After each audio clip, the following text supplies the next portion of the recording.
Good day.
Hello. Good morning. Or afternoon. Or it's probably I'm the only one who has evening. Based on analytics reasons, about 10% of you probably have evening. Hi. Hello. We're gonna be playing Oni, of course. Hello, Jebby. Hello, Jebox. Hi. I'm assuming you guys have work. Enjoy the stream. Take care of yourself.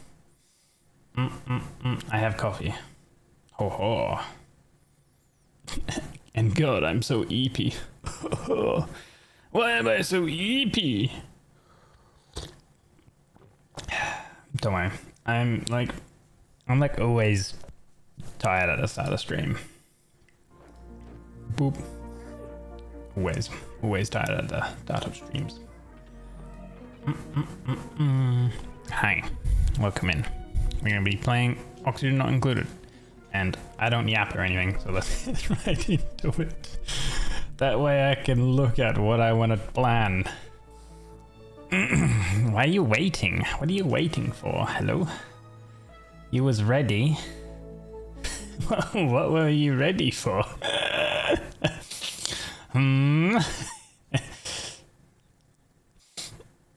You already tipped it, eh? We already tipped it, huh?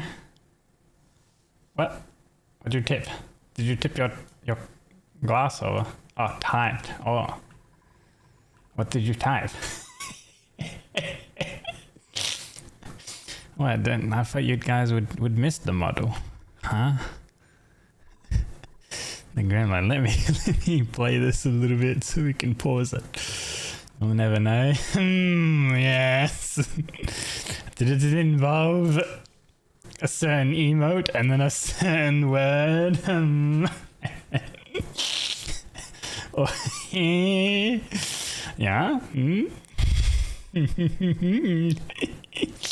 Cute. Wow. Rude. I see. Fair enough. Anyway, the other day when we played last week, and wait, hold up, what the fuck? Why is there crude oil down here? Huh? How did that happen? Excuse me? Why? That should not have happened. That is weird.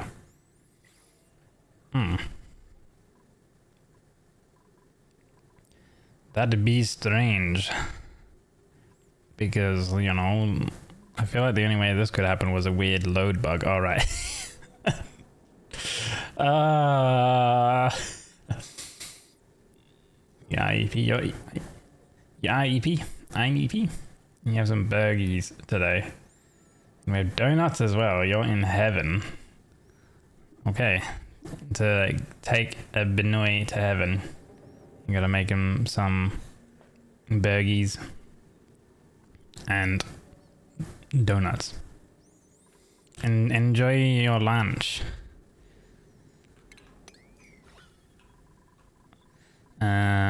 We should get rid of all this liquid stuff. We should mop all this crude oil because that is that's a bit weird. I don't know how that got all in there. Maybe I have to MD some of this liquid out, but there's no reason that a load simulation should cause that to happen. That's weird. Anyway, let's ignore that for now. We'll fix it once we start playing the game. We ended up creating some power scenario situation going on here with steam turbines and using the heat from the core of the planetoid. So that helps out with our power substantially. We also got this second aluminum volcano underway. We did the same procedure as this one because it was working out pretty well. it keeps the turbines under under 99, I think around 98 or so degrees, and it outputs the metal at around 125, 126, basically, when like the heat is kind of removed from it and the steam turbines would turn off, because they only run at 125 C for steam. So we've done that stuff. And then we were running out of reed fiber significantly, so we decided to start using some of our polluted water here, and we're up to 430 units of reed fiber. I think that's kind of enough for now, so I'm actually going to turn off auto harvest on these thimble reeds, and I don't know if I have one, but I feel like if I got some pips in here, I could start farming some dirt, perhaps. We have a pip here, because pips will eat thimbleweed. 20% growth a cycle. We get 20 kilograms of dirt. I do want to start farming mealwood for seeds, and those seeds would go into the parkour farm, which we also need to set up. So, and mealwood requires dirt to fertilize, as we can see up here. Mealwood takes some dirt. So yeah, I mean, dirt, we have 120 tons of dirt, so we could definitely do, you know, a mealwood farm and just sort of like see how it goes. But pips into mealwood, into parkour / feeding our Dracos up here, I think would be pretty optimal. Plastics, we're at 3.6 tons of plastics. That's after building our initial tube access, which is about central of our base, all the way down to the bottom, which helps out. Hello, Sen. Welcome in. No hands. Why is everyone sad about the hands? Maybe you get them on a specific day, and we can call that, I don't know, webcam Wednesday or something. How's that? Yay? Nay?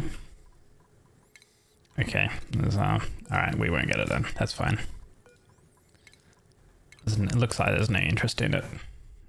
There's bleach stone there. I don't want to really dig that, but it's going to... Yeah, we'll rummage through these lockers.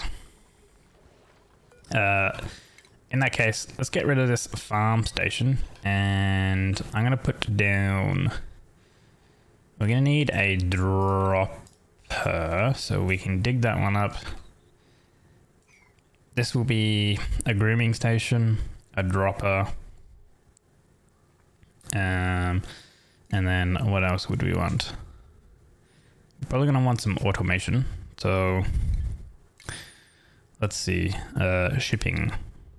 Now, we've actually got these heavy-duty ones as well, which... Damn.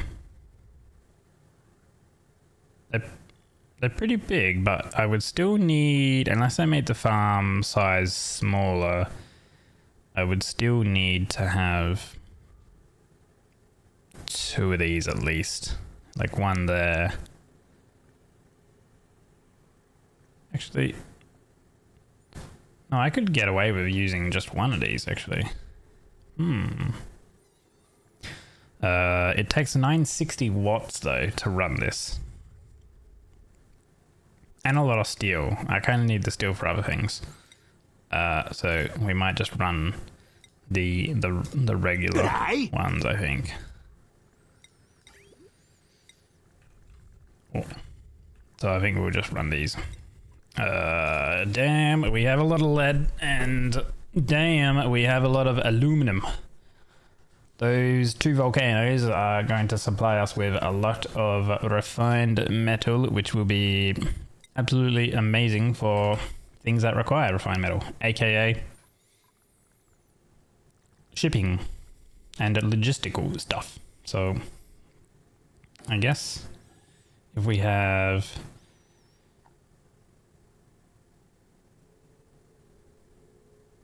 we're gonna need one overlap. So that way we can have a shared loader.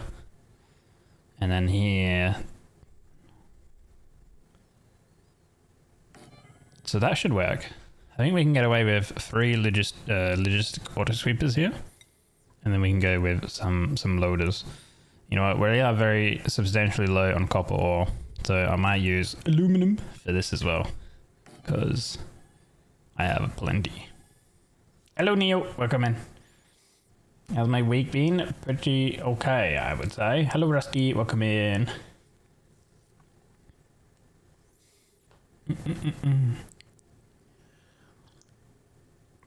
It's Jabby's fault. Blame her. You can blame Jabby for being adorable and cute. Sure, makes sense.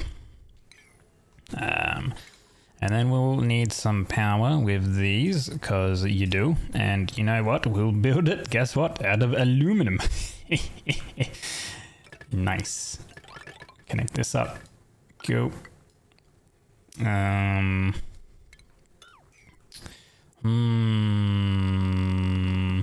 This exosuit forge, I think I will probably place up here. So that way they can create the atmosuits, or at least technically repair, I guess, because I think I've created all of the ones that I need, but they will be able to repair any atmosuits relatively quicker. If I chuck that here, it should be fine, because this is classified. Oh, hold on, let's see. Ranching building, just for the requirement. So a stable, I think, can actually have. Yeah, a stable will be able to have an exosuit forge within it. And I think it should still consider itself as a functional ranch. And it's far enough away from the radiation.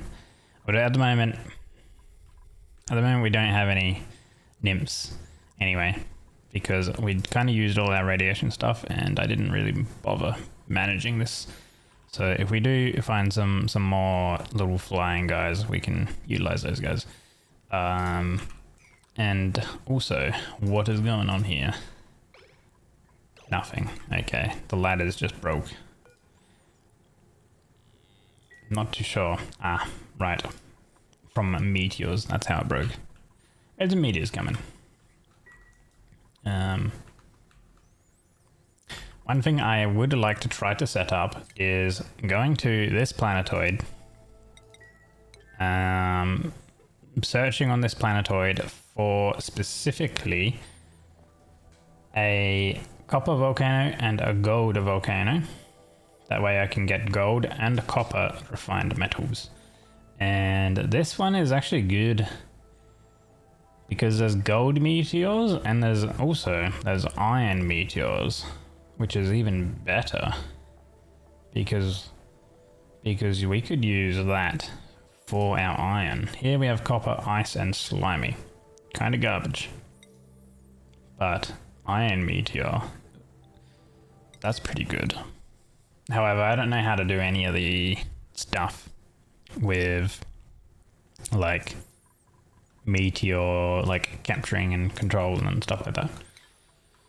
It takes a lot of resources, I know that much. Okay, so anyway, let's get a station going. A grooming station.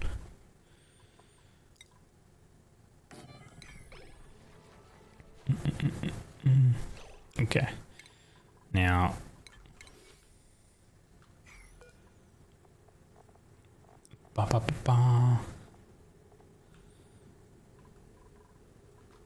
I want to go ahead and actually dig up this tile. And I'm gonna have a dropper go in its place.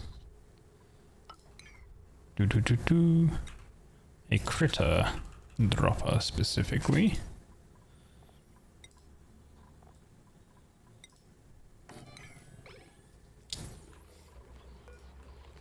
So if we're gonna move that forge up the top,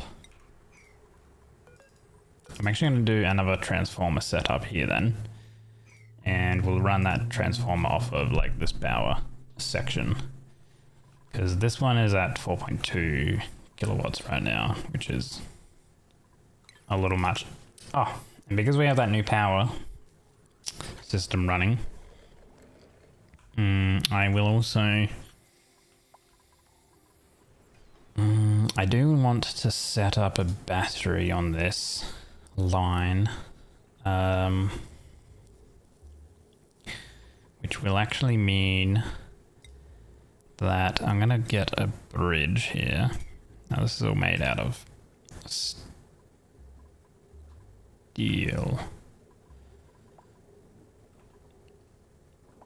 Ooh.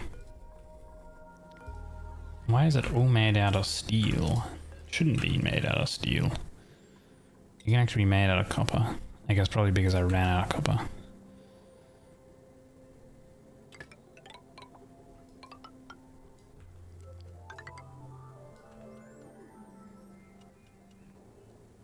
Let's do that to save a bit of steel back. This can also come up because we don't need that system anymore. And then there's heavy watt wire will come across and we'll put in a battery.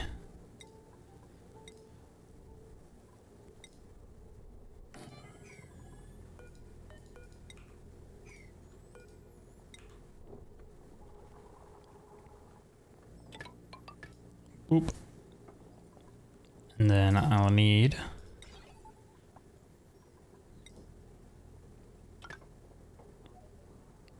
some automation.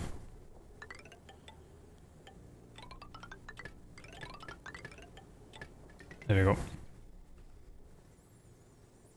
So that way we can actually technically control that system. And also I should get rid of the crude oil here. That's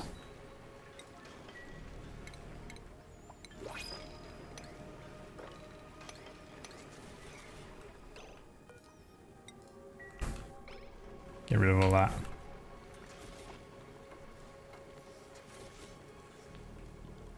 We can also deconstruct that because that is made out of steel. And these as well because they're made of plastic and steel.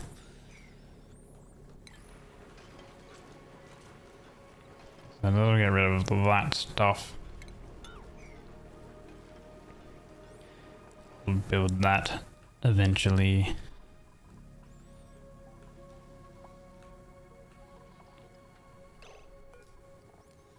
Why is there no seed in this? Copy, paste. This will be set to Pips. Now, Pip's gonna spit out some dirt. So we'll grab the dirt there. We're also going to wrangle this fella.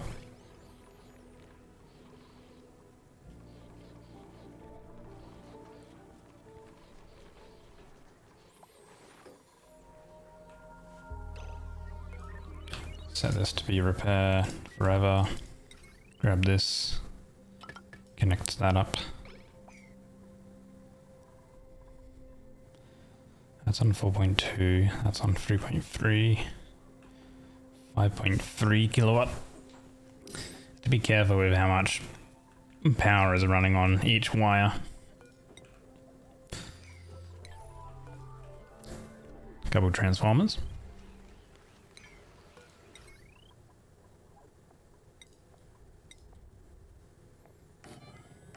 They're in there, and then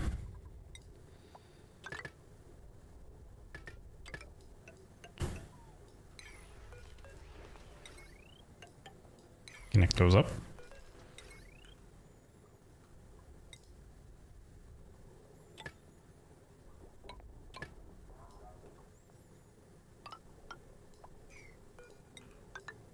Connect those to this. So then we'll have automation ready to go. Let's start getting rid of some of this polluted oxygen as well. You're waiting again. What are you waiting for? I probably shouldn't use any more heavy wire.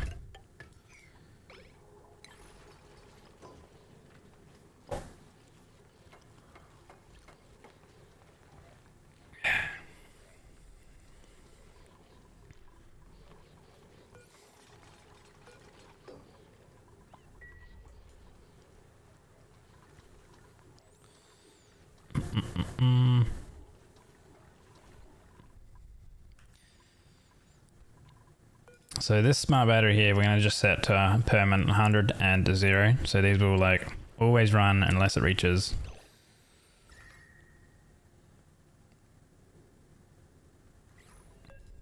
Oh, aluminum does not give it any extra overheat temperature.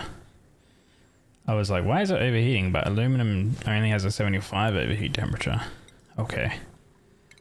You know what? Because it's in a hot area, we'll just change it to steel. That's fine.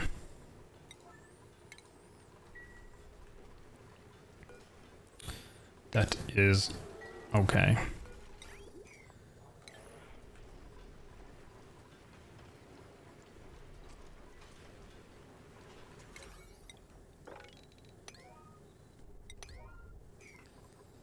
And we'll have it prioritize getting those up and running.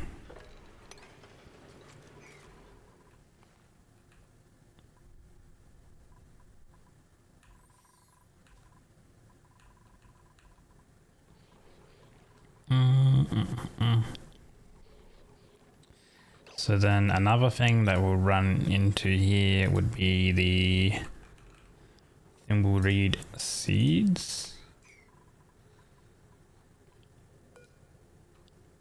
And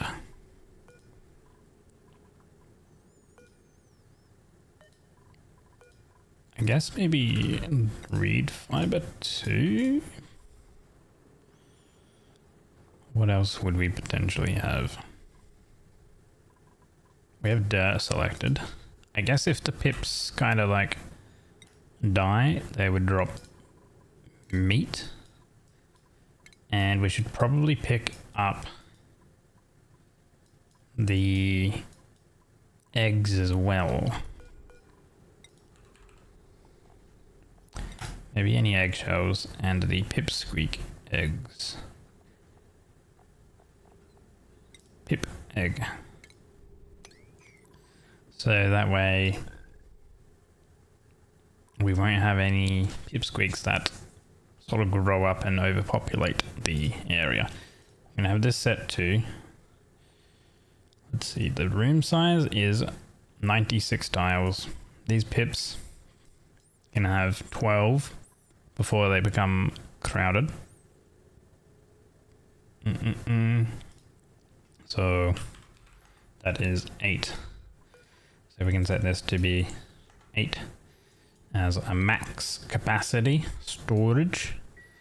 And then I think up here we can probably do a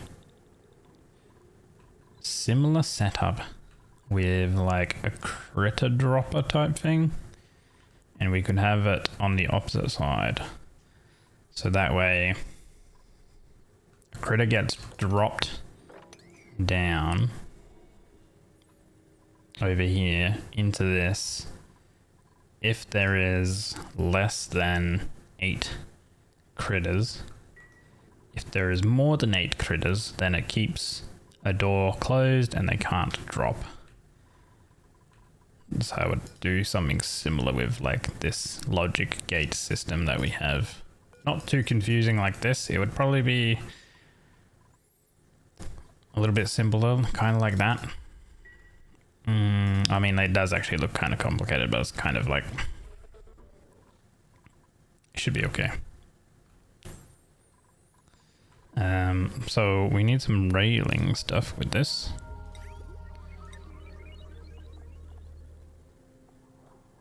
And I'll use aluminum because I have so much. Now, I think I might just drop them over here.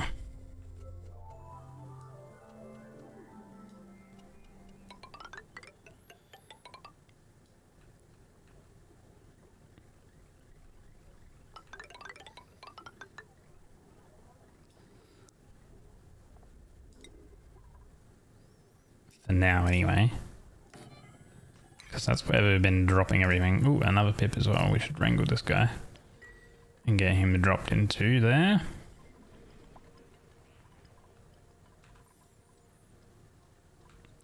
Down here, I also want to make another automated kiln setup with now using a steam turbine on top, because we should be able to set it up now so it keeps it cool. A steam box, if you will. Although, not the gaming platform, that's going to be coming out.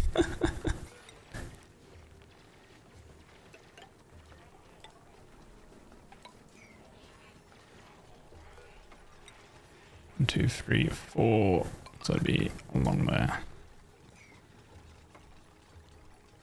We'll figure out the logistics for that in a minute. We do have another blueprint here. I don't really want any more currently, even though we could support them quite easily because we do have that extra power boost now. We just grab some of those. Also, the core is pretty bad here, but that's because of all these heavy watt wires and everything. So we'll probably eventually move them, and also this gas automated setup here we will get rid of.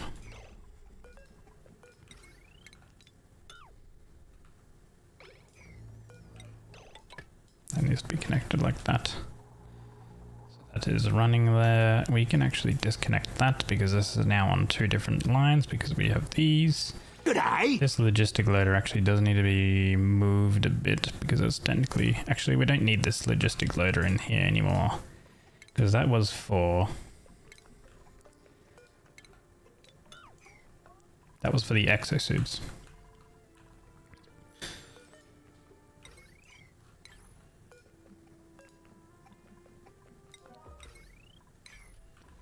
Hello, Defan. It's boiling. Yeah, it's hot. It's hot today. How's our cooling loop been going, by the way? 15 degrees. 29. Not too bad. 30. Okay. What about over here? The millwoods have been kept at a nice 24 tile. Let's have a look. Millwood, 24.4. Millwood can be within a range of 10 to 30, so that's good.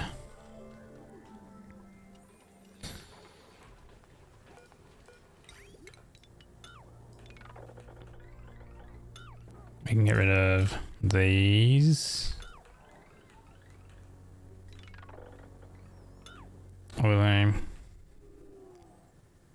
Oh yeah, our new system here, we can just have it drop. So yeah, we can actually get rid of all this, that's fine.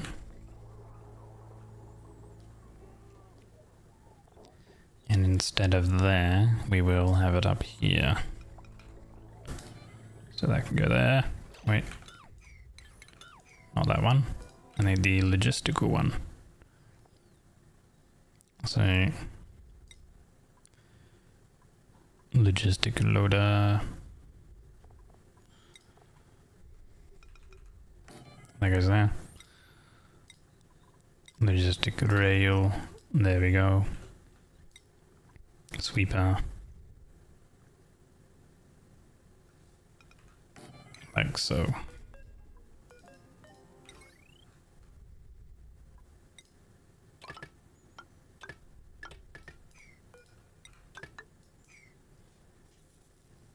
Struggles continue. Started over a few times already, relanding.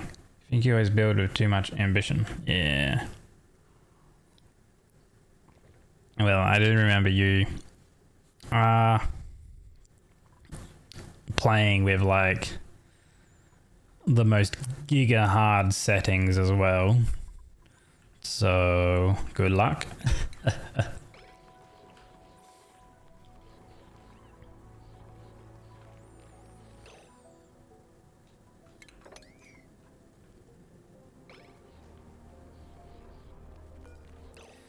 So these thimble reeds.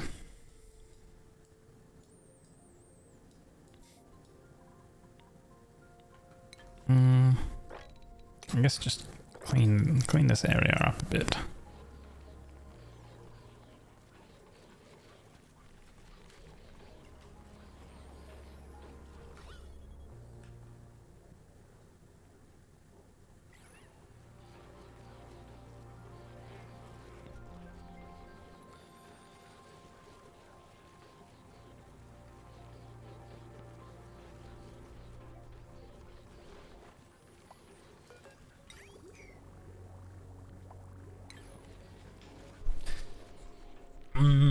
So if these guys grow in 2 cycles, so how much do they get? How many thimble reeds do we need for 8 critters here? Because then I will drop that amount. So that way we're like feeding water to less the pips. That way we don't technically run out of polluted water, but like even if we run out of polluted water, it kind of doesn't necessarily matter. Oh, and I was also going to be making this. I'm going to store gas within this. Actually, I'm going to go with getting rid of that. Actually, no, we won't put it with that here. Yeah, we'll just get rid of that.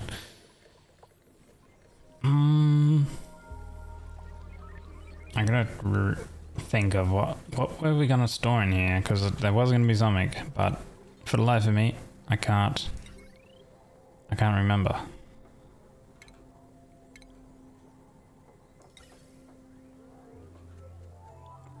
It wasn't oxygen.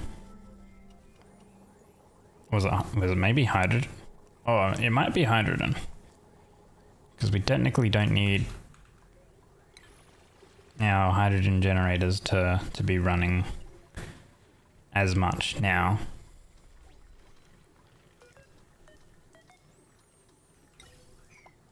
So I was going to have it like run into here, and then if there's any overflow, it would run over to here, and we can get rid of these ones that will just permanently run.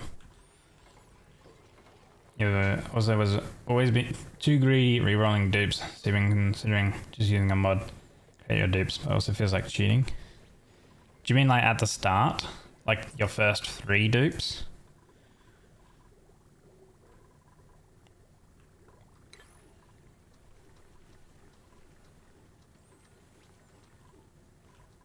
Or do you mean like any extra dupes that you get from the pod?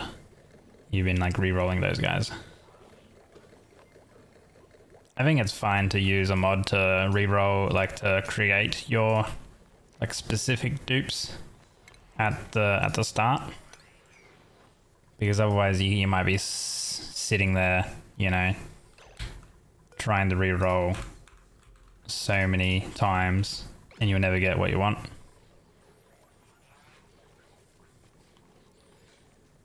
Spend way too long re-rolling before entering the seed. Yeah, nah, definitely get a mod that allows you to select what you specifically want when you like before you start the game. It helps so much.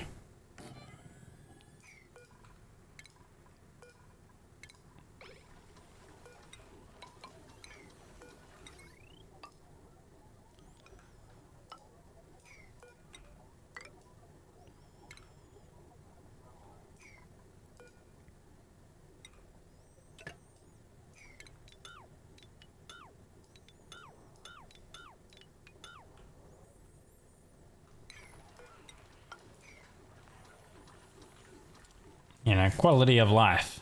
And it's not game breaking, you know, because you're not using the selector stuff during your game.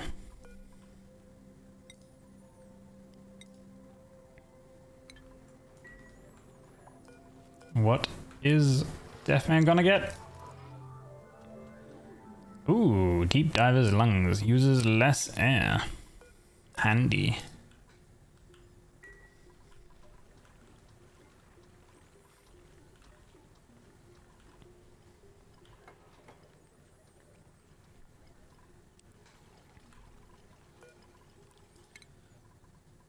Let's have a look at our skills again. So, you are the new guy. You've got complex processing already. Everyone has. Actually, no. We have 3, 6, 7, 8. One person does not have complex processing. You do not have it. You can get complex processing straight away. And yeah, you were gonna be a builder. We'll give you that, and then we'll give you that, though. You've got digging, 3 strength, 3 build. Wait, we need to give you a suit training booster, so the durability damage is reduced. Because this one just removes the penalty reduction, but the durability, this slows durability damage, so you need less materials overall. So we'll give you that one. You are crop.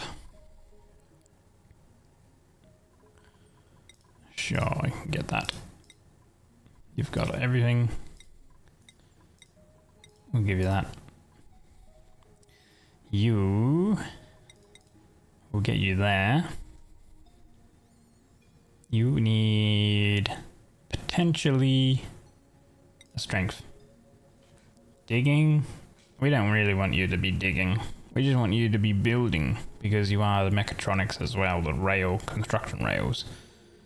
We'll give you another strength instead, and we'll go priorities. And we'll have building just massive, and also operating because that's gonna be your forte.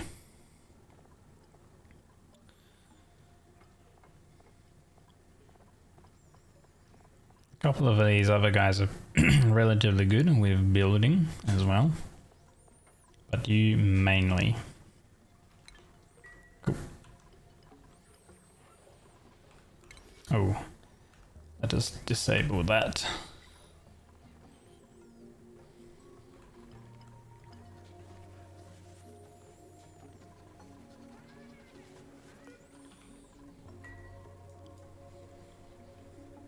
Okay. Right. I gotta remove this and the wire here as well. Like that. That way I can put in another manual airlock. So that way our decor along this pathway is gonna be a little bit better. This power line, I mean, I feel like it's probably always going to be terrible coming down here. Don't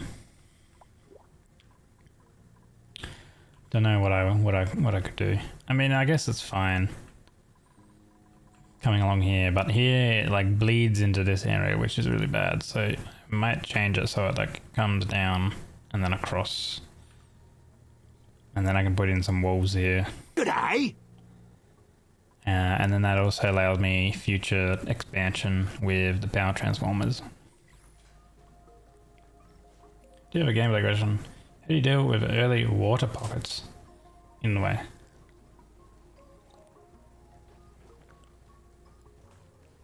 You can use a pump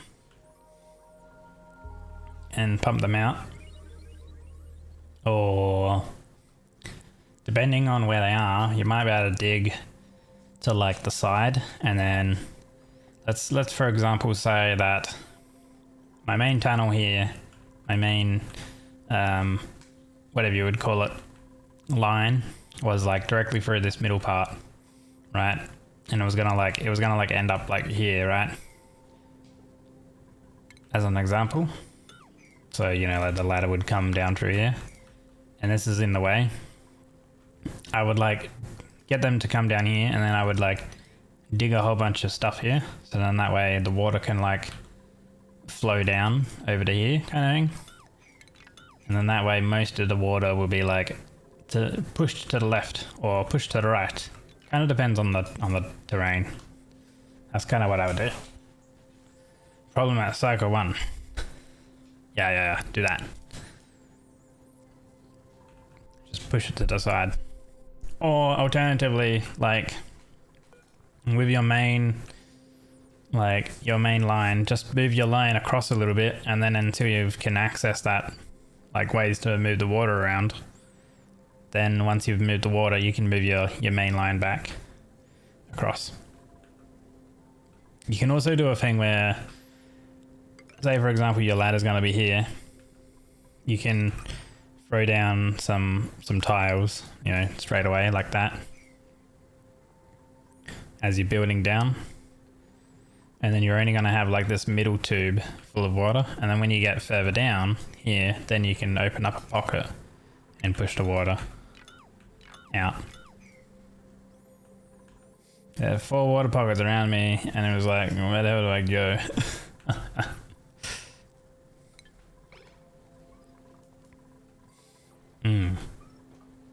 Why is this blinking again like that?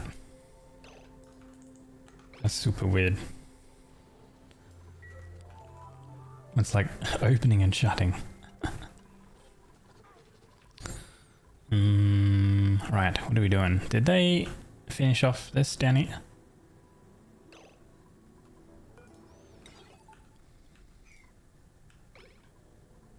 They did.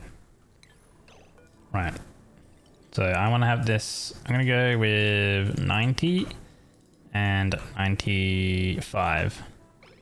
Okay, so this will like kind of like always permanently run and keep the batteries above 95+%. And then we need to adjust these ones. So I don't want this one to run to 100. We're going to run it to when the other machines start. So we're going to go with 90. Actually, I'll go 85. And we'll go 75. This one is for the coal generators. That's fine. This one is for the peat. So, because I'm going to make an infinite collection for the hydrogen from this SPOM, I kind of want to run the peat before the hydrogen, because I'd rather keep hydrogen for future use. So actually I might change these to be a bit above the threshold for the coal, I think. So the coal's at 35 and 10. So let's go like 55 and we'll go with 25. 55, there we go. Actually we'll go 45. The peat we can run higher. So 90 is when the steam turbines will turn on. Yeah, 90 is when they would turn on, and they turn off at 95. So these ones, we can have them, yeah, turn on at 60. That's fine. And then turn off at 85. So they will get used before the hydrogen and then before the coal. Now, obviously currently our hydrogen is running to here. So what I'm going to do is make the infinite resource thing over here. So we need 2 kilograms of liquid on these gas vents, basically. So the best way to do that is probably going to be to make a liquid valve. And then I'm going to do a drainer, a bottle drainer. Actually, I can probably do, instead of that, I'm going to do a bottle filler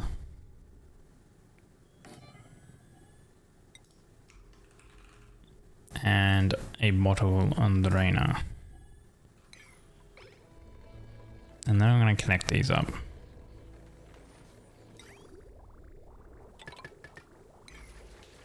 So I'm going to fill the bottle filler via the drainer with some crude oil.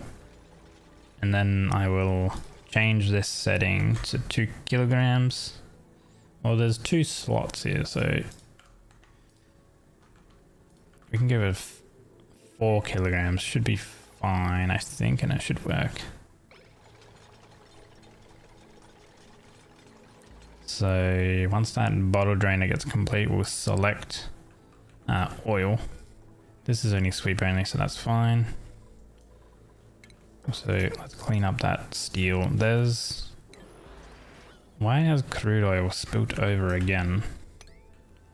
Is it because there's a lot of crude oil in this section?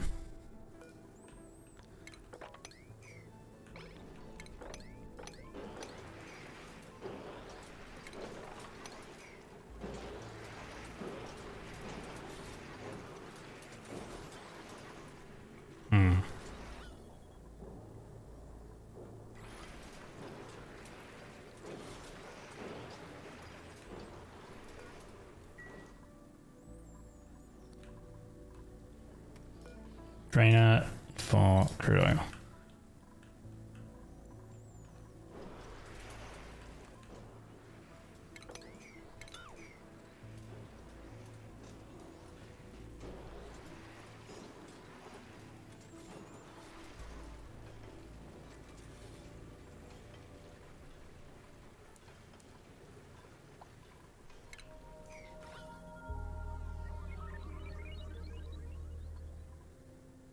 There's just boatloads of crude here. 185 kilograms. Like what? Where the hell does crude oil come from? Unless it's somehow coming from here and teleporting down, which nothing's getting like over pressurized or anything, so I don't know how that would happen.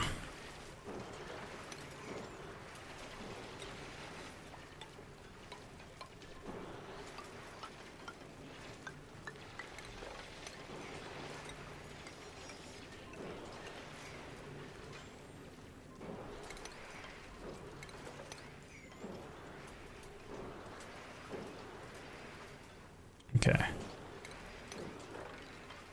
Sweep all that up to get rid of it all. This should be a bit better then. Once they get rid of all of that, drop it all over here.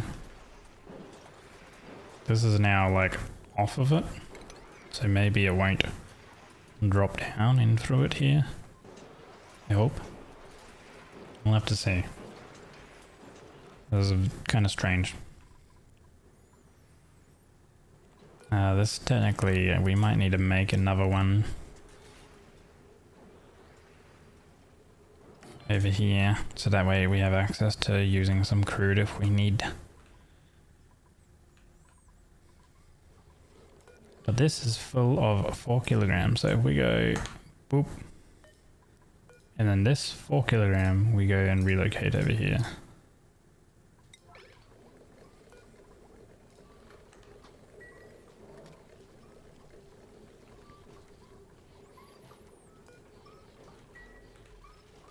This is blinking again. I don't know why it's blinking constantly. That's super weird. Whenever it fills up with 200 kilograms, it's like sometimes it bugs out. Okay, this one has been moved, so we can empty this. Now it should, because it's going to be over 2 tiles. It should be 2 kilograms. For the vent, which is the max amount. That one is overpressurized, but this one is not. Alright, because that has 1875 and this has 2125. But I think in total it should be okay because both of these are going to be connected anyway. So we go insulated because we're going to have it connected like that.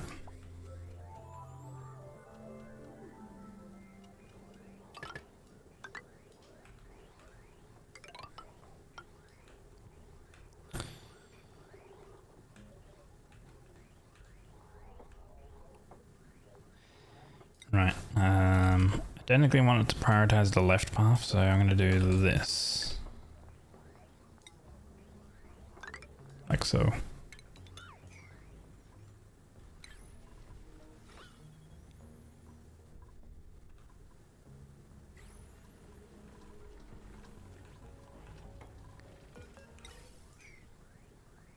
Okay, so now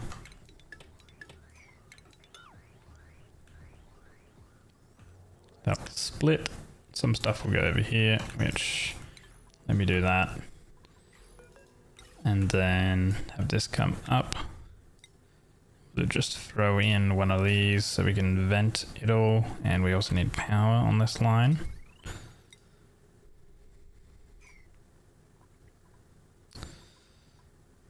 Probably, I guess any line right now will work.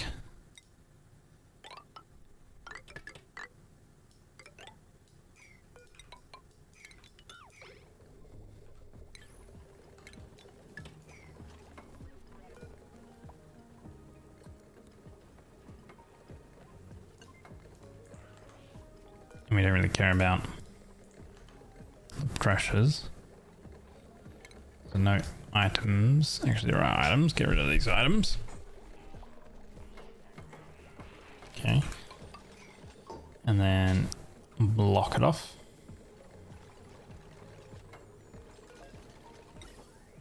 Okay. Connect that up. And we'll just get rid of everything out of here.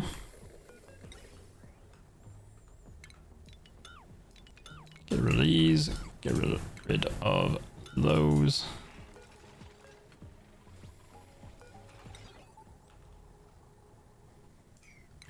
Cool.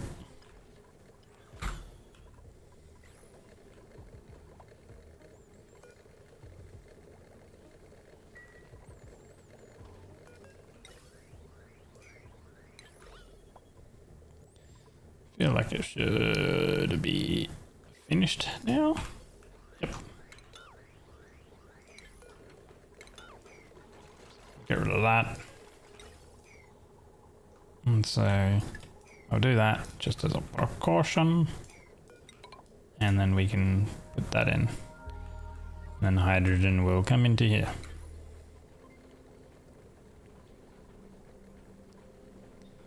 Cool. Good. And then this, I guess one will stay overpressurized, the other one will not be overpressurized, which means that a non-overpressurized vent won't. This vent will never overpressurize, so the gas can just keep stacking up into this. And it's covered by insulated tiles, so the heat necessarily does not matter. But I mean, I think our heat is only coming out at like 30 degrees or something like that anyway. Yeah. 20 to 30 odd degrees. So it's not even that hot. A Rex egg. Sure.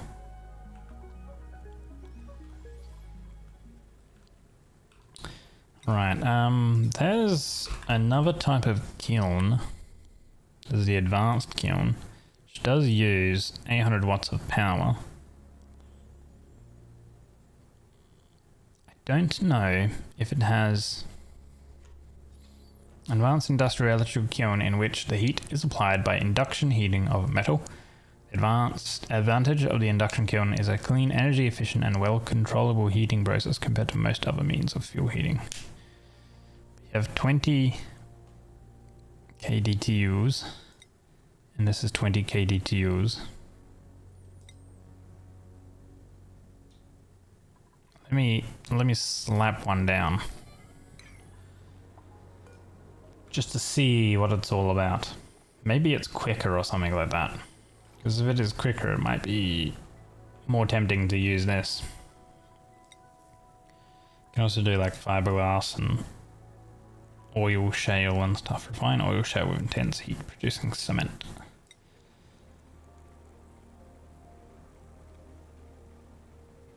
So it uses more and produces more. So I guess that's where the...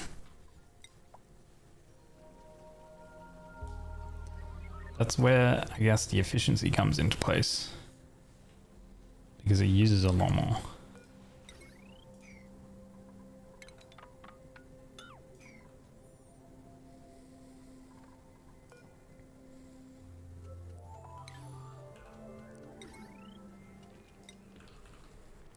So if we ended up throwing a steam turbine onto here, and we have water in place,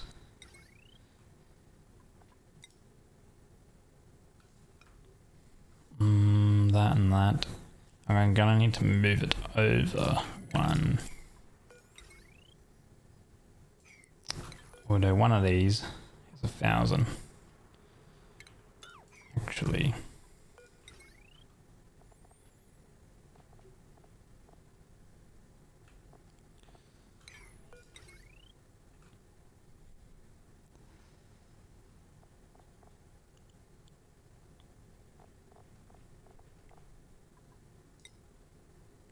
Do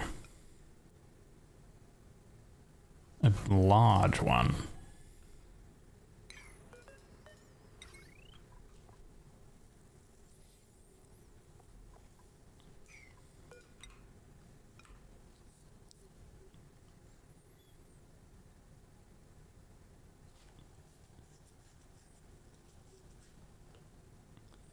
Come in through here.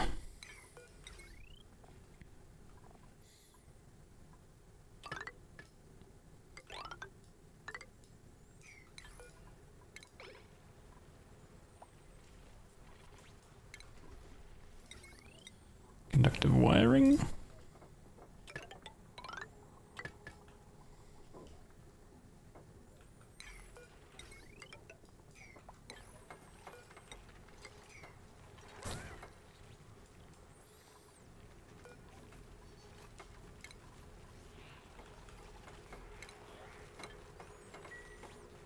I don't even know if I have an area for hatches to go. Regular guys. Yeah, chuck him over there. Okay. I do it again because that was very quick.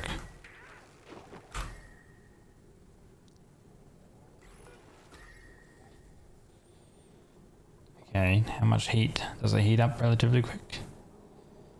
Okay, it does heat up relatively fast. It went from 48 to 56 just producing the one set of ceramic. But I guess it is much more efficient in terms of heat because it produces a lot more in one process using power and the heat. So this is one process of heat, whereas the regular kiln will produce that amount of heat per production, but it uses a lot more time, obviously. So that's 20 per, it produces less rather.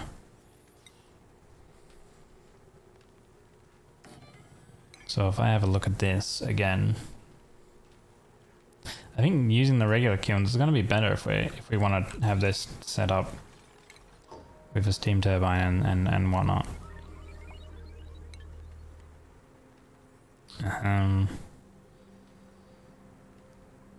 Because this uses power.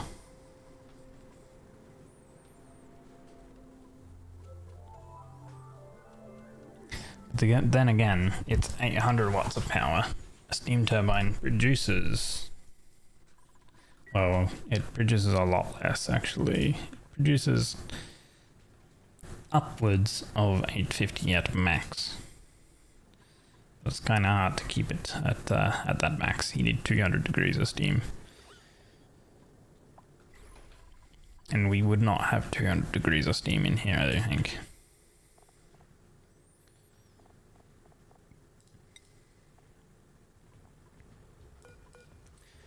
But actually, the advanced kiln, let's see. Doesn't look like the advanced kiln actually has an overheat temperature type thing. From what I can see anyway. Doesn't mention it.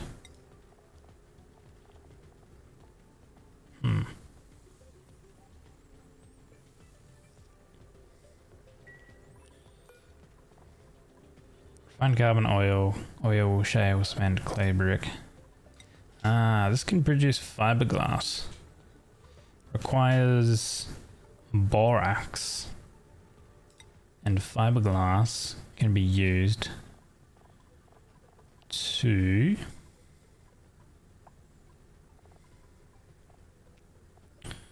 fiberglass is a thermoset polymer matrix. Glass and plastic together. Fiber is weak in compression as composite material, has moderate insulating properties, and can be easily used in many different applications due to its relative flexibility.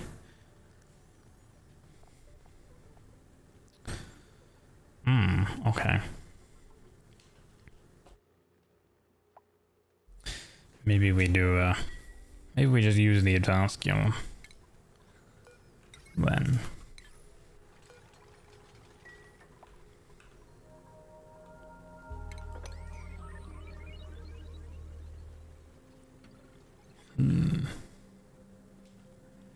I should probably actually get rid of all this water, speaking about it, and chuck it all into this line.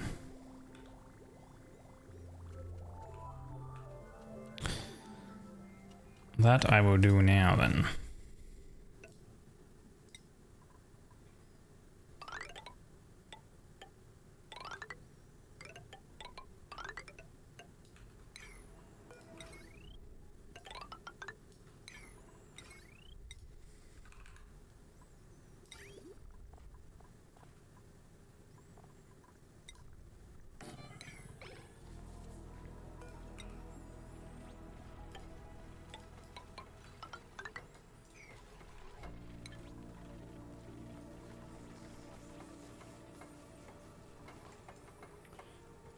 I do need to think about a power block too, I guess. Like, I can convert it over into this entire area being the power block. And we can expand it all the way down and then have slicksters potentially with a floor of petroleum generators, depending on how much oil I can get. I do need to do a little bit of like exploring along this side.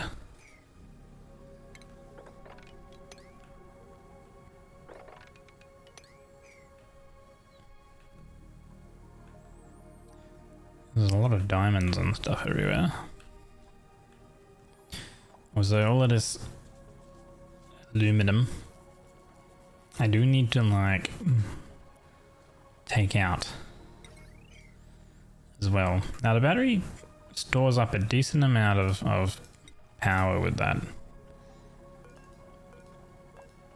So I feel like because it stores quite a bit of power, I can probably use, during its eruption cycle, I can probably get rid of all of the metal that comes out.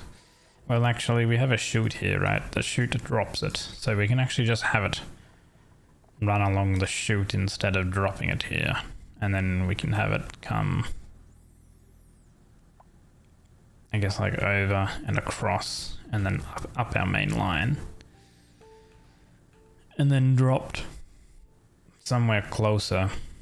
But it's still going to be 120 odd degrees, which technically will still warm up the nearby area.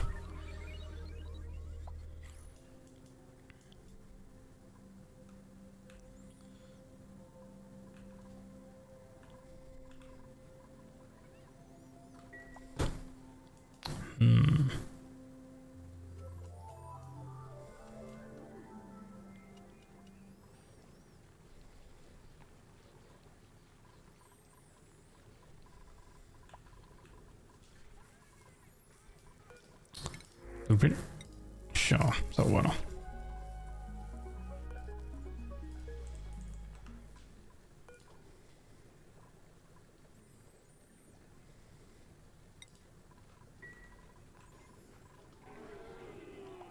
Our lums have actually been going pretty good. What is our...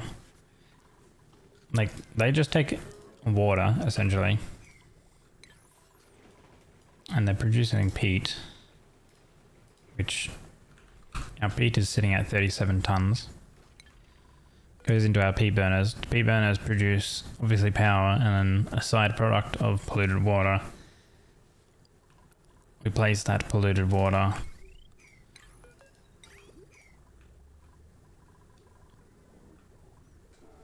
currently.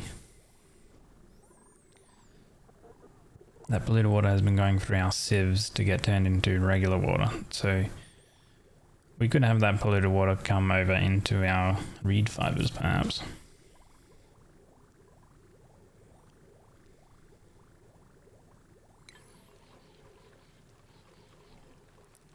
They have been using quite a bit.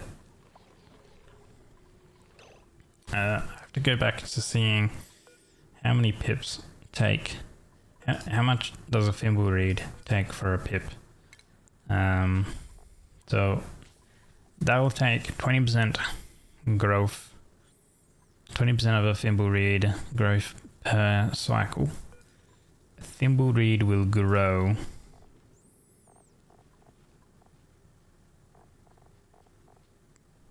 in 2 cycles.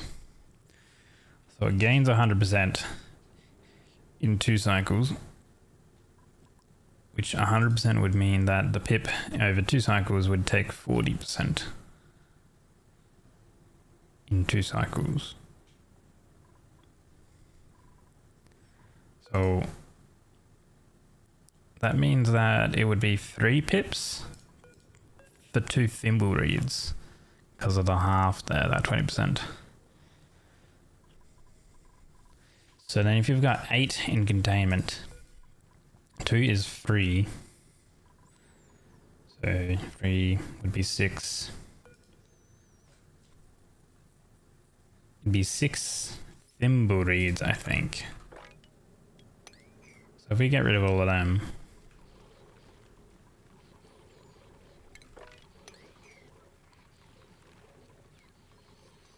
that should be right, and we'll use a lot less polluted water to keep these growing.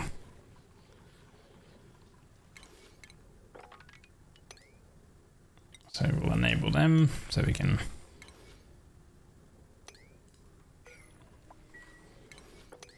harvest them and uproot. It might even be actually like less, to be honest.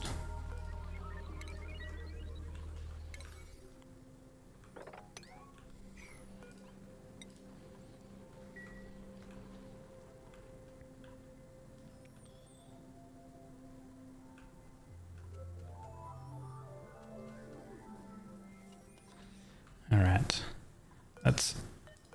to begin with, let's move all of this rock.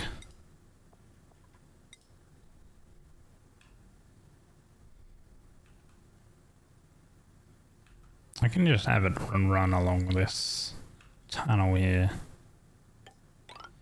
and that'll be okay. If it gets in the way, we can always move it. So it looks messy, because it kind of is, but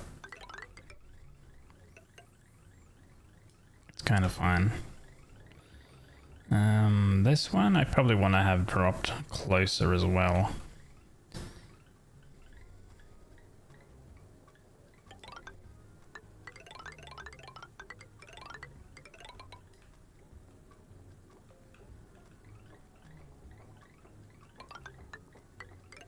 I might just come over here, like so. And we'll drop it here.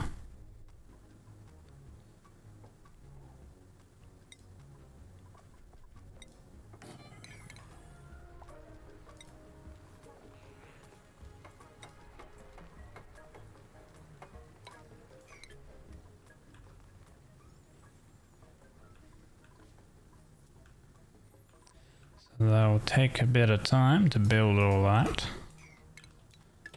That'll technically get crossed off there. And over here.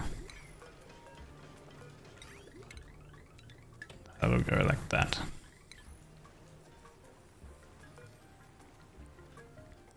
So this is gonna go dormant in 24.8 cycles. How is this one going? This is dormant. It will be active in 42 cycles. So we've got about a 20 odd cycle wait time before we start producing more aluminum, which is pretty good. We get a decent amount during its active period. We're already at 26.1 tons of aluminum, which is pretty insane. We haven't had that for that many cycles. Like, if we have a look at this, 155 cycles old, and I think we built that kind of like relatively early, and it took us like another 20 cycles to complete the entire thing. So this one was a little bit quicker. This is 90 cycles, so that's probably, this entire system is probably about 70 cycles old.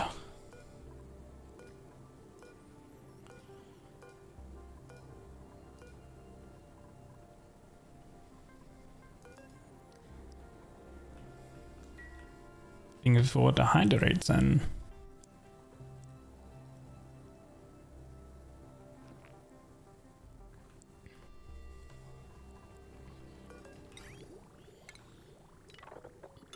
let's get rid of those. Let's get rid of those. And we'll just throw in some sandstone. Also mop all of that stuff up.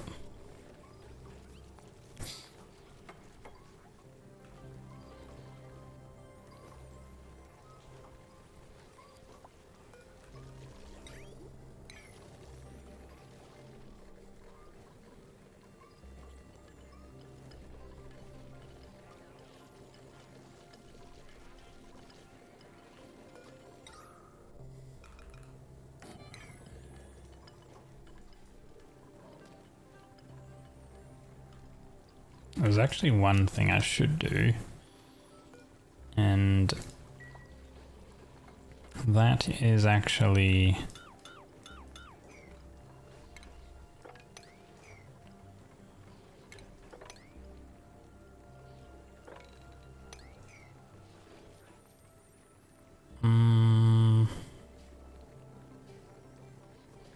what's my train of thought?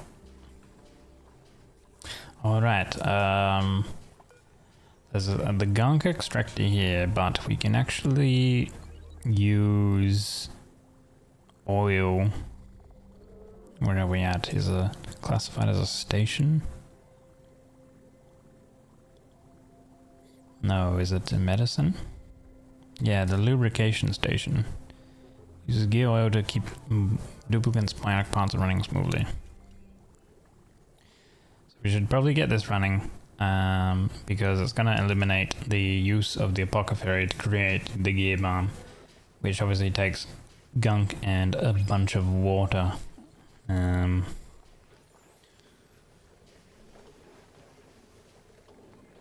the water, like, you technically get polluted water back out of it.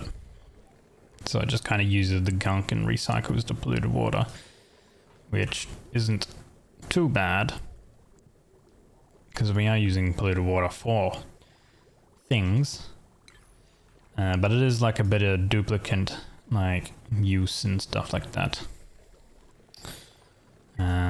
So if we were to get If we get our oil reservoir, we have, okay, we've got 2 oil reservoirs that we've seen so far.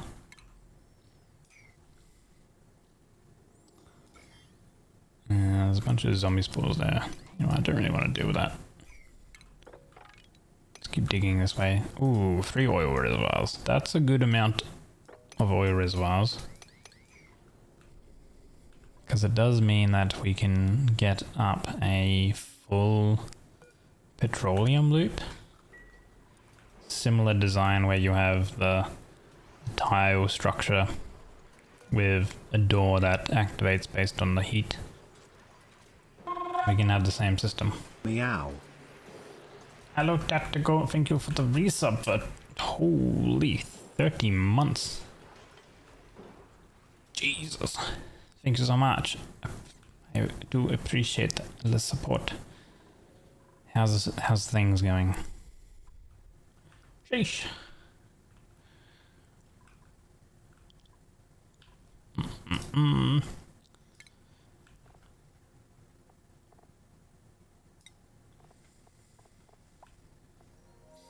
End of the year, you see freedom in sight.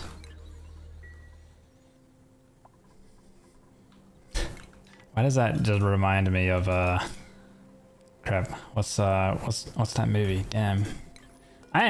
That's one thing I am terrible at, is remembering like different names of things.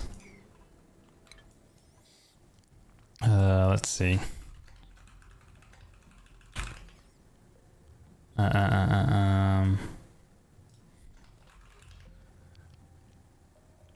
Braveheart, that's the one.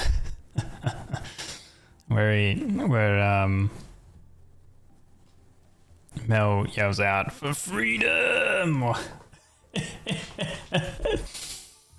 Yeah. Dude, I literally had to Google like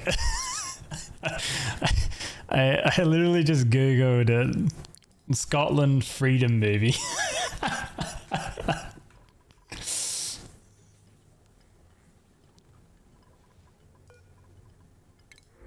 Good lord.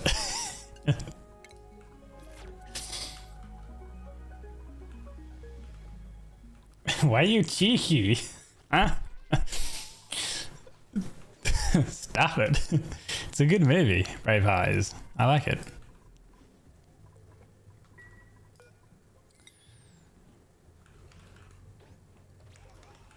Suit should be epic suit. Dude, I haven't seen it in ages actually though.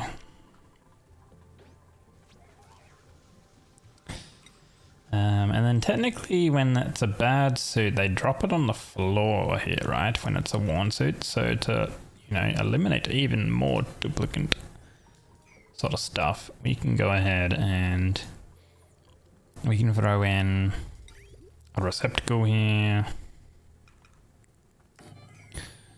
And we throw in another loader. Throw in some more railing, connect that up, and then this one will set to be worn suits. Now we do need conductive wiring.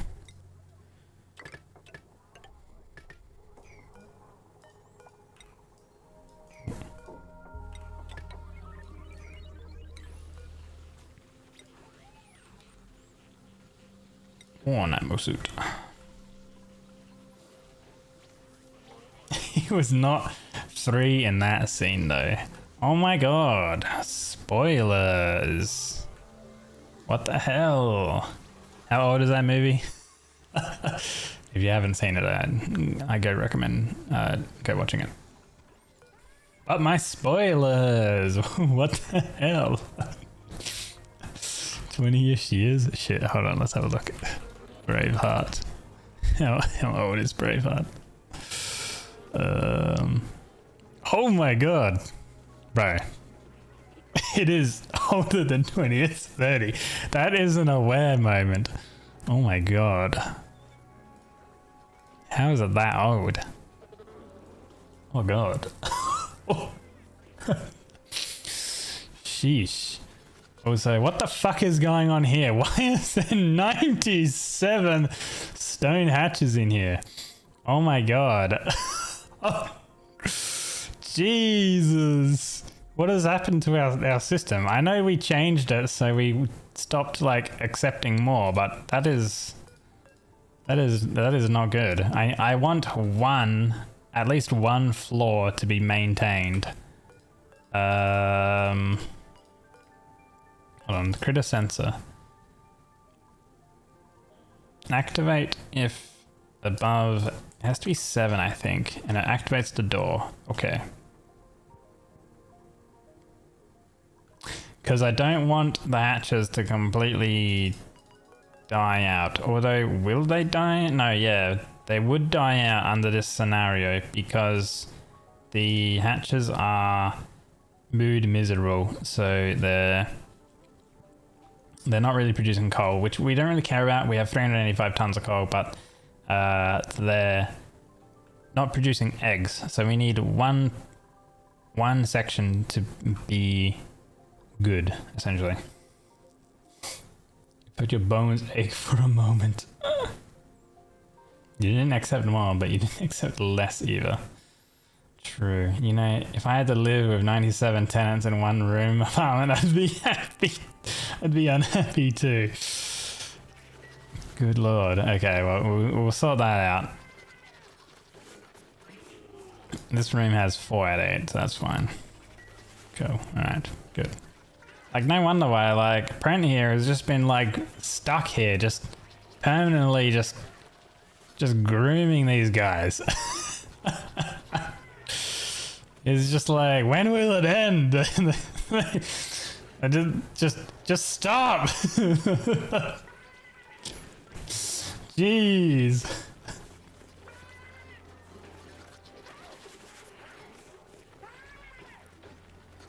It's never ending.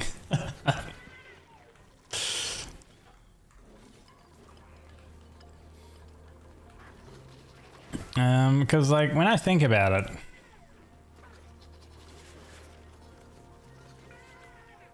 technically the bottom is our kill chamber, where we just store all of them, right? So I guess it's going to be a scenario where if we have it like this, where we have this floor here and this top floor here, this floor here, we should probably remove the food source. So if we remove the food source here, and this critter sensor here as set to 0 and not caring about things, so it won't open this door. This bottom floor we don't really care about. So eventually all these guys will die out or whatever. The automated system will continue working and stuff. So this floor we will contain 8 only, and then this floor will get overpopulated. But they're not going to be able to eat, and so they will just starve and then eventually die, which is fine. Because the issue with like having multiple floors of this running at the same time is like we're feeding them igneous rock and granite at the moment. And then if we have a look at our igneous rock, we got 120 tons. Granite, we've got 160 tons. So that's a decent amount. But when you think about it, if you got 3 floors full running constantly, these hatches, they take 140 kilograms a cycle. So that's 24 times 140. So that's 3.36 tons of rock every cycle. If we are feeding them,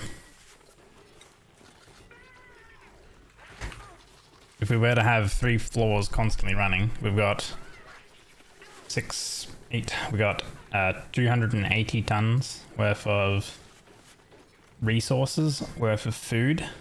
So 280. We would have only 83 cycles worth of food for the hatches. compared to if we only have one floor worth, we've got 250 cycles of food if we're just running one floor. So that's a lot more cycles to then be able to still get a bit of coal, not run out completely of hatches where they become extinct on the island. Granted, we've got the Printerceptor where we can produce more. I think up to 5 times. I think you can get up to 5 eggs, like of a specific thing. Every time you get something, the data banks required increases. You're keeping Rock and Stone Company employed. But yeah, we definitely don't need that much coal. We're not using coal for really anything at the moment. And we have 387 and increasing tons of it, so. Also, there is a load of diamond all along here.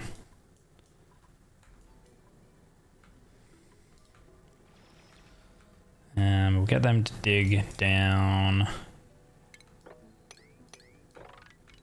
Continue digging across. So I want to like just explore this left part of the map. There is another thermonullifier here. We should also just build this ladder down to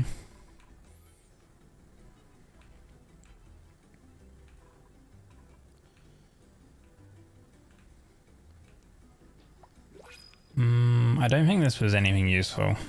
I don't remember what it was, but yeah, raw hot natural gas. The natural gas thing is the raw natural gas thing's a little interesting.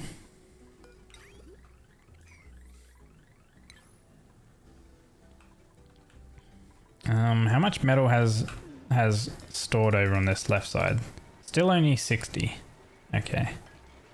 So to keep in mind this little tile here, if this tile keeps building up and up and up, it might end up like, you know, thousands of cycles. It potentially could be a lot of aluminum on that tile, where we learned that this sweeper needs to be moved one tile over. Similar, that's the correction I made on this one. I moved the tile over. So.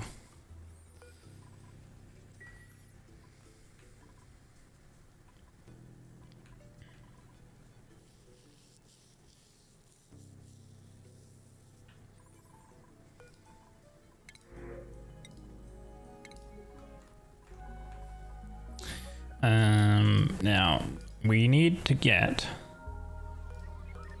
the supply teleporter input.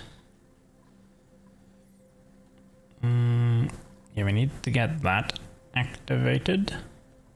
Also, there should be, where was it? This is the output, so we got some stuff accessed to that.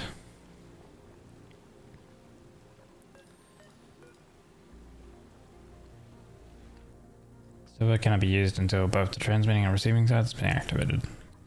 Where's the duplicate teleport? That's the Vacillator. That's the Biobot. Ah, over here. So yeah, I want to activate this here.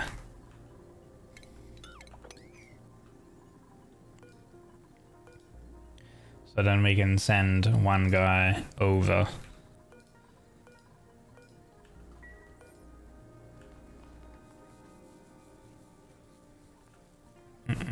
And then we can actually explore the new map. So we can see basically where it teleports us, and then we gotta spend a bit of time to actually like dig and stuff like that over there. But also I'll want to send over some like batteries and stuff like that, I guess. So we would want to activate the That's the, what's this one? That's the output. So we want to activate the input so we can send some stuff over. So that's pretty easy that we can just dig straight across like that.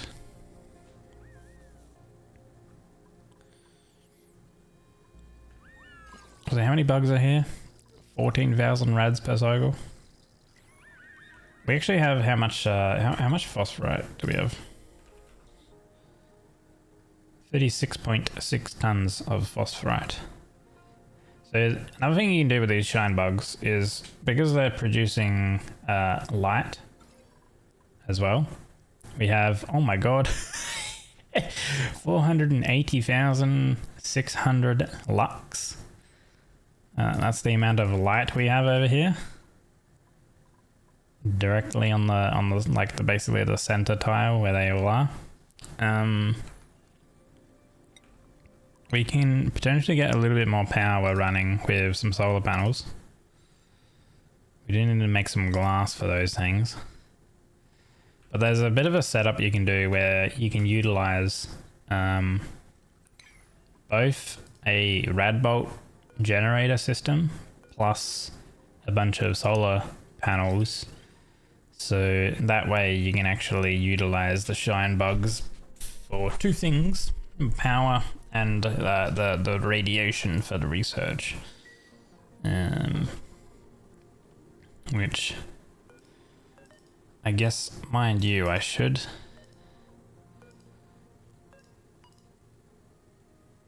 kind of like grab a few of these guys. There is a royal bug.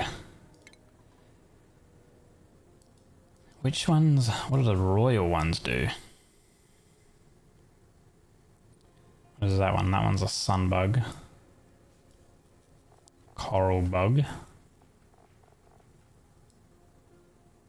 Royal bug. Oh, eggs contain small... So they take a kilogram per cycle for that. But I think they produce like a lot more light. I think that's literally like the only thing the extra morphs do is producing like a higher amount of light and a higher amount of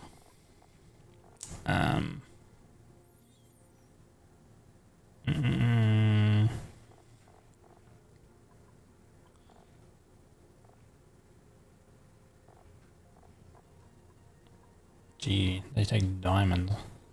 Barbecue. What the hell? I think they take up more light and they produce more radiation, the higher variants. And then also give increased decor. Yeah, you can see here, so... 2 royal bugs are 50 each. Is that even more? A sun nymph is 50.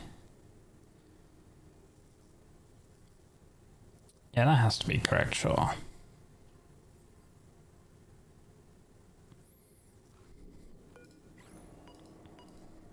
Maybe. That might come into play later though.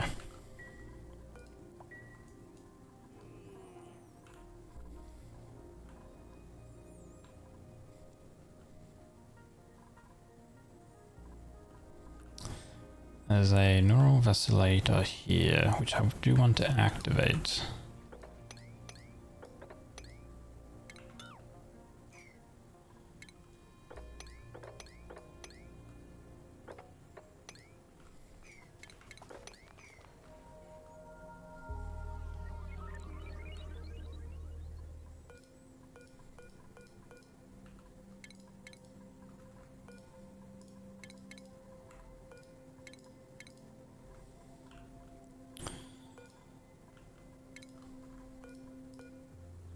Yeah, we have a useless machine here as well, which gives a bunch of decor, 82.5 decor in a 9-tile radius, which is pretty insane. We can move that. So we would want to create a pedestal. And I mean, where do we have bad decor and where do we want good decor? So we got max decor over here, that important area. I guess we could increase our decor over here, that would be helpful. So if we slap in this here, because I guess the hard part of getting good decor is probably like near areas where there's not much room, and then where it's right next to bad decor zones. So we can display some things, but it's probably not going to be on there. I probably need to have it.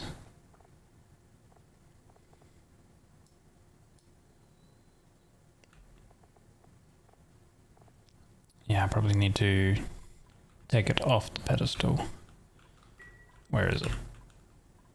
Here. So let's remove the pedestal. So it's a useless machine. Oh yeah, I need to, what do you call it? I need to uncover it.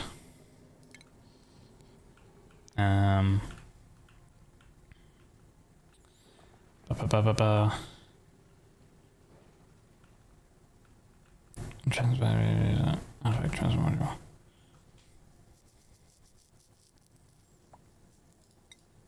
I can't remember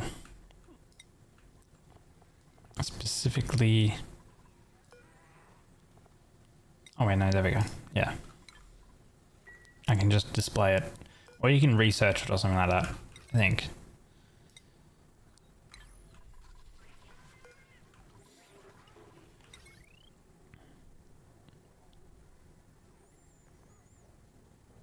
Might be this orbital data collection lab. Maybe? I don't know.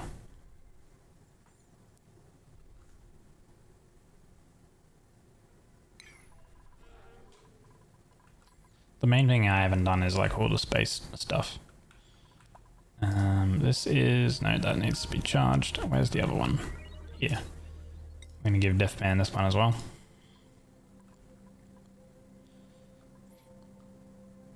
He's gonna come along and activate this. Get another brain buff. And he gets, oh, we're loading. Strength. Ooh, nice. Good for someone who digs and transports a lot of things. How are we going over here? Have we seen anything more? 1, 2, 3 oil reservoirs. Wait, let's check our map. We have 3 unknown geysers still. I think that's probably the geysers that we haven't technically uncovered. That one's there. I can't remember if it's a geyser or it's that tile, right? That's the one thing I always forget. Which tile it is that actually activates the geyser when you uncover it. There's a molten salt geyser here.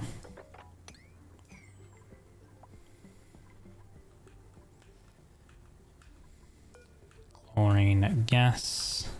Alright, we have this one over here. Deathman, come trigger this one. It's unreachable. Why is it unreachable?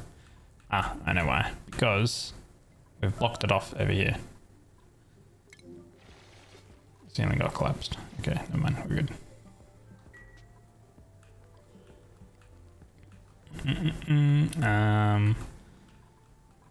Come back up here. Okay, so yeah, because we put an airlock here. Oh, yeah, I should probably cuddle pip. There we go.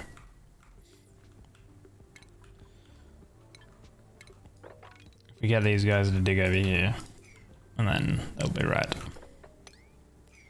This one is okay. This one is a vent, not a geyser.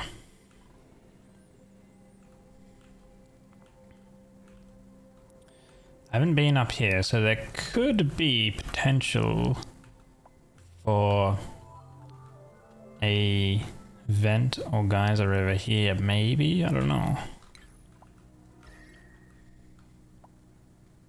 There's that one. We uncovered that.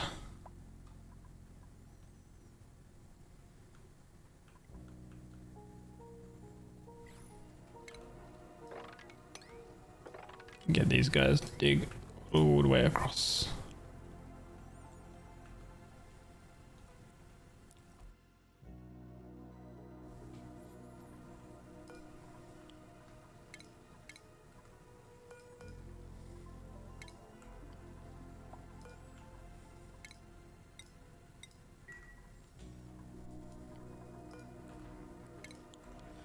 There's another Vasiliator here.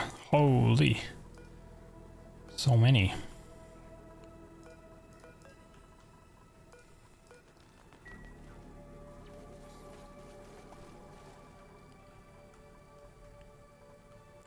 Oh, right.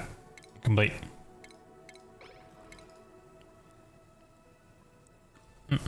Constantly regenerating health. Ooh, okay. It's pretty good. Okay, so how many buffs have you gotten now? Let's see. Can I check? You've got... Where did I... Yeah, here. So you've got Keep Divers, Lungs, so less air consumption, you got extra strength, you got regeneration, so I think there's another one. I'm pretty sure there's another one to do with stress.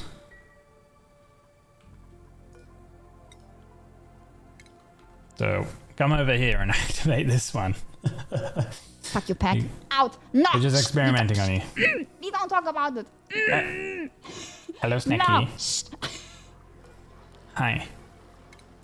G'day. Yeah, there we go. Less stress per cycle. Nice.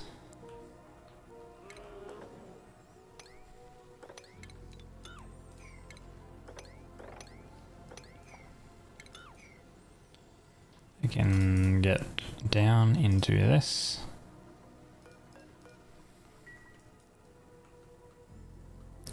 Do. So security door here. But it doesn't look like there's another oil reservoir, at least.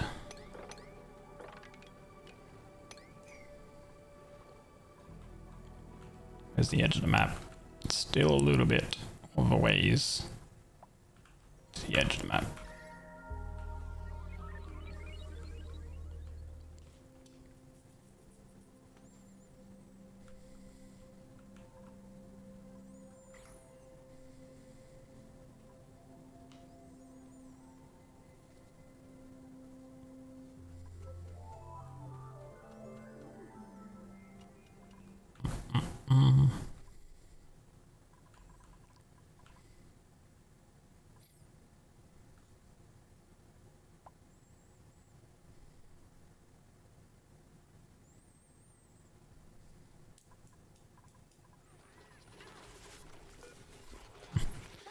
Hey, maybe I should disable these guys getting groomed.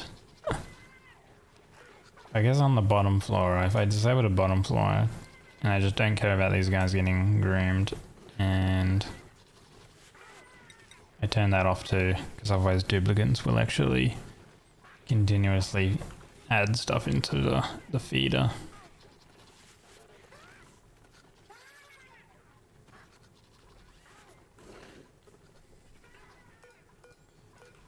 I'd rather them like shear all of those and like ignore less of this.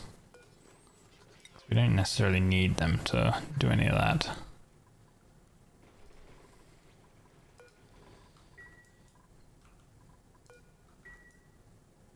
Okay.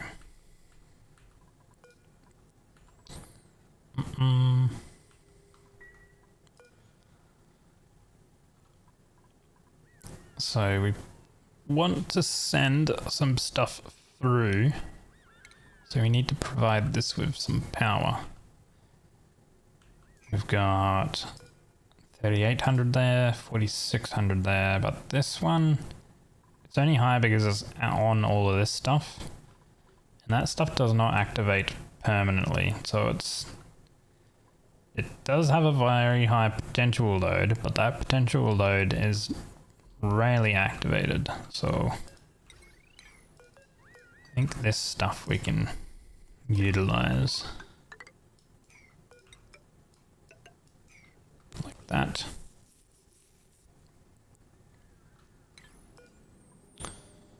And I want to throw on some eco power banks.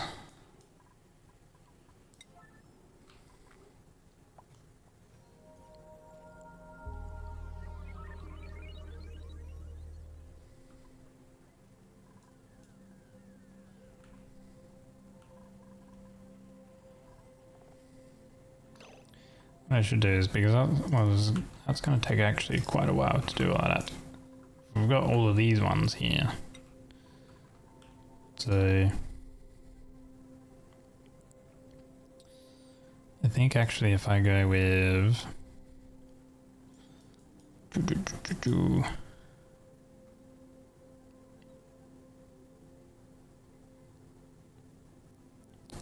let's see.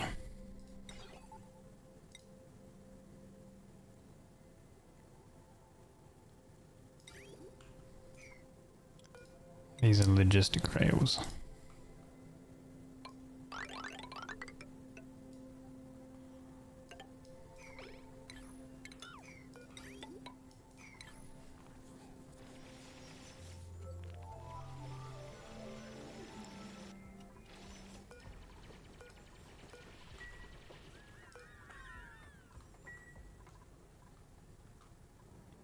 And then that way, once we find it on the other side, we can activate.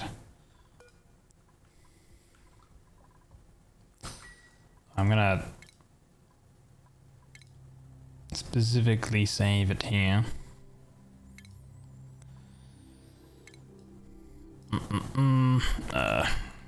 Teleport event, sure.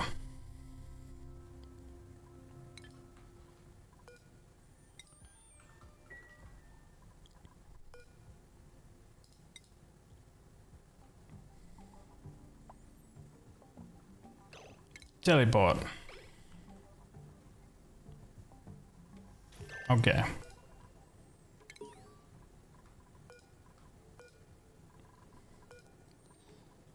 What do we have in there? Ah, we have a smooth hatch. Alright. Yeah, Let's but get Peg, back. do you know how you should feel? Fucking amazing, okay? You fucking asshole. Sometimes I hate you so much. Wow. I can't believe this. She hates me. Oh my god. Oh my god. Two cool salt slush geyser right here. You should feel amazing. I always feel amazing when Jebby talks to me because she's so cute. Okay, what's in here? Liquid sulfur. Hold on. Sulfur.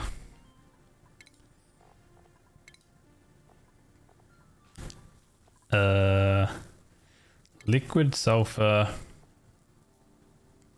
is somewhere between 115 and 337 degrees. So that is very hot, that is. Also temperature.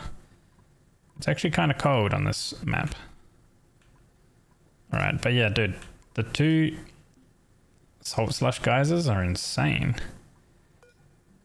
That's a lot of polluted water right there. Well, sorry. One is polluted water and one is brine.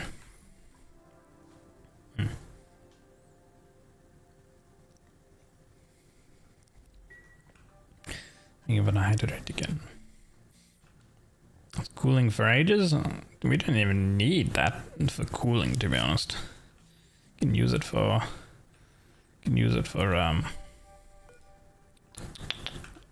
any assortment of water. All right. What else we got? Let's do some more exploring.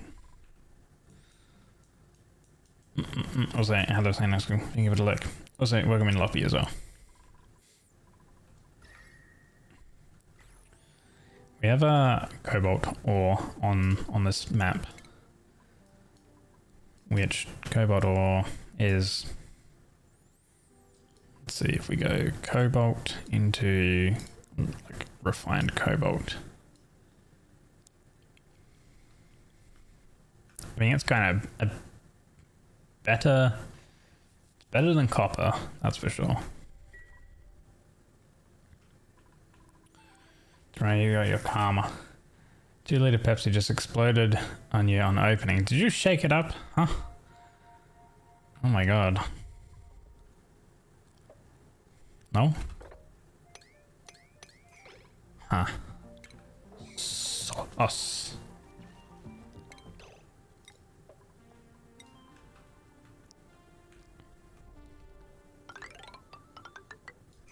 We need to get down to here.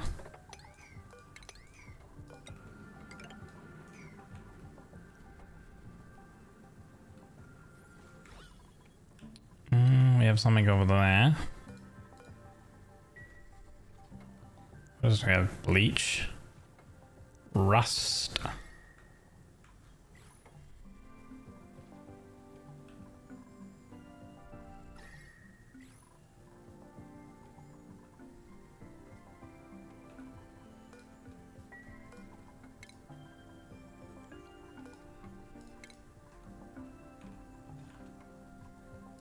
Oh. So the input is just over there. That's cool. Oh, we have ethanol here on this. Oh.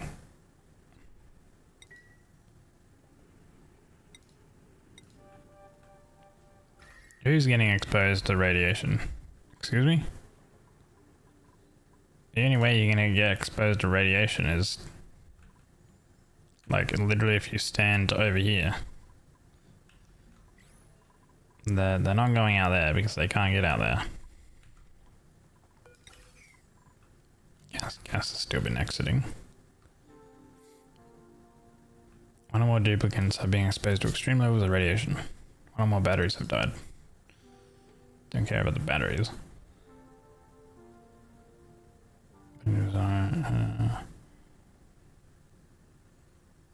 Can I find out who got radiation? No one has radiation sickness right now, so I don't know, maybe they just walked past it.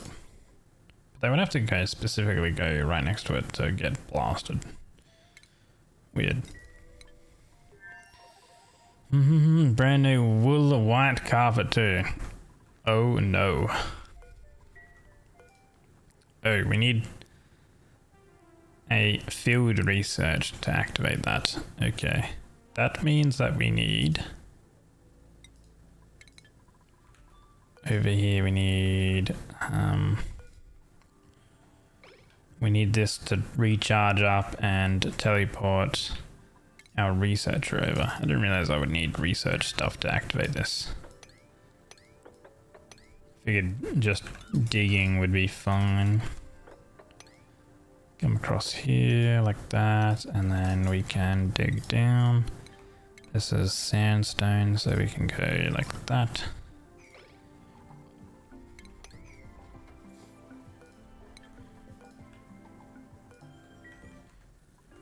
How's the colony going? Pretty good. Yeah. I'm looking at the next planetoid that our first planetoid is connected to. Having a look to see what we have over here. Alright, here's having a little defrag nap time. So we got good amounts of water, but somewhere on this planetoid is a copper volcano and a gold volcano, which is what I want to find.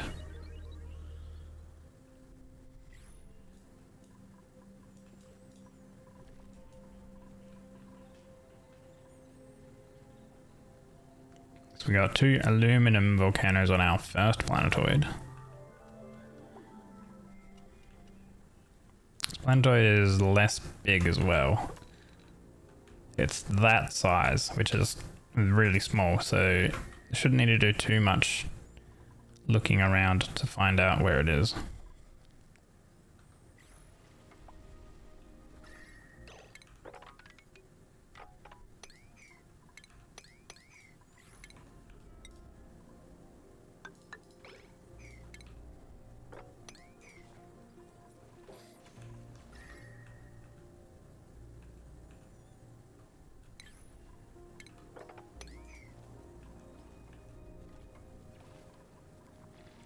Oh, another vacillator.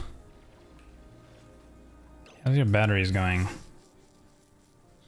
Gunk extraction is required. We can teleport you back. We could also build one. Oh, there's the betas here. Enriched uranium if you feed them uranium ore. These guys.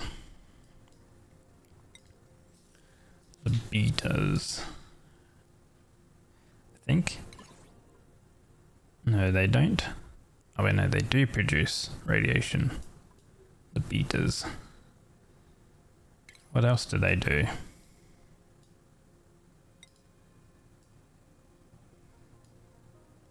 Thrive in radioactive environments. Commonly gather uranium ore for their beta hives to produce enriched uranium. Lifespan is only 5 cycles, wow.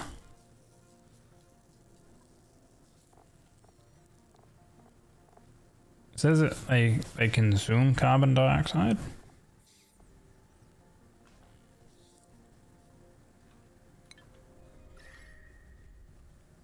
Okay,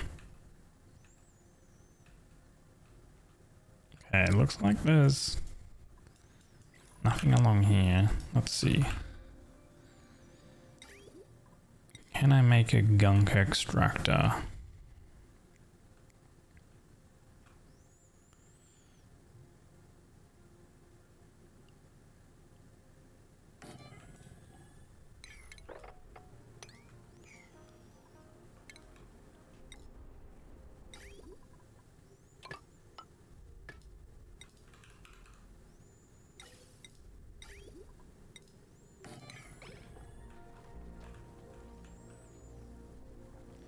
That way he won't complain about requiring to expel gunk.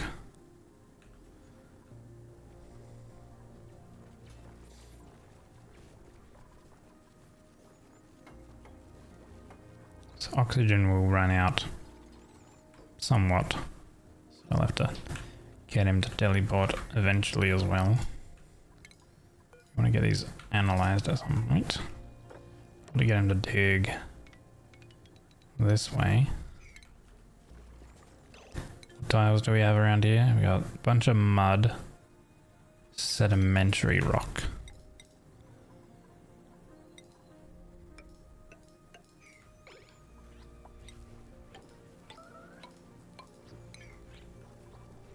Battery is relatively low.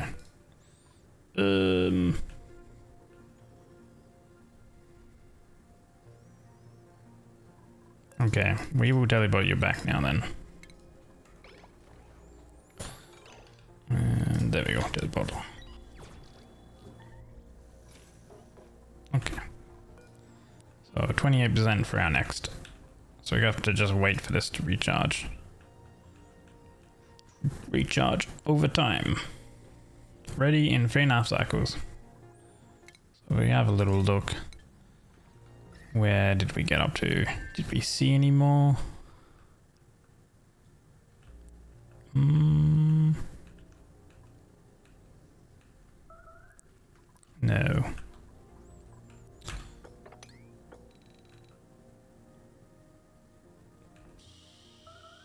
I reckon it's probably going to be like down at the bottom left. How many batteries do we have? 2.3. Also, I don't know where the suits are, but we should probably deliver some suits here. We have a bunch of extra suits.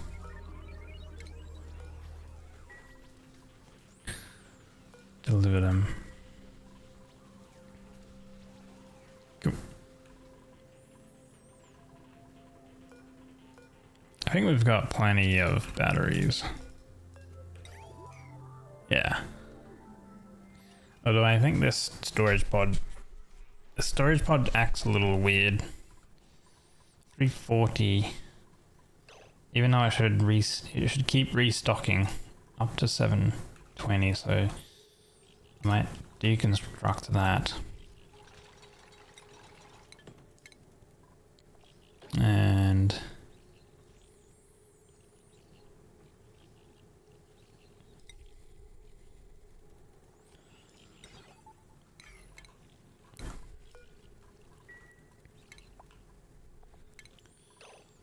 what I'll do is I'll just slap down 3, 5, 6, 7, 8. We have 8 duplicates, so that's perfect. Put down a storage bin.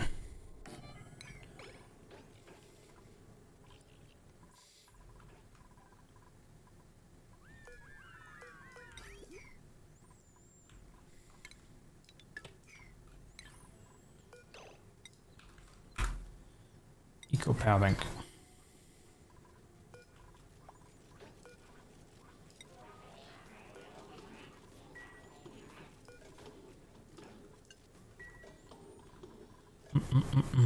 There we go. And that'll actually reflect our power total as well a little bit better, because it'll be all stored in a bin rather than on the rails, which they technically can't access. So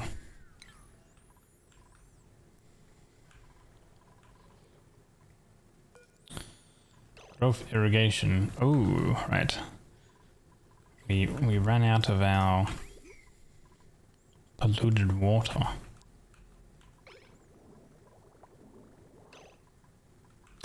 Oh.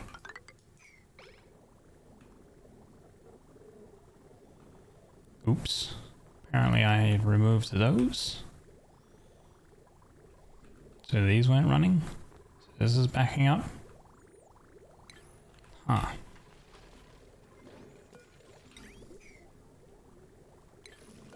Okay, surely like one of the builders will like come over here and build this. There we go. That's better. Okay, good. One thing is I should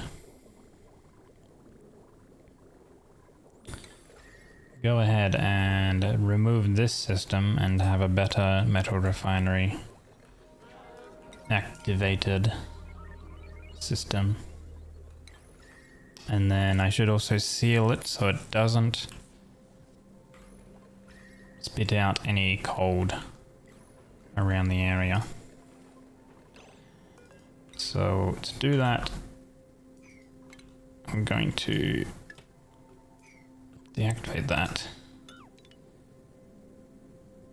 These pipes.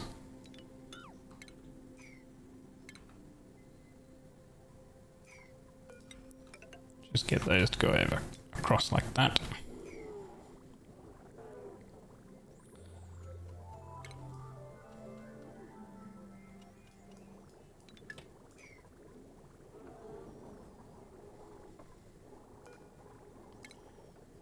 Deconstruct these shutoffs.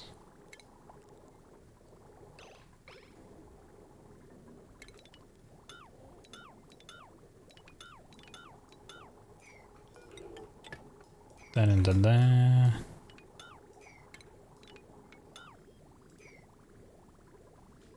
Let all of this run through.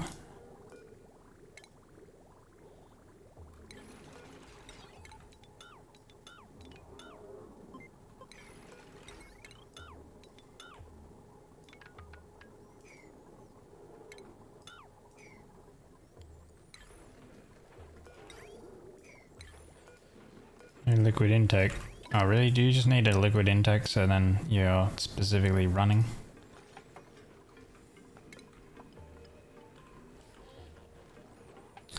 Weird. Get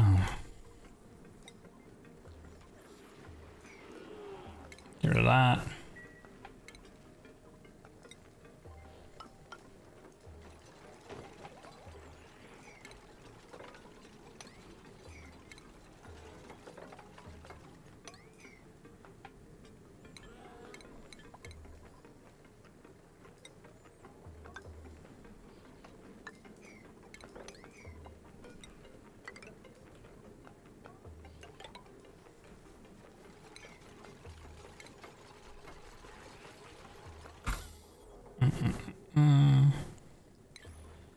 I should be right to get rid of those. Okay, and then we can get rid of them.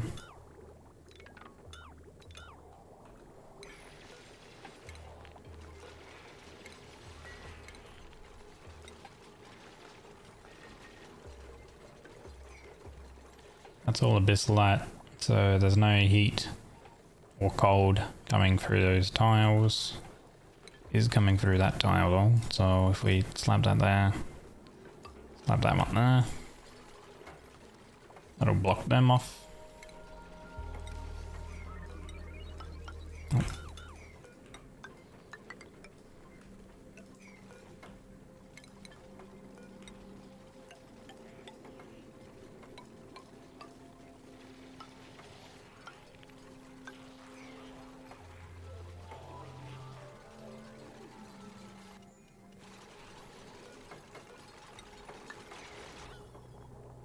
Shouldn't move, it shouldn't displace those tiles. So yeah, good. Then can still travel through this power transformer, so we should probably entrap that as well.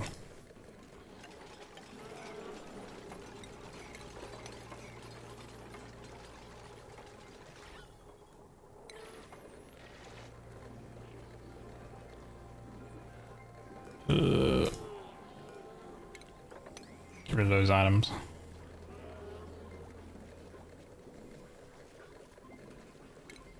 So there's slime there I need to get rid of. I don't want any slime off-gassing, releasing any slime lung in the air.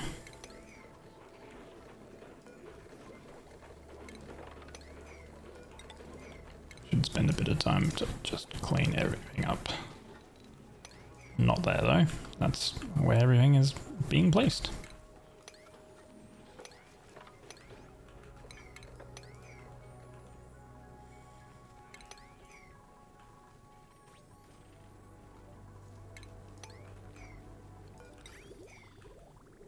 Okay, so I think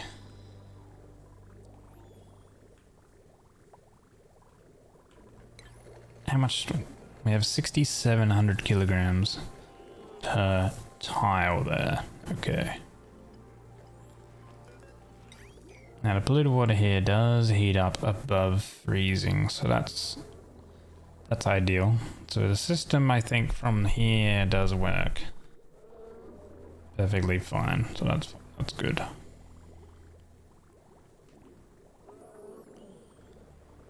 Blue, pink, or yellow? You already had a yellow. Blue, pink, or yellow, but you already had yellow. Have yellow again. Does that work? Can you do that? No! I can't! Angie. I don't know. Oh, you can have yellow again. Why yellow again? Because you already had yellow and you suggested that I could pick yellow. If you wanted between blue or pink, then you should have said blue or pink. But you also included yellow. And yellow is your favorite color, so why not? Why not? Mm-hmm. No! Don't call me rabbit! Fuck you, Peg! I didn't. Don't call me rabbit.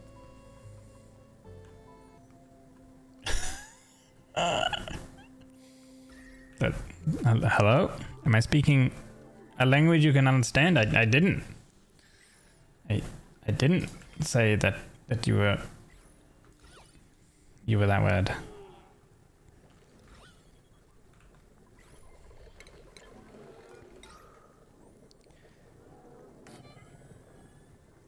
English, motherfucker. Do you speak it? I fucking love that. Samuel Jackson screaming that in that movie. This is so good.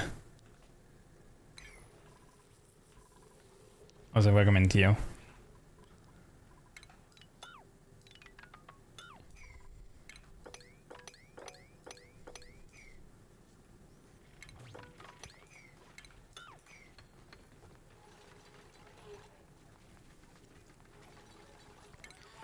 Nick's on a plane. Yeah, it's like it's not a good like movie because you know it's one of those stupid like meme videos, kind of like similar to Sharknado and stuff like that. Like it is absolutely stupid, but it is kind of funny.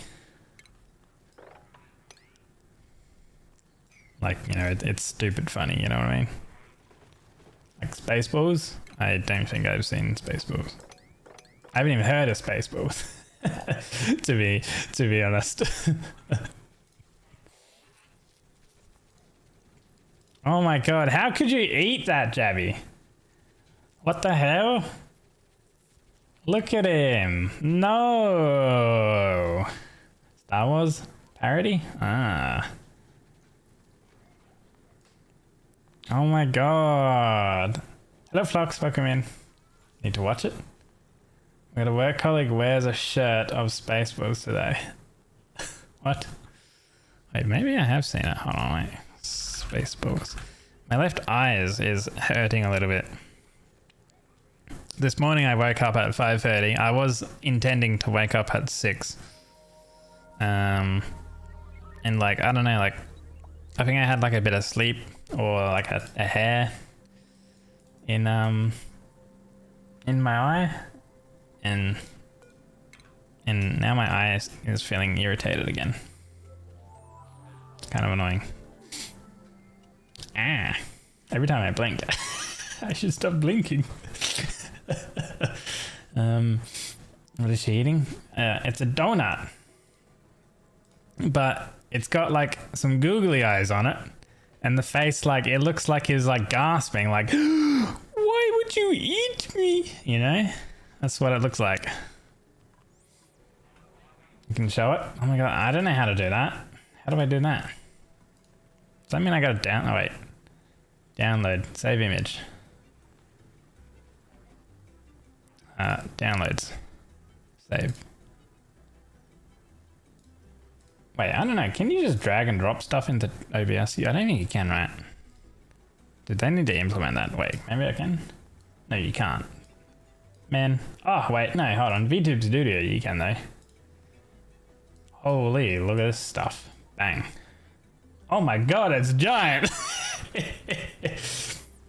This is what she's eating.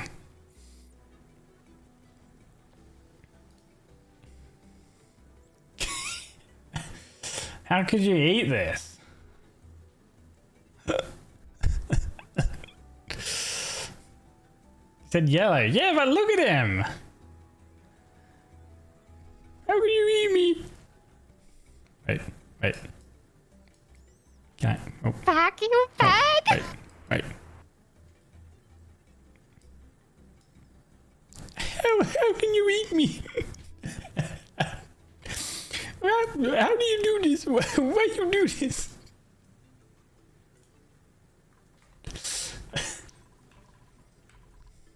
Unbelievable. Guys, new model reveal. I'm now a donut.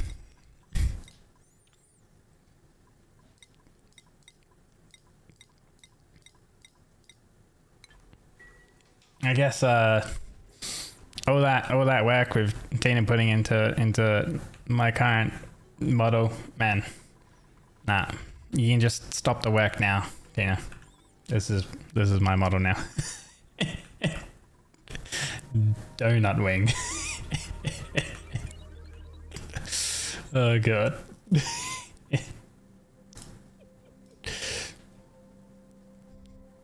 Wait, what did you send now?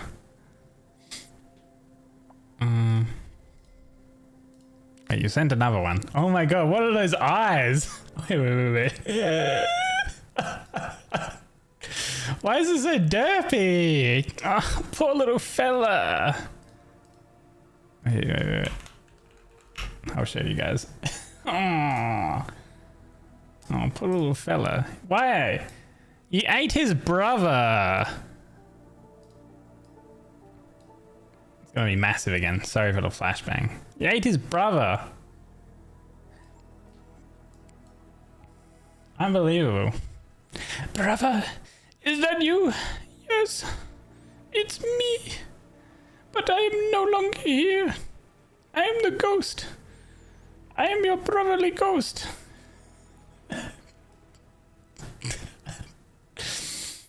Dude, it reminds me of that thing where it's like, Father, is that you? Father.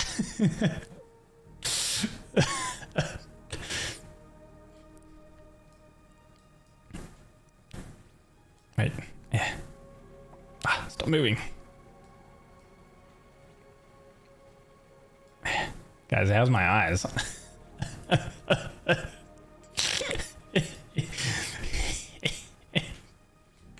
But if I may, I have some donuts.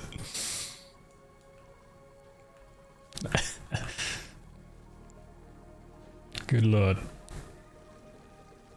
You need to laugh so hard you're at work. They're looking at you. Good. Damn, it's Donut Monday. Fucking he's like, oh, shit. This man's gonna try and eat me. My eyes. Hey, Asta, welcome in. It's actually Tuesday. What do you mean Monday? Brother, may I have some donuts? No. Wait. Yeah, I know, right? It's actually Tuesday, my good sir. Why is that dude going over there? Stop it. There's a man who's coming over here to grab stuff. But why? He shouldn't be. Hey, Naked. Something's different about you, but you can't put your finger on it.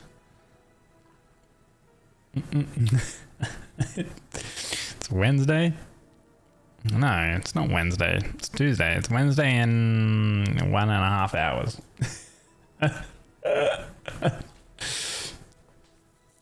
I don't know what day it is, but it's donut day. You're blaming your beautiful eyes. They distracted you. Yeah, you like my eyes? Look into my eyes. Oh, sorry. Me when I put in my glasses, they grow bigger. Look, stare into my eyes. Tasty eyes.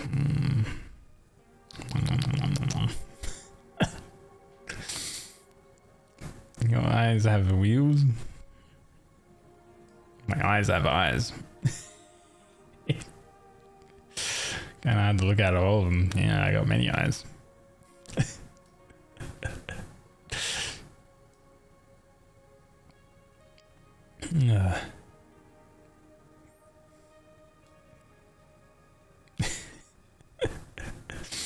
Confusion eyes. I got the derp and then I got like the gasping one, like no, it's like it's like the, you know, it's like how you got like two brothers and then like one's like older and like embarrassed, you know, so this is like the younger one, the derpy younger one, and then this is the older one, and is going like, I don't know this guy, I'm not related to him. That's what it's like. I don't know that kid. He's just following me around. So you're the derpy one? No, what the no, huh? What do you mean? I'm not the derpy one, huh? Concerned one being, are you even alive? I'm about to commit the stupid right. Why the fuck am I babysitting this? Yeah.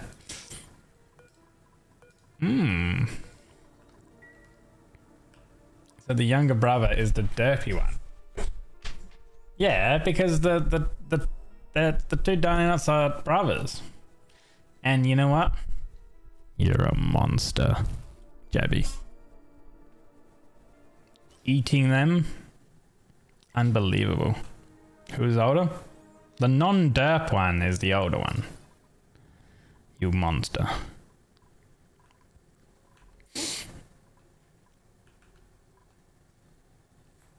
Okay, so you're saying that the older one is you, Jebby.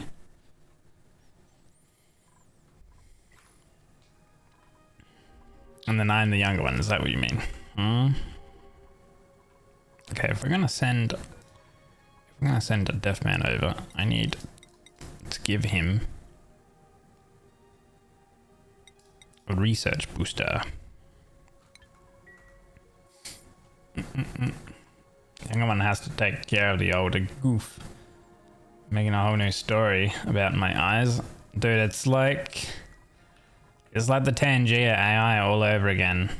Back when we had back when we had the entire like fiasco with the creek and the sentient kidneys or whatever the hell it was. Holy shit, that was insane.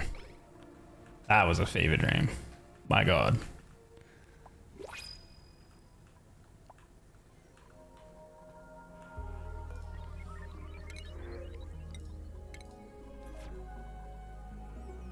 Half of you guys probably are like, what the fuck is he on? And you know what? You'd be right. What the hell were you guys on?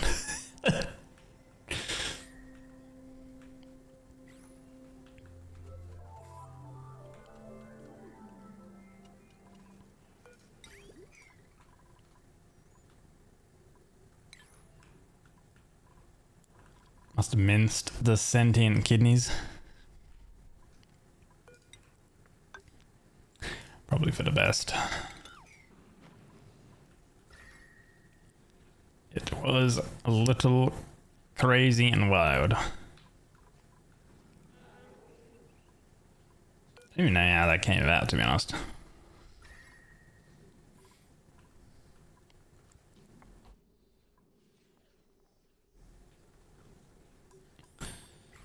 Oh, there's another vacillator here. Damn. You know what, Deathman? Come see if there's another one that you can get. More brain surgery on Deathman. I'm gonna make you into a super soldier. Oh, already has all the traits. Ah, okay. Well then. Jabby, come get super soldiered up.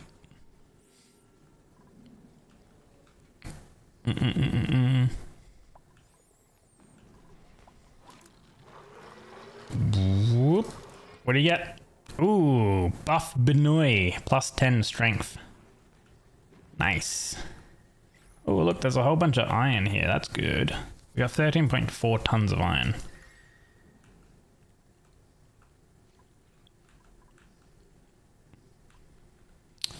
Maybe there's a thing here. There could be. There well and truly could be. So...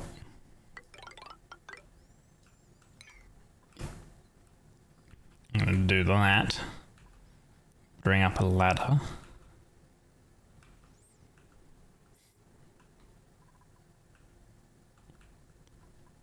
Wait, we had another one here too. Was that one? That one was used.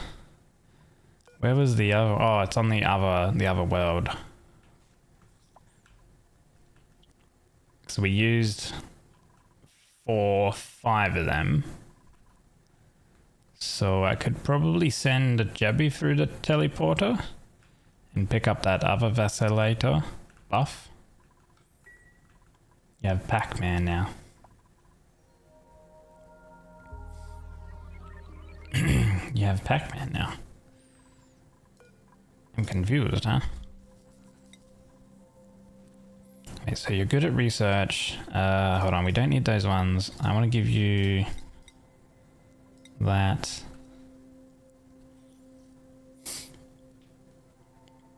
Cut his kidneys out. Cut my kidneys out. Cut my kidneys. You're selling my kidneys on the black market.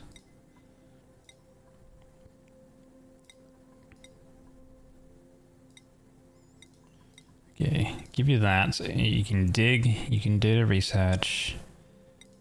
Hold on, if we drop that, give you a bit more construction. Drop that, give you that.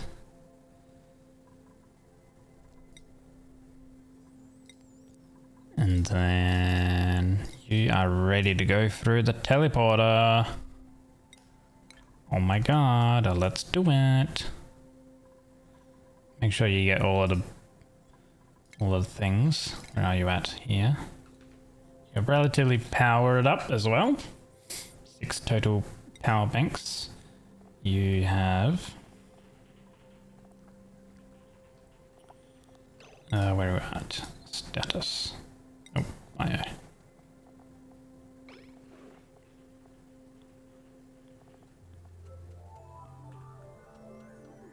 Wait, which one actually has...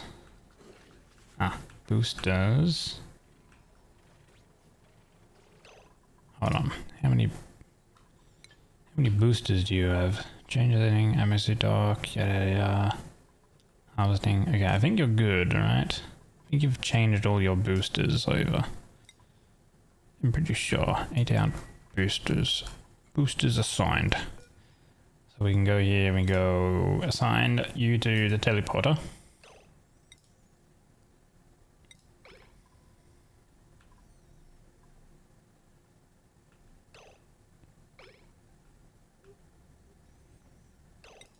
Where's your assigned? Are you running here?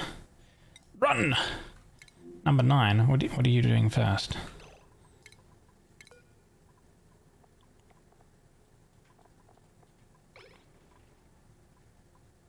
Oh, you're getting the boosters. Okay. You're still getting boosters and stuff, right?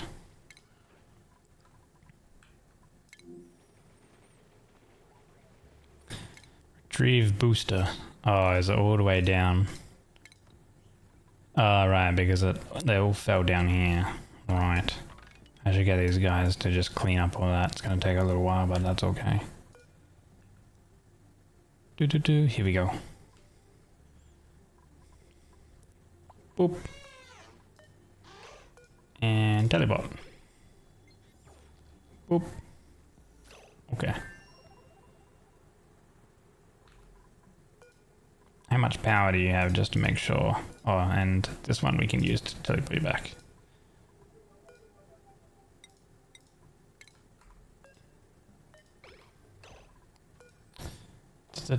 Your power is... Where is it? Power banks. Okay, you have pretty much nearly full power. Estimated power supply remaining 10.7 cycles. Okay, that is a plenty. So there's a facilitator here. And then I also need you to activate these. Max field research skill. Hold on. Ah, there we go. You're activating it. Nice. Good stuff. So I want to get into here. So if we go sandstone, dig up, deconstruct here, cheat our way in.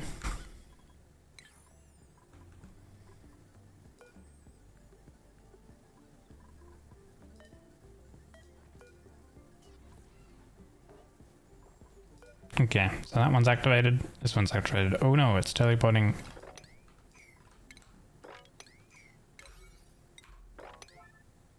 Sheet. It's all getting water damaged. Oh no.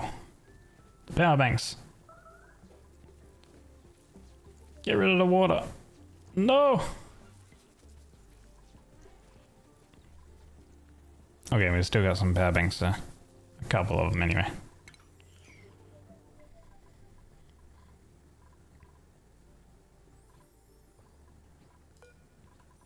And we're about to take things back. If we so desire, but we do need to power this, so we're gonna have to figure out. We can do a power, what are they called? A discharger. Our compact one powers 60, so we need to make 2 compact ones, or we can make a bigger one, but that requires refined metals. So we could make 2 of these, and then we can power that, so then we can send things back.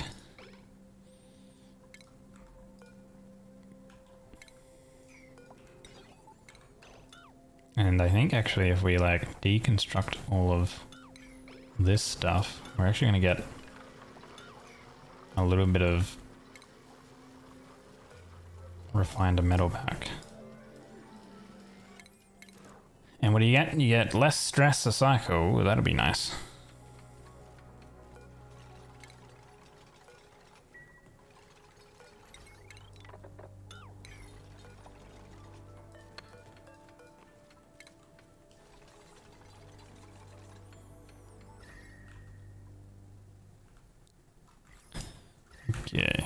And then I'll get you to dig over there. There's another door section over here.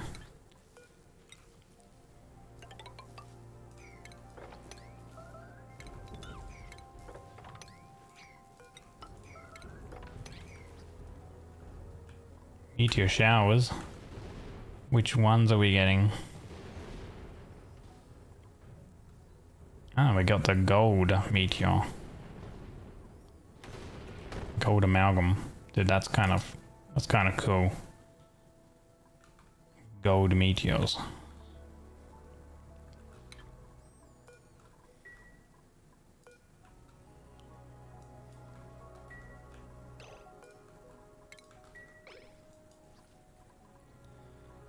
What do we have over there? We got some ethanol. We got a toilet.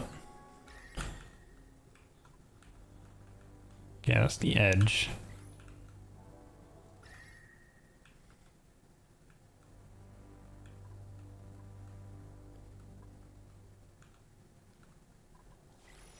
Is that massive spiral of fossil? Wait. Where am I looking? Massive spiral. Spiral looking thing. This thing? On the right side? This thing. It is rust and salt. That is what that is. Rust and salt. It's a rust biome.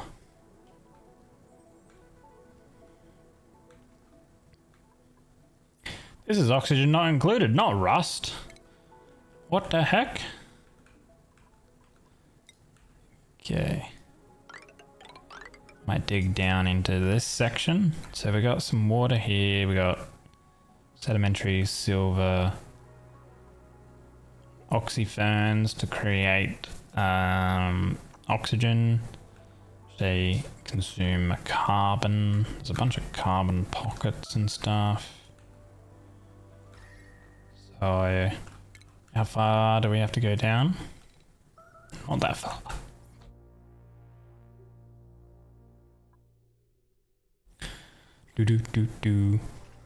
Oh, we have arbor trees.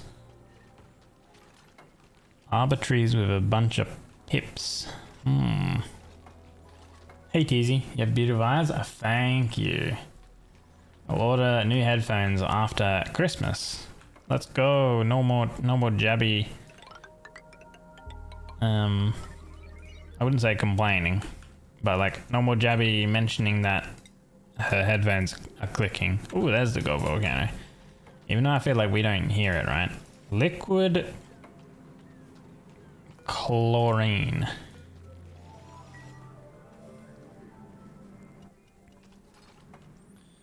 It's not a bad thing, but I mean like whenever you mention that your headphones are clicking, I feel like we don't hear it.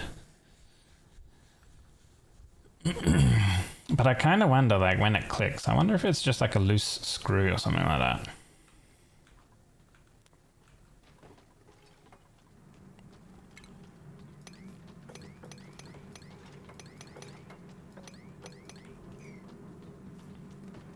I think it's this one, right?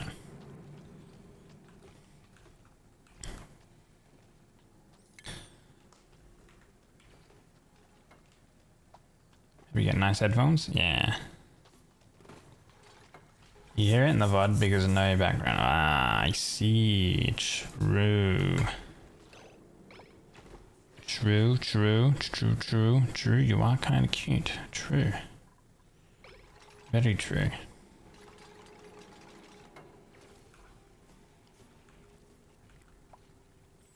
Oh, is this the copper volcano? Hell yeah.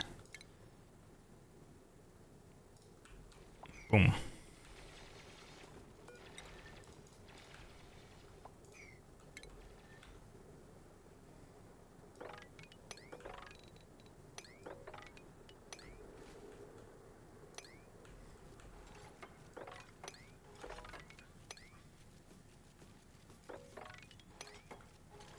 Okay. So gold volcanoes.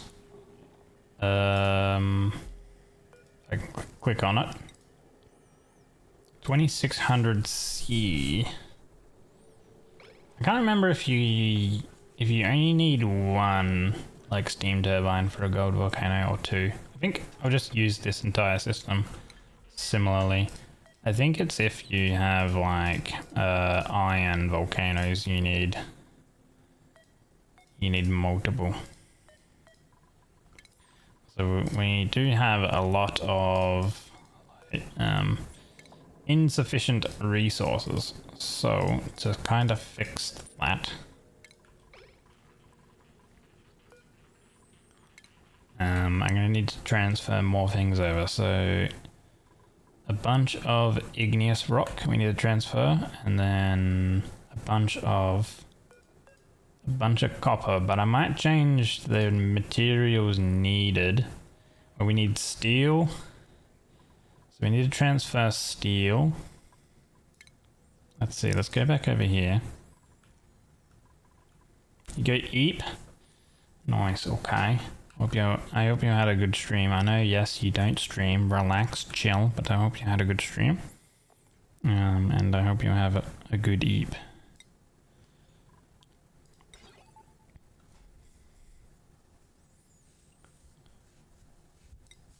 So we're gonna go and do a storage bin. And we'll do a sweeper. I hardly know her. Made out of aluminum. And this we'll do aluminum. We'll do steel. Eco power banks, yes. Igneous rock, yes. So then steel. Igneous rock. Eco power bank. Actually, no, I won't select eco power bank. That's fine. What was the other thing? Igneous. Right. Some copper. Oh wait, no. Aluminum. Okay. We'll get them to like build that stuff first, and then they can store things into that, and then hopefully we can start sending those materials over and then start building these things. Now, where are you? Where the heck are you?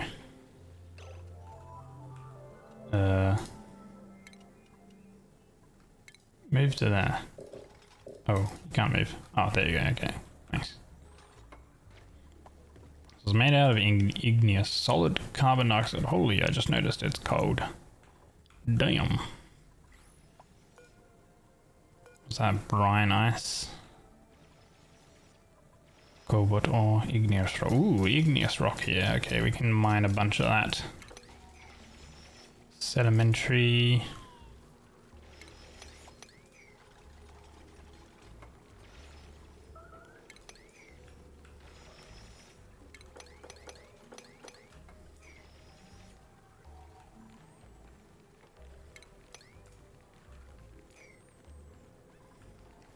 Okay, there we go. We're getting a bunch of aluminum and steel.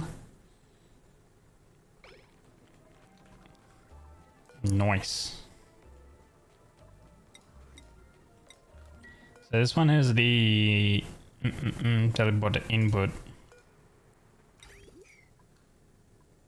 If we wanted to, like, you can power that to spit stuff out for like manual use. But this thing, we can just have it go straight into the input.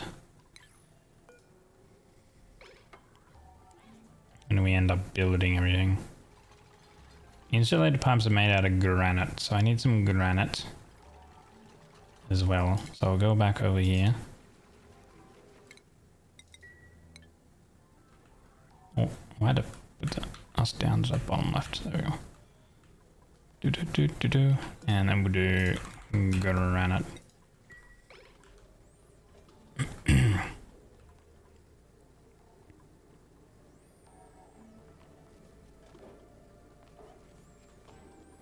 Cool.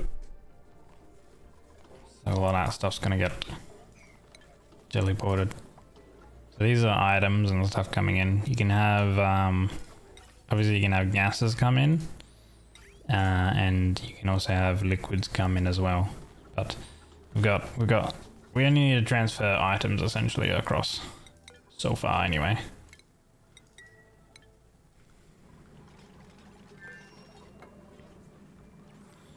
What are those guys getting damaged by? Oh, we should have a see. What do you need? Grinding gears reduce. Okay. You need to actually go back because your gear oil is at 0. And your gunk is building up. So we should probably send you back. Time to go back. And then next time we're gonna have a bunch of items and we can send a good builder, I think. Someone who can dig a little bit. But a really good builder.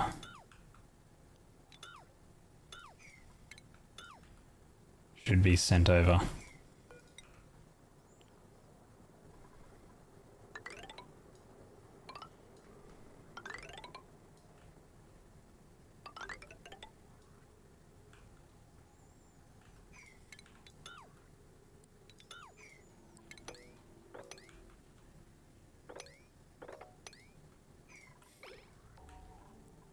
Okay. There we go. Very good. Cool.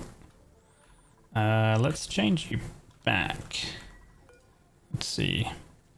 Duplicate skills. So take those off. Give you back that. Give you back those. You're not going to need to do... Actually, we are going to need to do some research. Because I want to at least get those volcanoes researched. So we will need to send someone who's good at researching as well as building.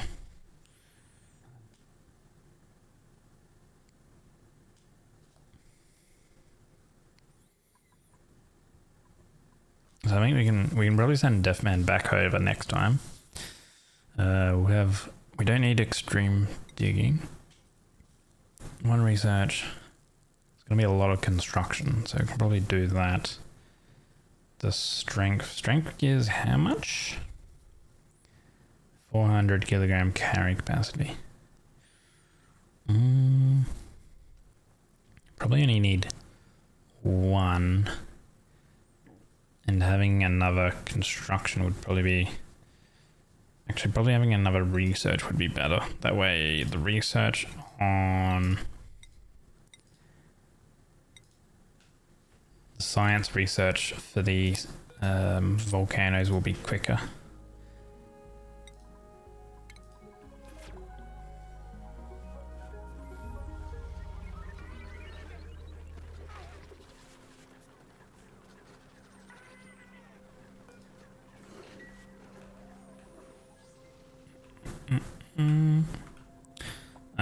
This will be ready. This teleporter will be ready in recharge time 1.3 cycles.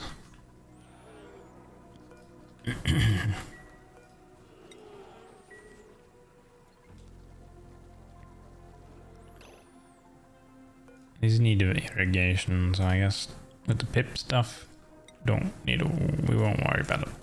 Oh, instead we can get those arbor seeds from the second place, right? So we have arbor trees. So like arbor trees, they require polluted. Ooh, they do require polluted water a cycle. And the dirt. But wait, no. If a pip plants a seed, then doesn't that plant act like it's wild planted, and it's not the, what do you call it? It's not domestically grown. It's wild.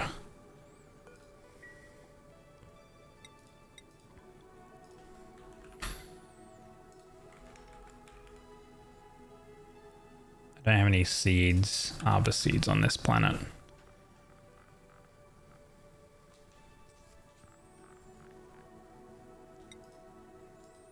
I don't know what reserved means. Total and then reserved.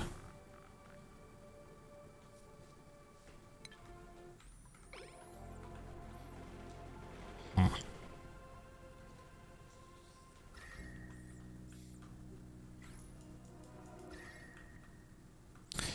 Oh, there is. Ooh, there's two here. Okay, what do we have here? We have a raw hot natural gas, and we have a liquid phosphorus. Liquid phosphorus. So if it is a liquid, it is 240 or higher phosphorus. And I guess if you can cool that, like you can get a decent amount of kind of like power. So then cool it down to 125 degrees using a steam turbine setup. And then we can feed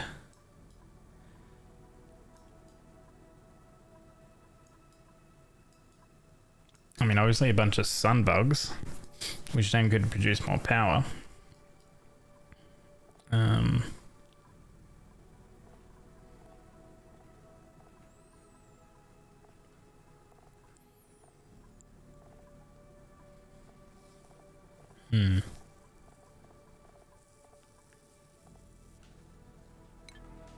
Okay.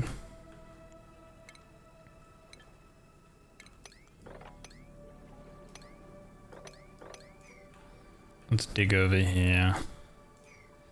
So what material is here? There's granite here. Okay. So we should build granite.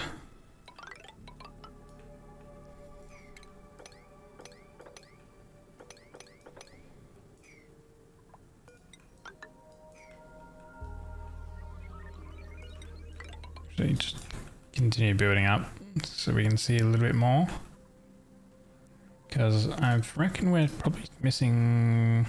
Yeah, we're missing one unknown geyser still. So it's gotta either be here or... Oh, where is that one? We have a saltwater geyser here. Oh, we should cap this one because this is kind of hot. This has granite here, so we should make granite.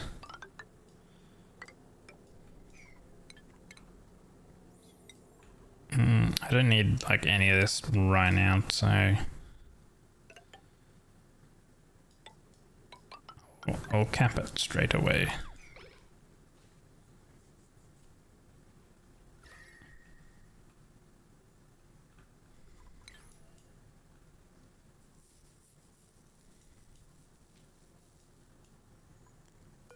So that's a chlorine, that's a hot chlorine gas.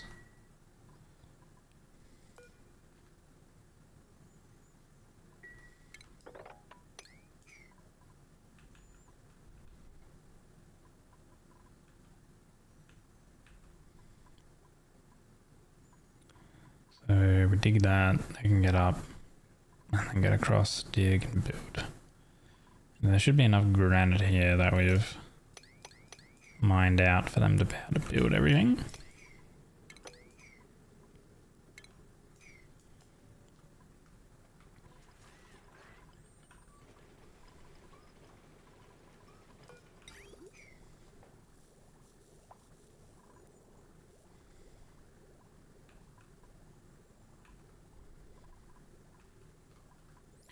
Imagine what have we gone up to now? 32,000 in a tile there. And then over on this one has gotten to 16, 20, no, say like 18,000 a tile.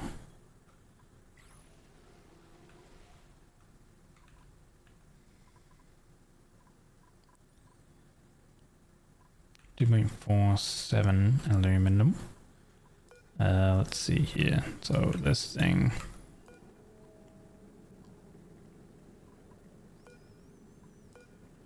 I guess.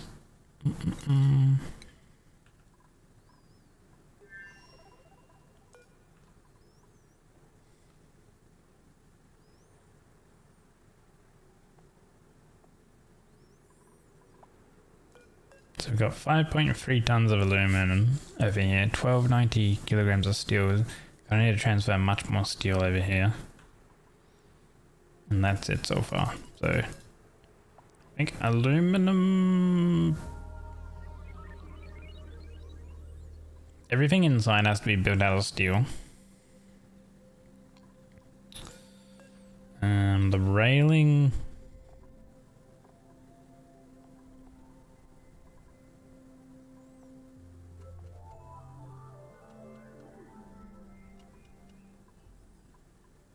I think it can be made out of copper. I don't think it needs to be made out of steel.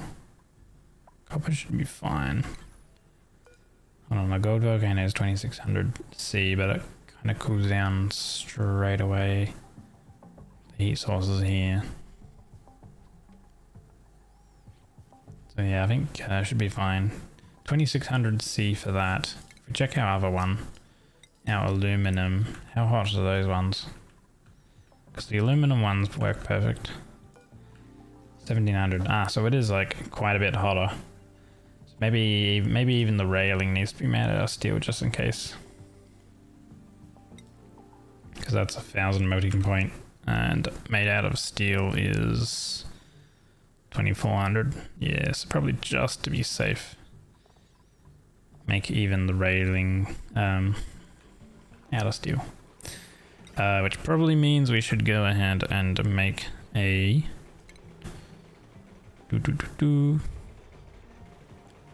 refinement.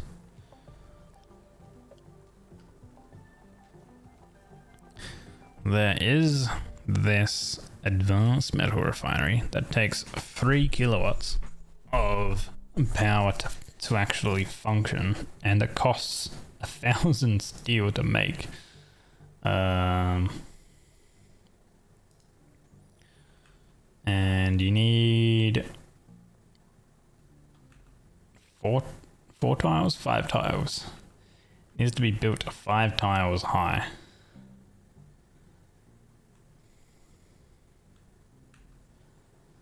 So that's a little awkward.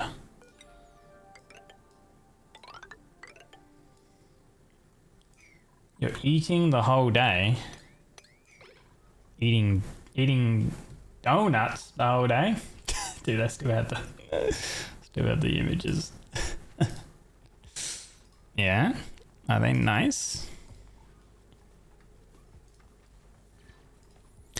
These little donuts. Good morning, Hearty. Hello, hello.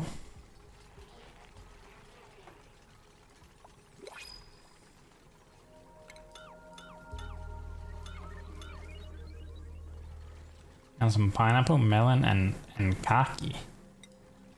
What is that?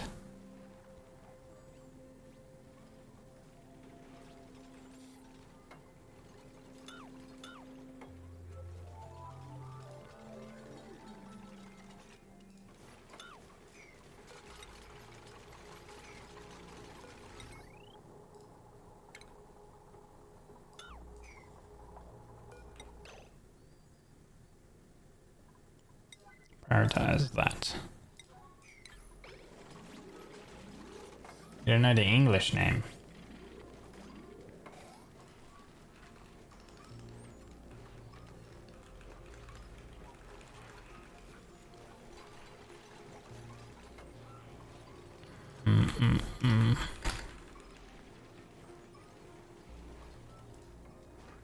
G'day.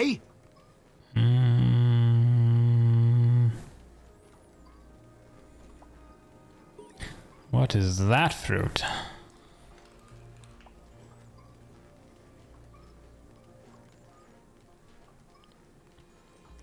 I don't even know what that is. I have never seen that before. Ah. Persimmon. Ah. Persimmon. Yeah. Persimmon. Hello, Moti. Hello, mouse.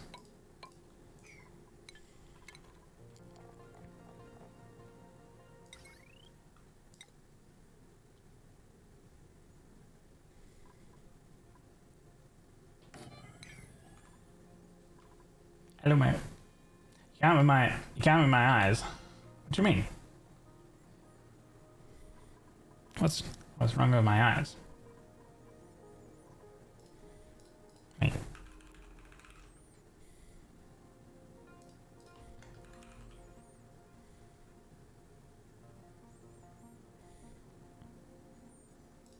Wait.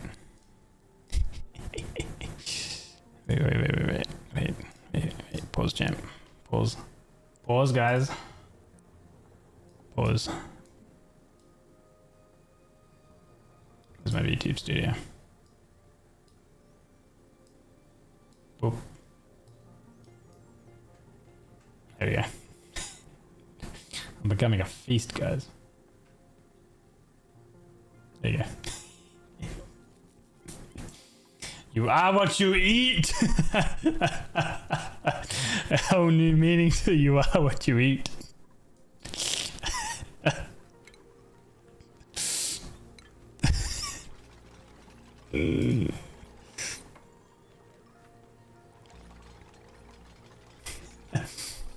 Would you eat me? I'm becoming a buffet.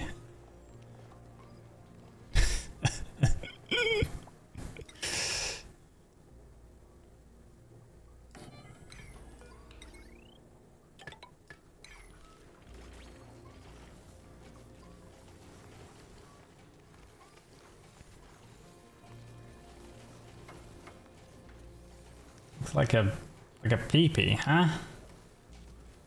What? What's you talking?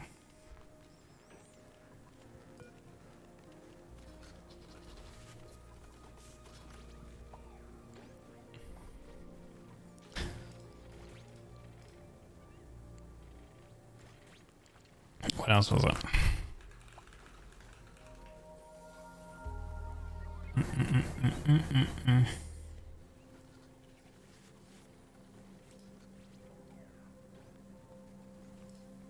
Oh, this is a good one.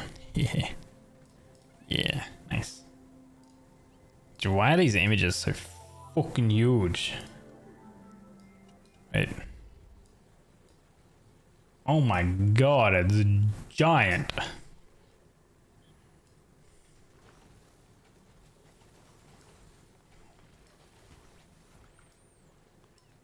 There we go.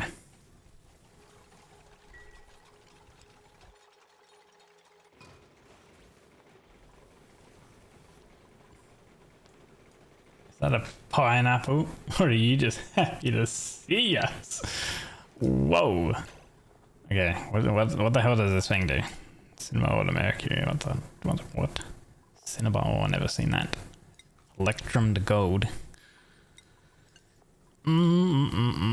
So this makes... Oh, I see. It takes a lot more material. Wait, so that means it must take a lot more... A lot more, like, coolant as well to run. Wait, oh my god. If water is used for coolant, its temperature will raise by 133.7. Okay, so we have to this produces a lot of heat. Oh wait, no, yeah. I mean, we want to make a lot of iron to then make... What the hell is it? Can I not make steel with this? Do I need a regular one too to make steel? Oh, chromium looks pretty good. You need ferrochrome though. Wait. Ferrochrome to make chromium. Thermium to niobium. Oh, niobium's good too. Thermium though. That's space ingredients. Okay, wait, so it doesn't look like I can actually make steel with this one, so I'm gonna need the regular one too.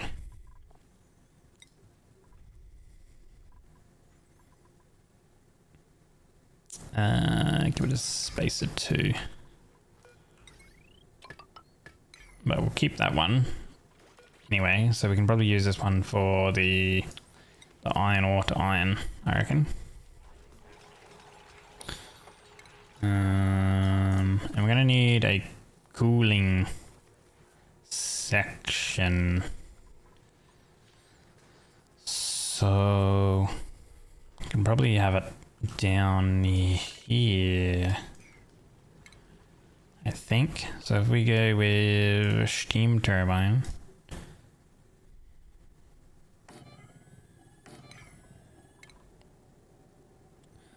and then we go with some insulated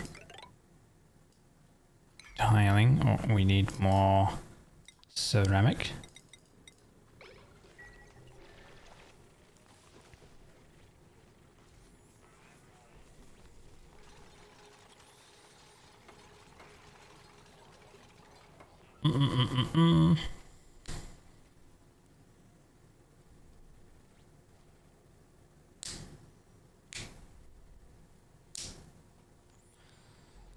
So we get those made, and then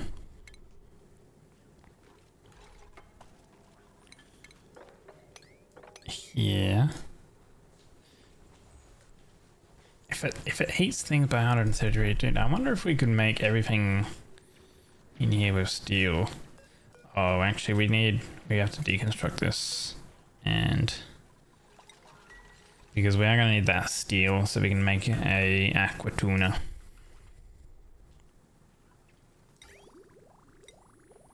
Made out of steel.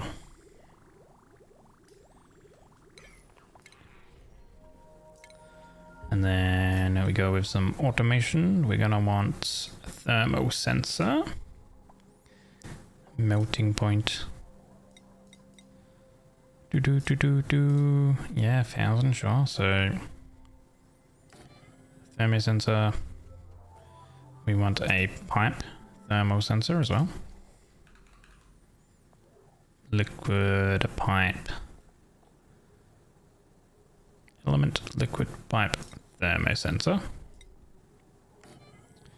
Then we'll go with a gate. We want an AND gate.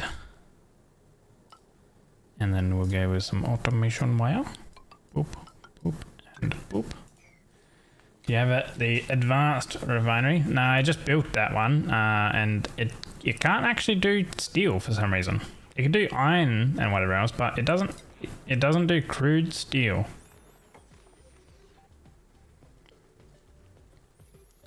In the mod, that's what processes steel. I didn't see the steel thing on it though, so.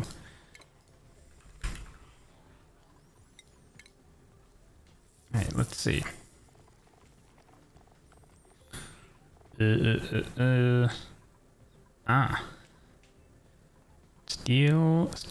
Steel. What makes steel?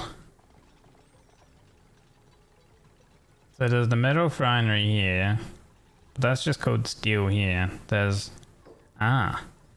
something called a selective arc furnace.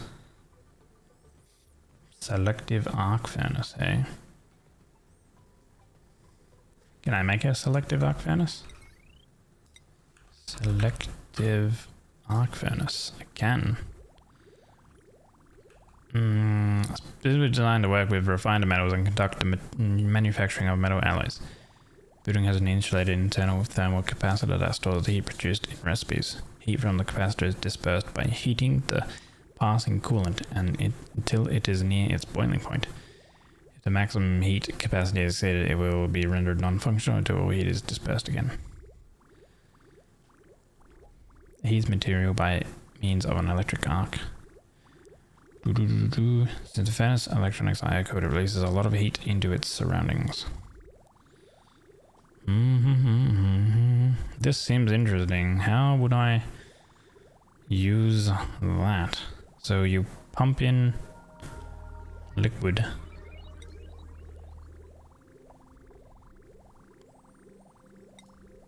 I guess making this out of steel would be ideal, right? Let's see how hot it makes materials. Hello, Croc.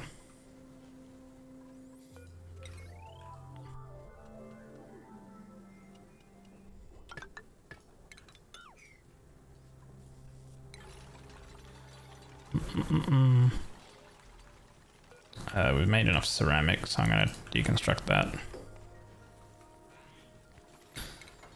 And then we'll go ahead and...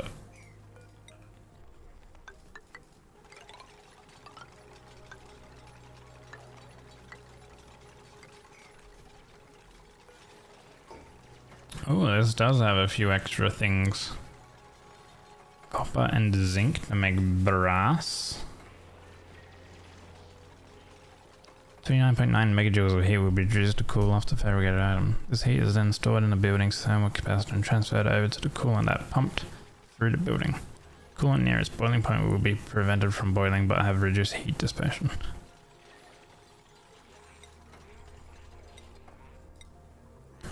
So you've got using lime.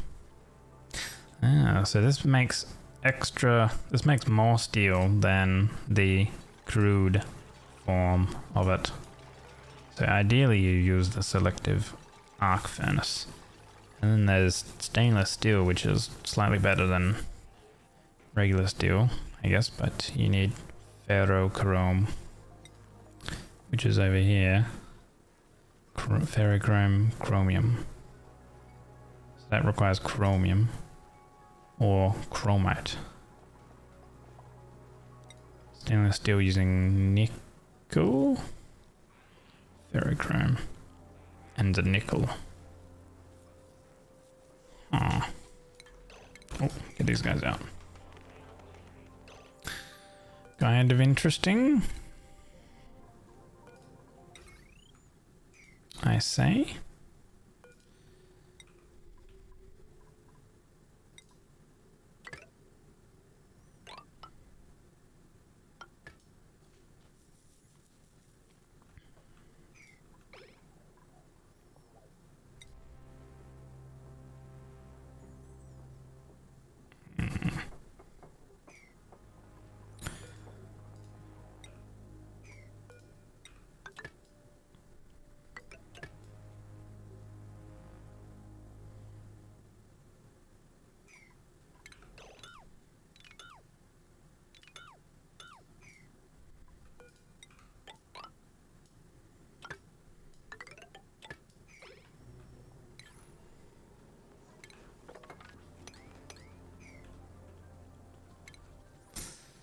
Alright, we need some plumbing.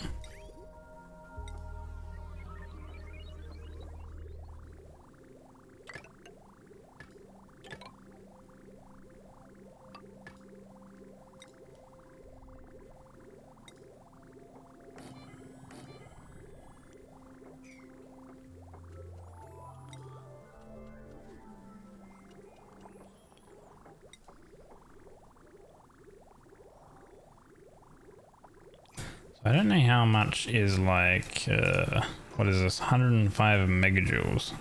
So how much is like 105 megajoules of heat is produced?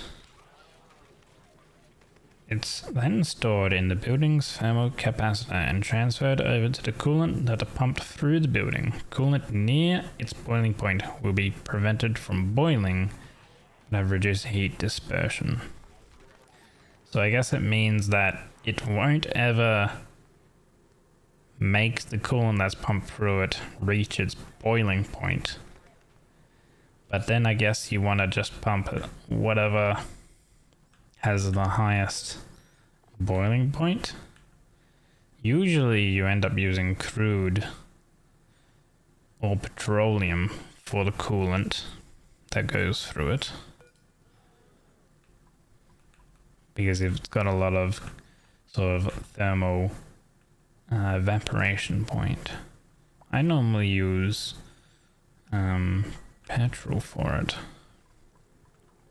And then you just have it loop in the aqua tuner a couple times.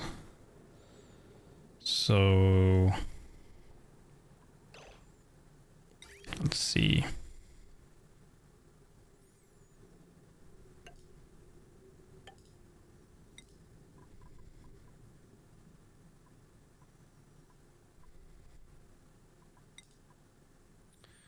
Check the building using liquid chlorine.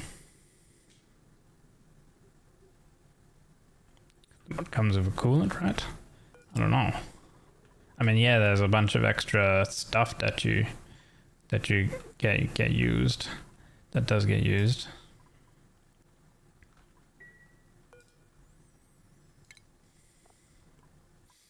Liquid chlorine.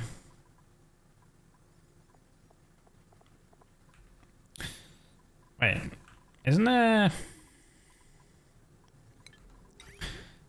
like these compressor buildings? And it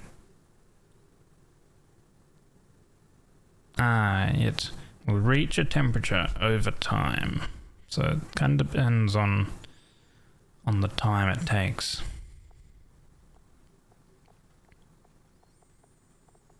To cool the liquid down.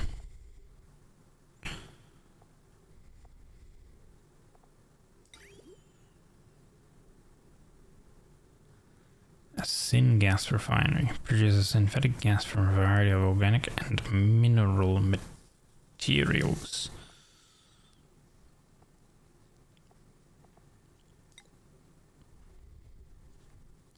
Petroleum, nat gas, and bitumen.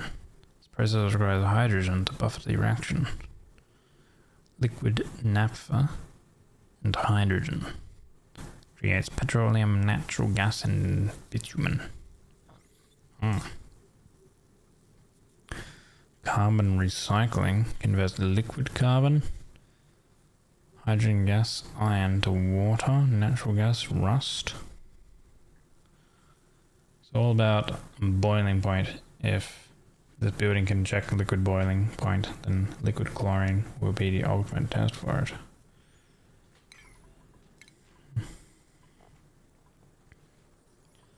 Well, liquid chlorine becomes a gas at negative 34.6. So, I mean, you would need to, like, you know, keep your liquid chlorine very cool. I feel like it's, what it says though, right, is it says that the coolant that's pumped through the building, coolant near its boiling point will be prevented from boiling, but have reduced heat dispersion. So what I assume would be like it'll heat the liquid that's pumped through it up until it's like that liquid's boiling point, but then no more. So then that is its reduced heat dispersion. So it'll cool the building down less. So then the process becomes less efficient. Because the heat from the capacitor, so like the building has an internal capacitor that stores the heat produced by the recipe. And then heat from the capacitor is dispersed by heating the coolant that goes through it until it is near its boiling point. If the maximum heat capacity is exceeded, it will be rendered non-functional until all heat is dispersed again.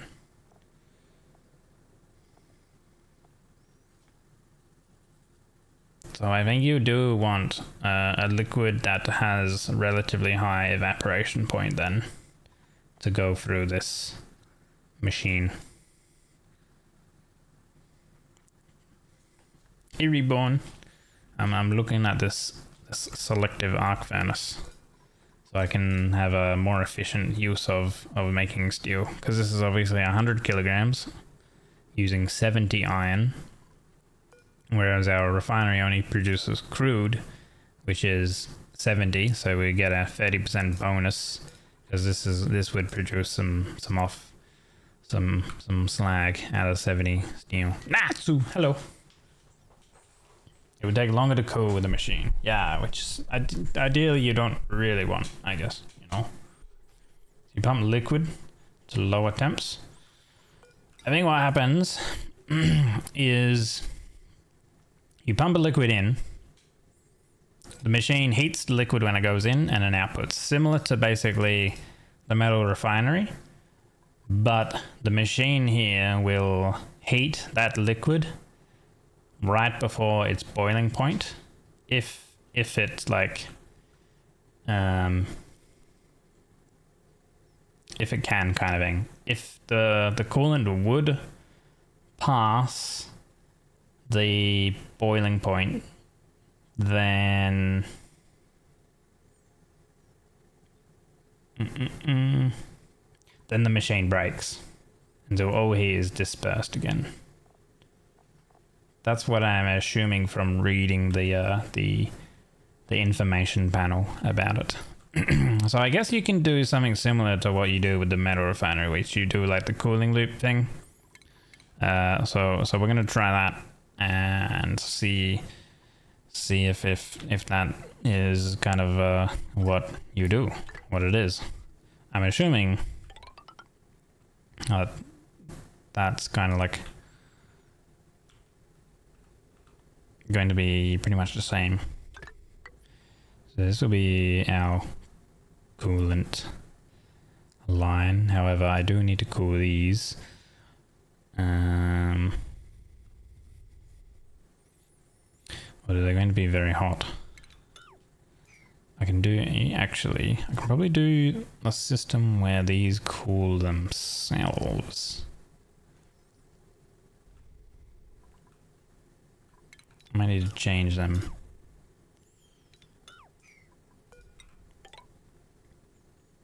So this will be the cooler side.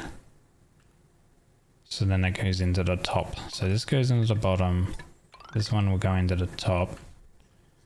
But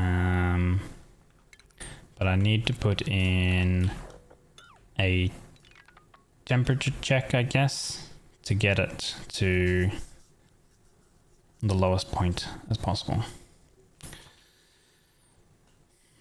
Pass the coolant by the sauna to lower the temp to 125, pump it back to the machine. Yeah, that's what I figured. Perhaps. Oh yeah, you could do that. Rather than using actively code system, you can do that as well, perhaps. If it just converts the heat straight into the thing, then yeah. Are there any recipes that we need? Like this can do copper, and this can't do copper. So this is an alloying machine. It creates metal alloys. So technically you still need the metal refinery, I guess, until I get the advanced metal refinery. So we still do need a cooling loop. I wonder if I could kind of combine a cooling loop alongside the arc furnace thing.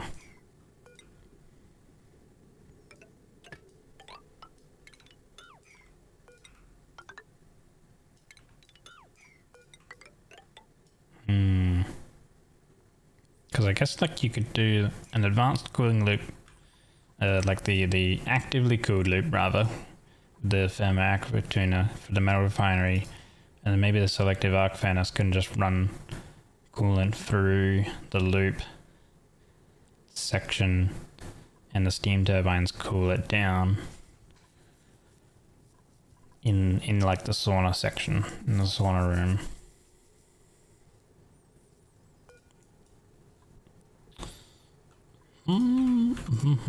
Okay, let's hold on.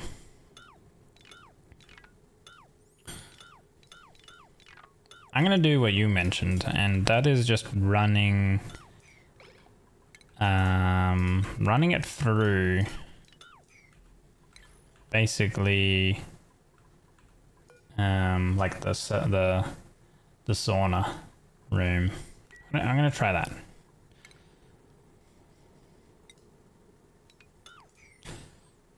And I can always, you know, throw in, I guess, one more. Technically, maybe I should move them across one. That way I can fit 4 in and we can just have a very large sauna room. If there's a lot of machines that you can make that produce a lot of heat,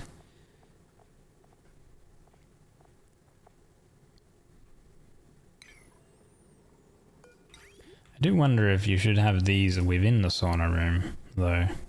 It kind of depends on how much heat it's gonna produce, I guess. We'll make this and see, like, see what happens. It's gonna be like, you know, the trial run, I guess, if you will.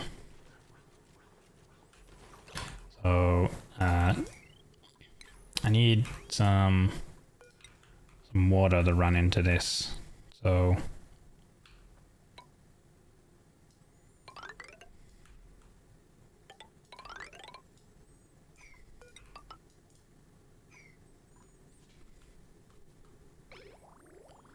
but maybe you still need an aqua tuner to cool these guys down, right?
So like the more water we do pump in, then the more like thermal mass we will have within it. I do need, so I guess you would do radiant pipes in here, so then that way the coolant can disperse as much. Now 660-degree melting point for aluminum. I think we can get away with using aluminum. It's also really good because so the thermal conductivity, so the heat will like expel really good. Because if we look at petroleum, its evaporation point is lower than the boiling point of the aluminum radiant pipes, so that should be fine. So like we would have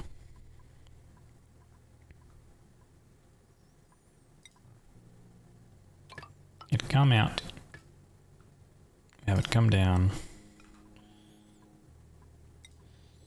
we have it loop over,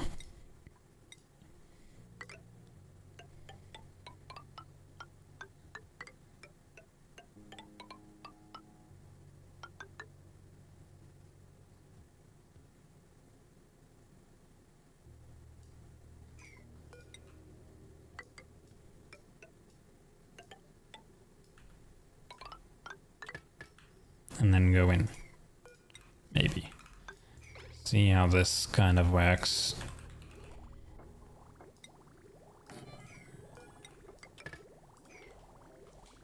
If you want 1 kilogram of coolant liquid you want to use, then the machine show you the temp that will add to the liquid. I'm not too sure because it just says megajoules. It just has a, yeah, the process just creates a certain amount of megajoules of heat. And I don't know what like 105 megajoules is. Like I know that if you hover over this, you know, and without pumping a certain temperature, it just defaults to water. And you know, this is kilojoules. So I think it's just like it produces a lot of heat, and it stores that heat, and then that heat is dissipated through the liquid that comes that you pump through it.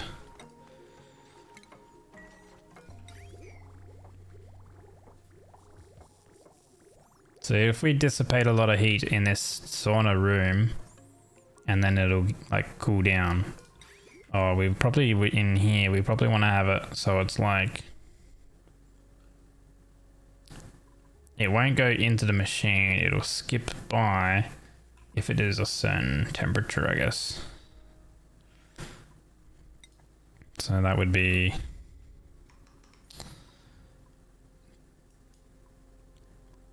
technically this line that is going to feed water will actually close off, so we don't actually need this liquid bridge here. So we can throw in a pipe thermo sensor.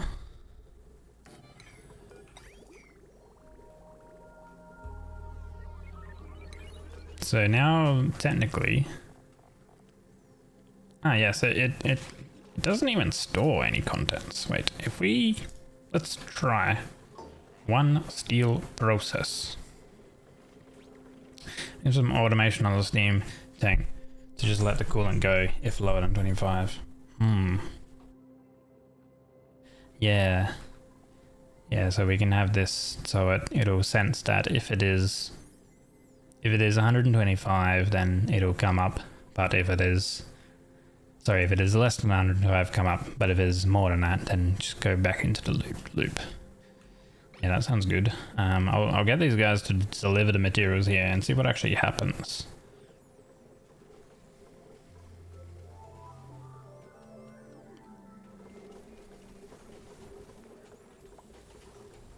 We'll need to, I guess, set up some automation stuff so we can drop off like iron and things like that here.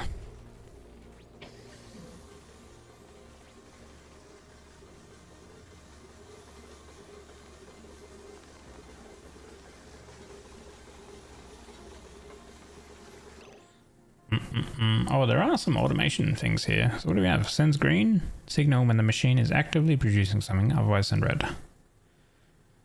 Enable/disable sends a green signal when the thermal capacitor is above threshold, otherwise send red.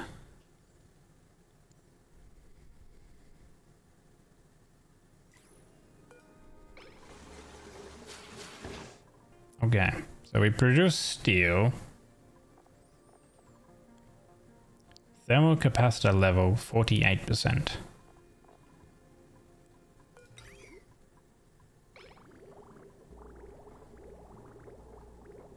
So do I need to have it reach 100%? This building's internal heat capacitor stores heat energy to transfer it to the piped in coolant. Capillary structures will prevent cooling from boiling at the cost of reduced heat transfer. The capacitor fills up completely, the building in operation until it's fully cooled again, down again. Okay, that's what that means. If this reaches 100%, then you have to wait until the capacitor reaches 0% before you can then do more processes. So this down here sends a green signal when the thermal capacity is above the threshold. So you kind of want to have this, I guess like it kind of doesn't matter. I guess you would maybe do some automation on this so that way you don't want this reaching so high. Let me wait. I'm just gonna get them to complete this circuit. Oh, okay, right, so it does do that. Okay, so it 537.7 petroleum temperature. So we got 1, 2, 3, 4, 5. We got 5 nodes. Yeah, I don't want to go. I don't want it reaching the radiant pipes. We got 5 nodes of that, and it's lowered the thermal capacitor level by quite a bit. So I wonder if you don't want to maybe use petroleum. Maybe you want to use something that has less temperature, like height, if that makes sense. Like something like at like 250 degrees or something like that evaporation point. So basically what it does is it just makes it into like so if we actually look at petroleum. So 538.9 is when it boils over into sour gas, and this is at 537.4, right? So it basically makes it nearly reach its boiling point essentially. So that's what it does. Any liquid pipe through it makes it nearly reach its boiling point. That's kind of cool. But yeah, that does mean that this system should kind of work. I'm a little worried about that. The turbines would overheat by... I wouldn't be able to cool them with their own temperature. So I might need to actually put in a aquatuner just to cool these guys then. Because that's a chunk of heat that would need to be processed into the system. Technically, actually, if you threw this down here, that would actually kind of work out kind of well. But yeah, I think we need to put in, looking at that, I think we need to put in an aquatuner down here.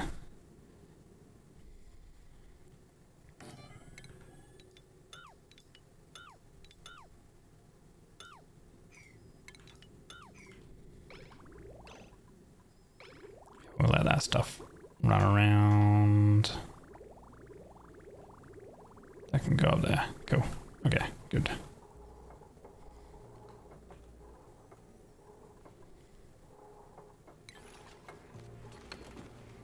So this goes here.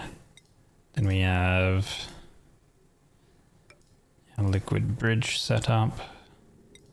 Insulated pipes into there. It needs to be inside the sauna. No, I don't think the machine heats up that much. It stores that heat. It stores that heat in its capacitor. The machine itself doesn't really heat up that much. Like it's plus 32, you know, what's a metal refinery? Plus 10. So like it's a little bit of heat, but that machine itself doesn't actually heat up that much. Holy, hello and welcome. Oh my god. Hello Barry and welcome in Raiders. Good to see you guys. How was your stream? If you don't know who I am, which I am assuming you probably do not, I'm Peg. And I play a variety of games, but so far we're playing Oxygen Not Included. I have a bunch of mods installed, so we're having a look at some of those things right now. So there might be some stuff that you might not be aware of, which is currently what we're trying to figure out. There's this interesting machine called a selective arc furnace. So yeah. Your name got single or double G? My name got a single or a double G? I see. A Cumberbatch reference? No. Technically, my name was never in reference. When I created my name, I didn't know who the guy was. So yeah. I hope you enjoyed Oxygen Not Included. Very fun game. Started a new base. Game save with the goal of launching a rocket. You've never done so before. Ah, very good. I think I've only launched one rocket, and that was when the space stuff came out. I like when I make my games, I'm like, yeah, let's launch some rockets, and I barely ever get to that scenario. But yeah, Welcome in, guys. Obviously, welcome in, Berry. Thank you for the raid. And welcome in, Absolutely Nuts. Raimu, sorry. Skyraz. Lazy Coffee. I've seen Coffee before too. Hello, Censored. And Alakif. And Reginald. Hi. I'm gonna say one of the reasons rating was my amazing bio. What the hell is my bio? Isn't it just like "G'day, I'm Peg" or whatever? Like the simplest thing ever. Isn't it that just what it is? I'm pretty sure, right? Dude, I'm just a chill guy. I'm just a chill Australian dude. That's all. Ciao. I don't know what time zone it is for you, so if you do need to like take care of yourself, after stream care is pretty big and stuff like that. So please go right ahead, and that goes for your community members too. But if you want to stay around, we're gonna experiment with some modded machinery, I guess. Yeah. Yeah, we have a token Aussie affectionate in your chat. So it's gonna be like, hey, it's one of your people. Let's go. Ah, cute. Who's the Australian? Were they in your chat when you rated out? You're in Japan, so you should get ready for bed. Ah, yes, I think it's either Japan is 1 hour before or 1 hour after me. So yeah, or not 1 hour, but an hour and a half. Yes, I know. I'm in a weird half-hour time zone. 10:14. Yes. Yeah. 1.5 hours behind me. Yeah. Oh, very goodly. Doesn't seem like he's here. Ah, that's okay.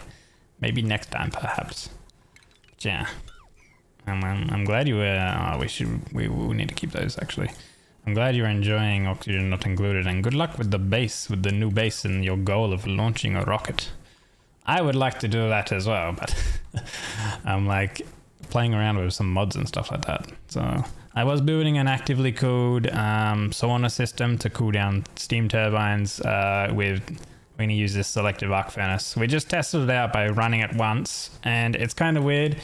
It stores a bunch of heat in the machine, and then you pump liquid through it, and it outputs its stored heat into the liquid right before its boiling point. So we pumped in some petroleum. Petroleum has a boiling point of 538.9 C. We ran an operation and started dissipating its heat into the liquid, and we pumped in the petroleum at 80 C, and it ended up coming out at literally there just before its boiling point, like 132 C. So it's kind of interesting on how it works. It's got this thermal capacitor level, so that's kind of like how many times you can essentially run the machine, and it builds up this thermal energy like level inside it, and then when you run coolant through it, it lowers the thermal capacitor by expelling its heat into that liquid. So we're gonna try and keep the coolant that we pump through cooled down by running it through a sauna. But I was like, that's a lot of heat. We probably actually need to actively cool down the steam turbines. So I'm changing it over. That is one steel order. One steel order had the thermal capacitor level to about 40 something percent, and it's now at 26%. And we have 1, 2, 3, 4. We have 5 packets of 500 plus C petroleum, and there's still 26% left. And that was one steel order that we ran. Mind you, a steel order gives the machine 105 megajoules of heat. So however much heat that is. If we look at some of these other operations, it's much less heat, of course. You need this mod name? Crap. I keep forgetting it. Hold on. Steam Workshop. Subscribed items, I believe. Right. Ronovan's Legacy, the Industrial Revolution. But I'm running like basically the big pack thing. So here, this thing here, it has a bunch of stuff in it. Thing. Also, thank you for the follow. Absolutely nuts, and also Barry. Appreciate it. Appreciate it lots. Thanks so much. So yeah. Oh, mind you, ignore the fruit and the food on the model. we were playing around earlier. That's not how I normally look. Okay.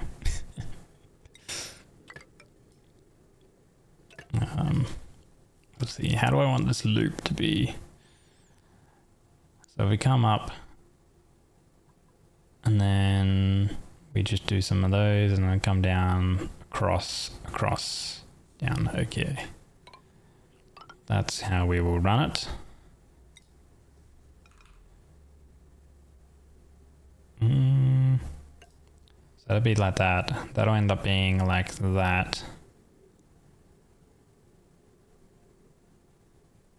Hey, will that work?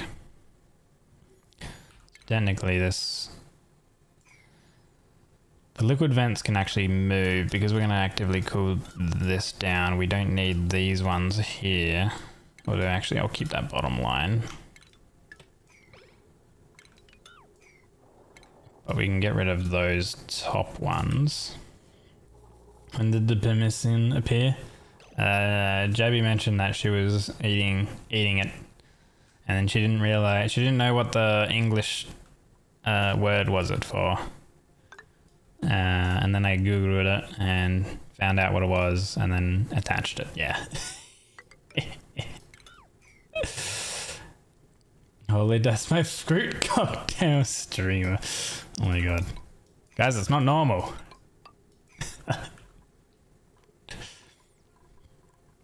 Relax. We're going to want some automation on this bad boy. So a thermal sensor. A liquid pipe sensor.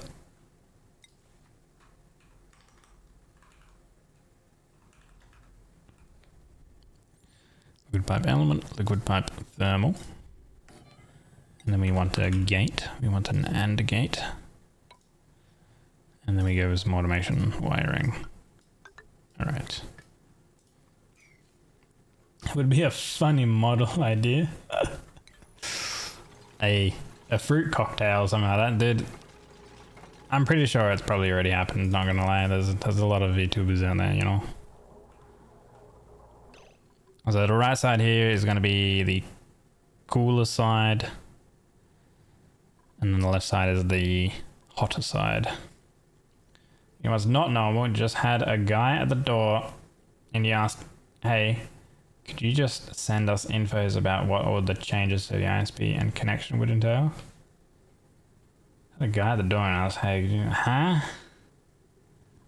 What? The system will not accept it without signing a contract to switch, and then you got 14 days to say no. Excuse moi?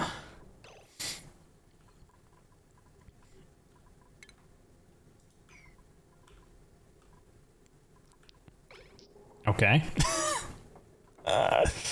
Please explain.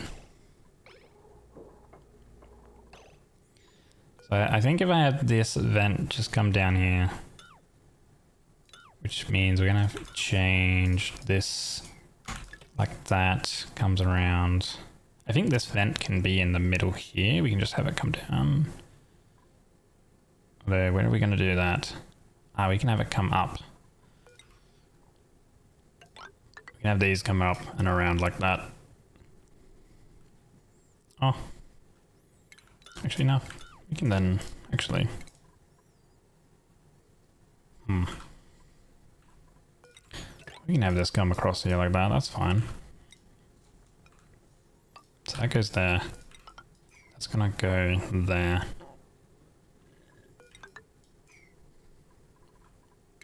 We can get rid of that. There's not... Yeah, that's okay, I think. Same company, another salesman. More expensive offer for about 50% and it's paid to before, even though the connection gets turned off in 2030 if that comes to pass. What the heck? So you like so what, if you accept the quote deal, the connection is only lasting 5 years?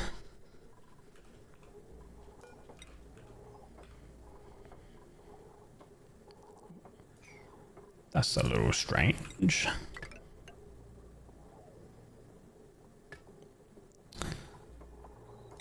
I actually need to do a bridge here to have these run along here, and then we bridge this down to there. They're turning off that copper system supposedly. Or are they upgrading it? Question. Surely if you're gonna turn off something, you're gonna upgrade it, right? Smile.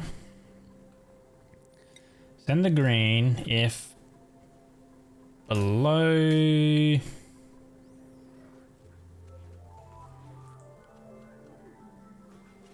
if this lowers the temperature by 14°C, lower it by 24, I don't know.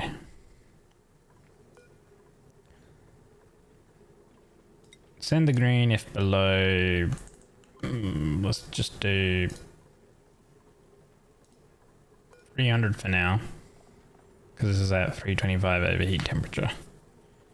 Okay. And then this needs to be powered.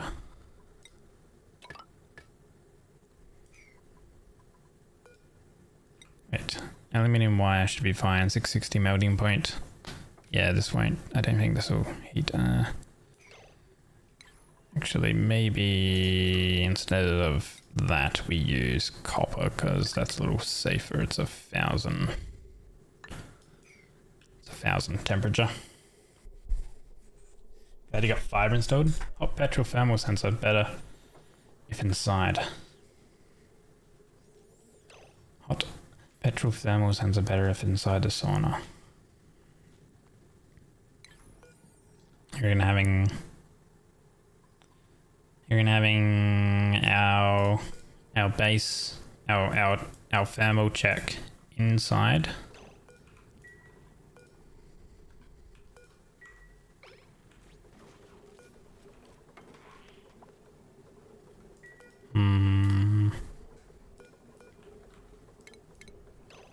So if we do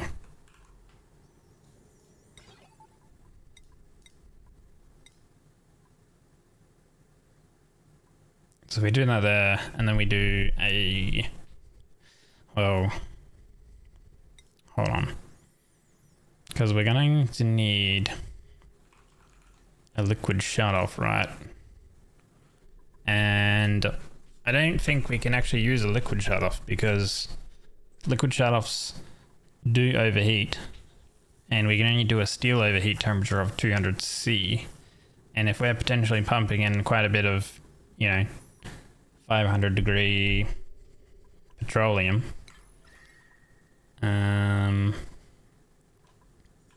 that would heat up this area beyond that amount. The shutoff can stay outside.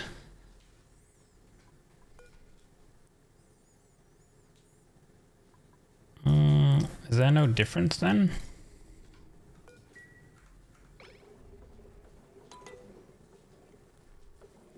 There's no real difference between if it's outside or inside then, no?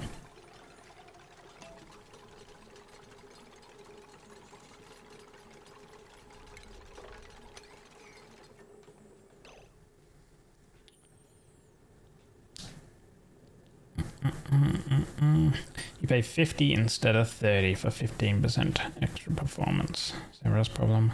Wait does on a contract prior to getting sent all the information.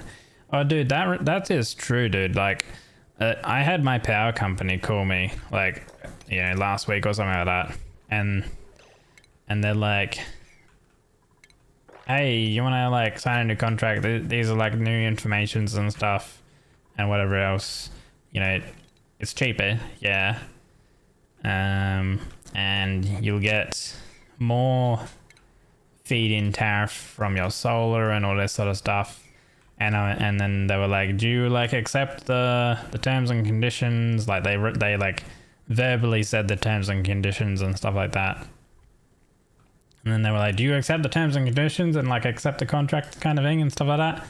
And I'm like, I'd rather you to send it through like the you know, the information to my email, you know, that way I can actually like read it, you know, because it's like I'm not like verbally signing on anything like over the phone, you know.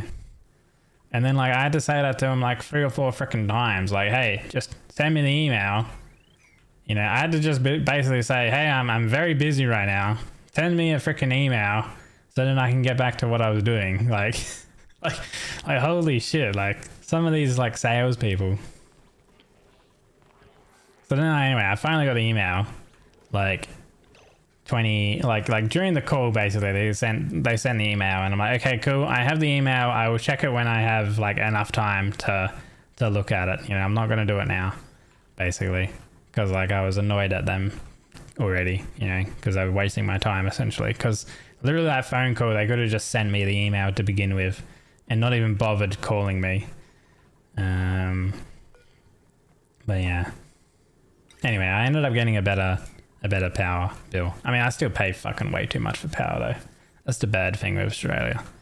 Our power situation is horrendous.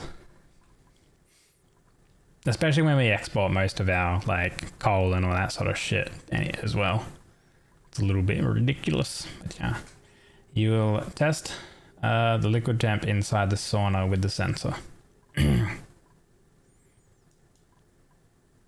Okay.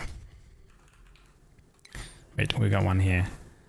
I don't know why it bugs out. Usually you can click that and then hit B to like rebuild it, but for some reason I can't build a liquid thermo sensor. It like bugs out a bit. It's weird. Liquid pipe thermo sensor. Our power is skyrocketing too. And dumbasses are scared away the gas companies. Yeah, just send me a goddamn email or else come out. Send me the details and let me read the contract in peace. Yeah, the tablet system could not send info without 2 signatures. There, you got the info and you placed your order unless for some reason your apartment complex backs out. Yeah.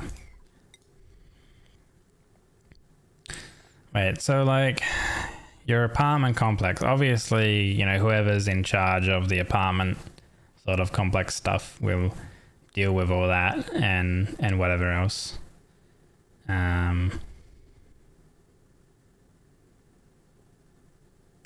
We probably want to move this up like that.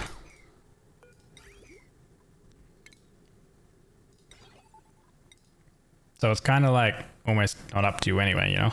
What do we have here? Reset the amount. No. Sends a green signal if the limit has been reached. Oh, that's a liquid meter valve. Whoops. We want a liquid shut off.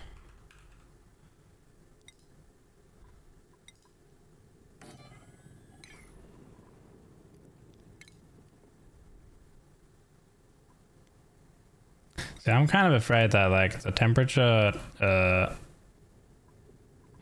might change a little bit between then and that, but I think I should be okay, maybe.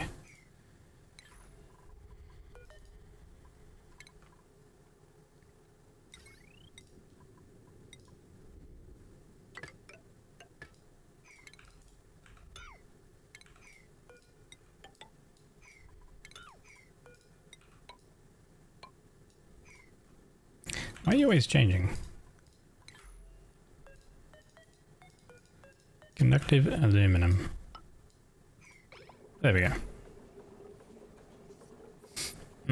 They agreed to letting these bozos look what would be needed to do renovations.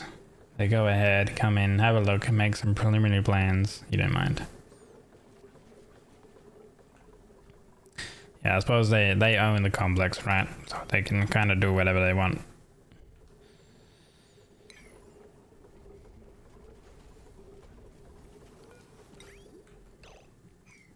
So we want some liquid on this line here.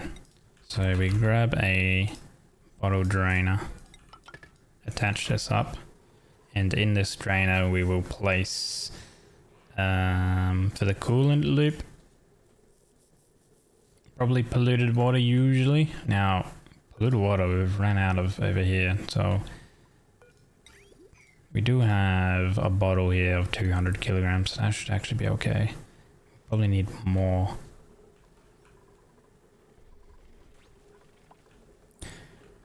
Plan is the coolant will never be higher than 130 on that shelf. Higher than 130. Oh yeah, because we want the temperature in this loop to then only come back into the arc furnace if it is below 130.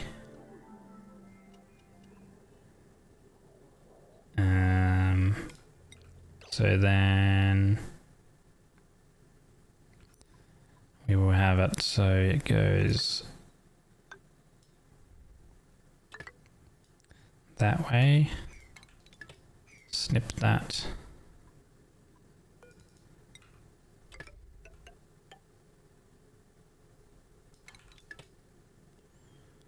Go that way.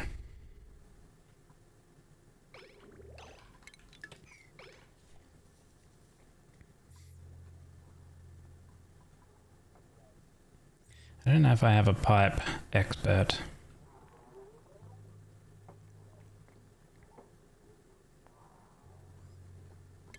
I don't think I do, so I will delete those ones. Delete that because the petrol's moving. There we go. Right. Clean those up. I should probably make a pipe.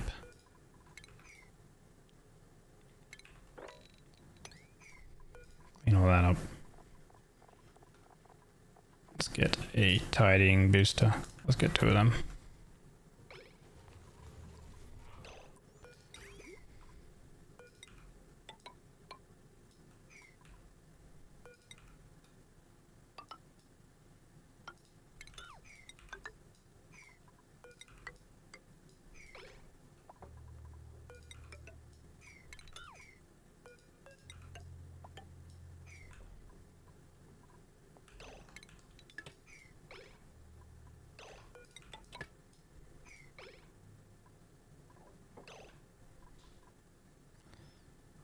So, wait, that. But I don't want it to be connected right now. So we want more water in the system. We're just trying to put in more water from our main source. So send green.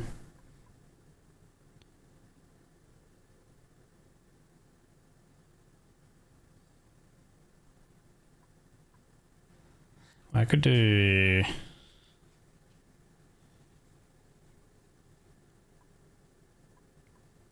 Yeah, send green if above 130. So then that means that exit goes that way. And then it'll go around because that input is in next in the loop.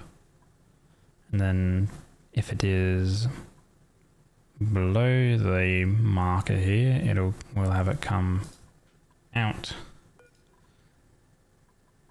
passing, and then up. Okay.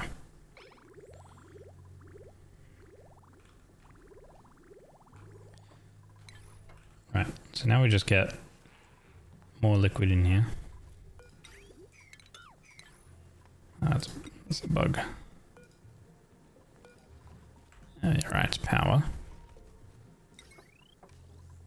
Ah, there we go. Okay. Cool. More liquid coming down. No.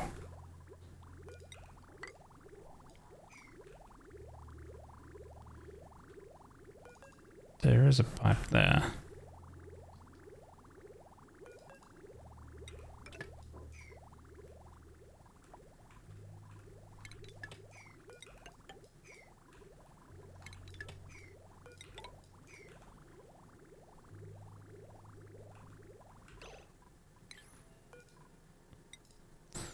Polluted water.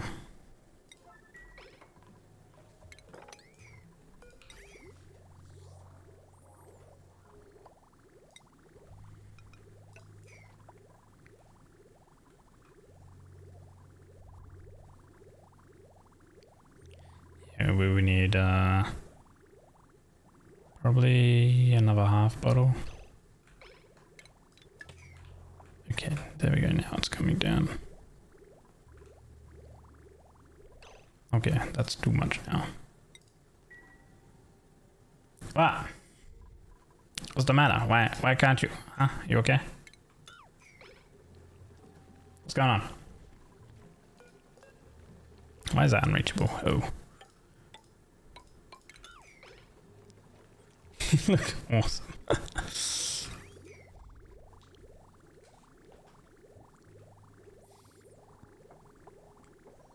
Do you like my eyes? Maybe I should have a redeem where you guys can pin whatever you want onto the model. Within reason, of course. Can't trust you, you little dirty degens, you know?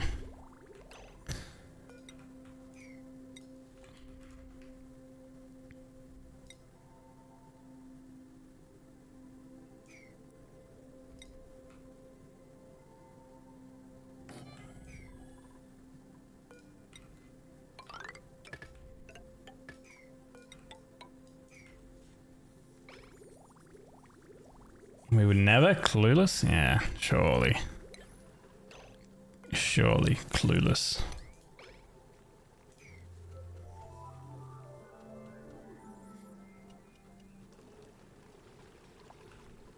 So I really want just like a fair chunk of water in here. Now if this is full and not rotating, I think I want two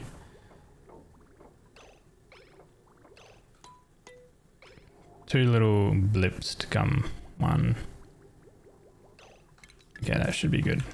I reckon. Oh, apparently 4. Doing that should be good though. Yeah, there we go. Okay. Okay. This doesn't have a power wire connected. Why do you not have a power wire connected? Oh. That would be why.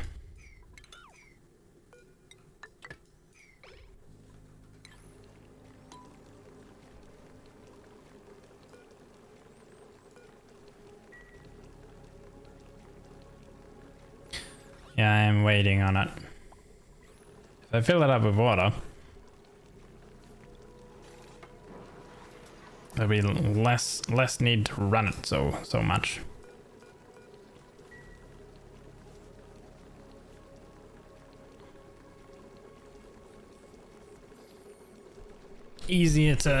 Technically the easiest way to vacuum it is throwing in brine, a layer of brine, a layer of polluted water, and then you have a lot of regular water. Technically. But we can see how this will... Wait. Maybe... Yeah. Need to have that connected. There we go. Okay, so that goes that way, that goes that way, that goes that way. That goes that way.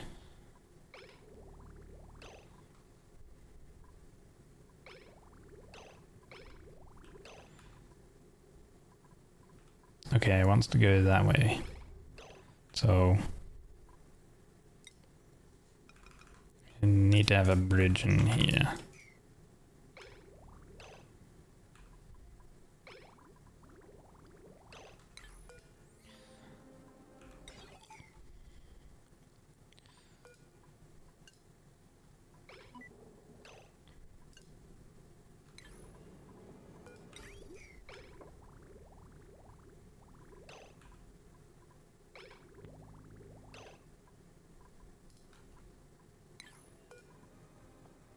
Okay, so the thermal capacitor level is at 0%. Now this, we have send if it is above 24. So then that way it'll run to cool it until it is below 24. This loop section. And also we can close that up. Usually what I'll do is also throw in different layers. Troubleshooting at 20 times speed. Hell yeah. Yeah, I can put it to 5 times speed.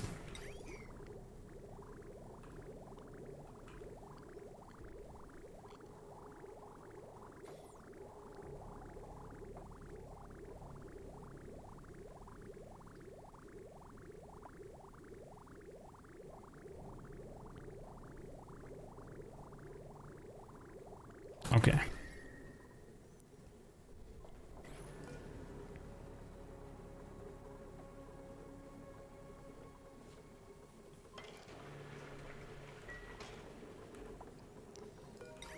Right. Now this has probably got too much petrol here, so I'll probably need to get rid of some, but we'll see what happens when we run a couple more. But then now we need some more iron, by the way. So let's see. Iron ore to iron. Or actually, if we were to make this advanced metal refinery, we're gonna need a bunch more steel. So we should run this a few times, which does mean we need some coolant in it as well. So I wonder, this here we can probably have. Nah, this one just makes alloys. It just does alloys. And that's only it does. So alloys being 2 combinations of metals to make an alloy, essentially. So it is purely for manufacturing metal alloys. So I need to use the metal refinery to make regular iron. And then once I have enough steel again, which this is, once again, it's a better way to get more steel because it only takes 70 kilograms of iron to make 100 kilograms of steel. Whereas if I were to use crude steel, we're using 70 for 70. So, but likewise with the iron, we're using 100 ore and we're only getting 80 iron out. So it's a little bit of a loss there. You have another one for normal metals besides the quote vanilla. Yeah, so the mod will also have. The mod has this advanced metal refinery, which will have a better thing, but it also only uses supercoolant. So we also technically need to make supercoolant as well. Which, you know, petrol, gold, and fullerene, which good luck with that. So fullerene is weird. Because you like need graphite, sulfur, and like aluminum in the molecular forge to make some. But then to make graphite, you need graphite.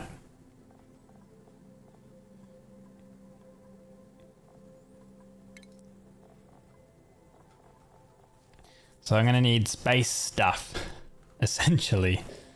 So back to this. So if we actually have this come up instead of going straight in, we can have it come into here and then we can have it output and then come into here, I guess. But because this system, this metal refinery, doesn't just create this into a boiling temperature check thing, where it's, we do need to do a shut off. We do need to do another liquid shut off here.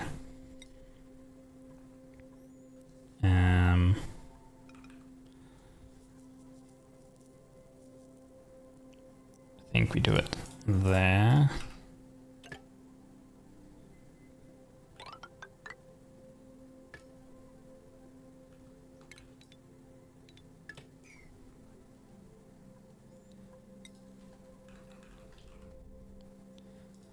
Pipe thermal sensor.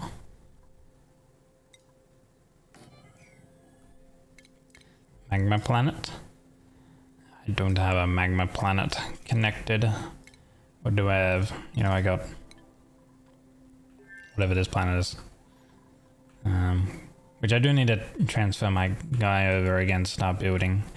We need to transfer some steel. We got 1290 kilograms of steel over here, 5.3 tons of aluminum. I need to transfer probably more aluminum, the igneous rock, and copper and stuff like that. So before I get over there, I want to produce more materials to make. Basically on that planet there's a copper volcano and a gold volcano. So getting both of those would be good.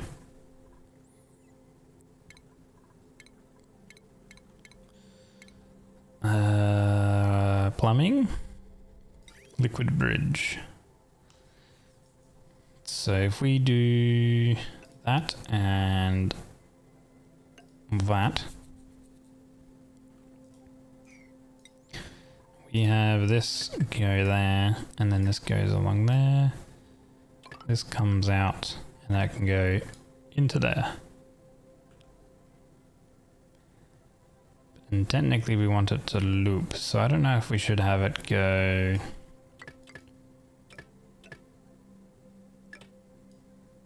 come out and then bridge across.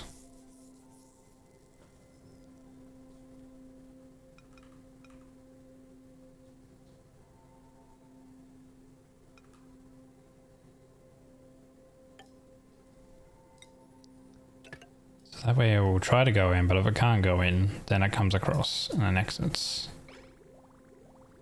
To me, in my eyes, that looks like it should potentially work.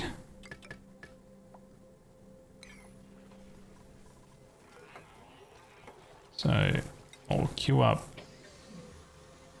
one of these.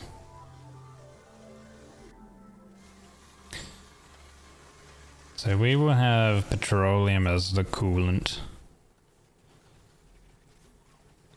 So that they've changed, so the mod has changed how much heat this sort of system produces. You know, like it would only heat from I think crude steel would only heat water if we used water as the coolant by 29.4. And I remember that making steel normally without the mod would actually make like way more heat. So the furnace is getting used again.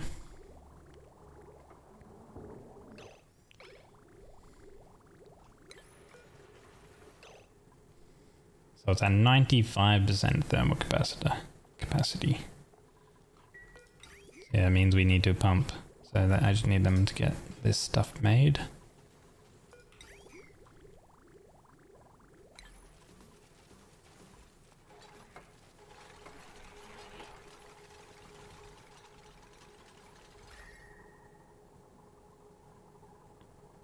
Holy, you can just see how hot that liquid is when it comes in.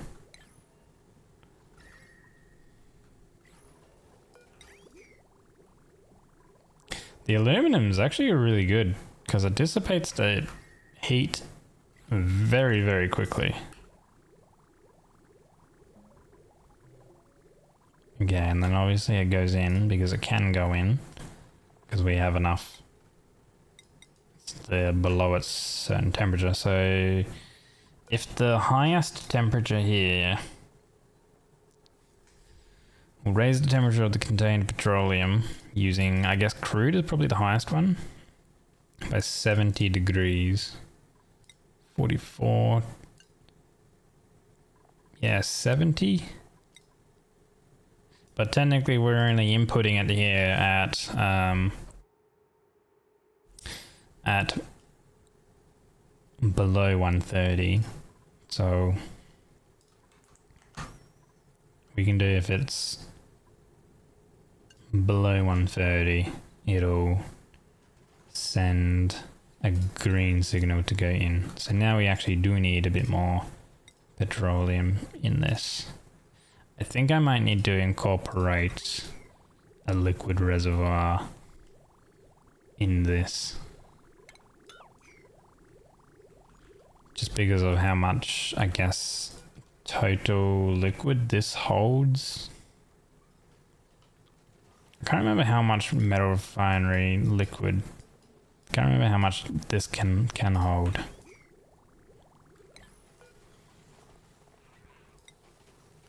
Let me set that to 0 so we can see.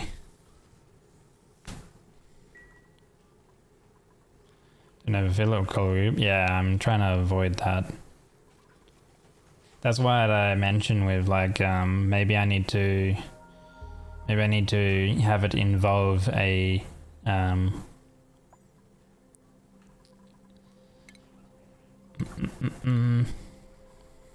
a little storage as well.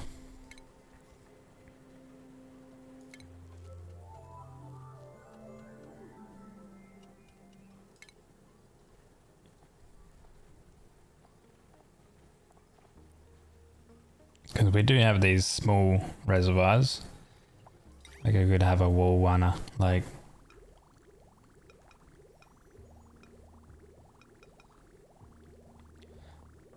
somewhere.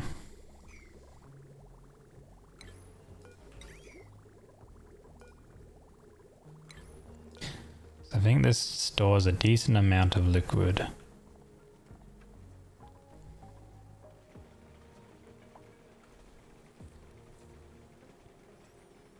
I think it's what, like 1,000? Something like that.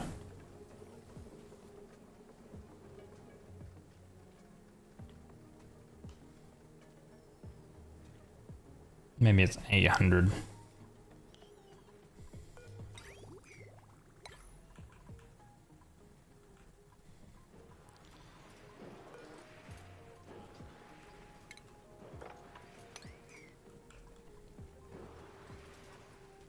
Still have little bits and pieces of petroleum.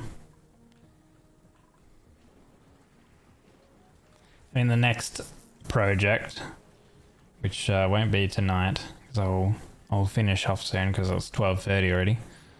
The next project would be a petroleum boiler, I think, and then that would like solve our power issues. Like, not that we have power issues at the moment, but it would certainly like make power issues a thing of the past, essentially. There's little bits of petroleum here that I can grab as well.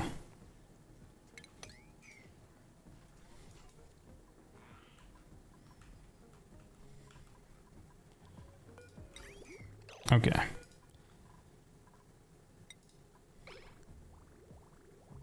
How's that? I think that's good enough. That might end up clogging the system actually, because once this system runs, we'll have to see. So let's queue up a few processes. And this I think we will just do forever because we don't really want to use iron if you can make steel. So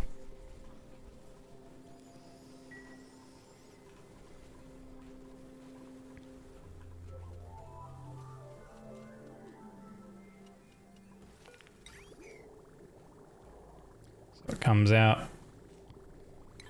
It's going into the machine because I had some thermal level thermal capacitance.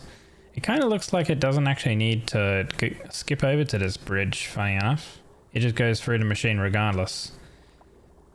Which is actually fine, because obviously if it doesn't have any capacitor, like thermal level, it's just gonna go through and it kind of acts like a bridge almost. But if it does, then it gets heated up from this metal refinery, comes through, and then it's gonna hit its evaporation cap. And then come down here and dissipate into the sauna room.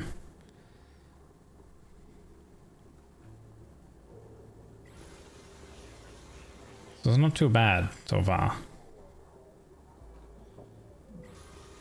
I will probably throw in more water in here maybe. I don't know, how much water, how much steam is that? That's 10 tiles. 10 tiles of 455. Okay, so we've got 4.5 tons of water.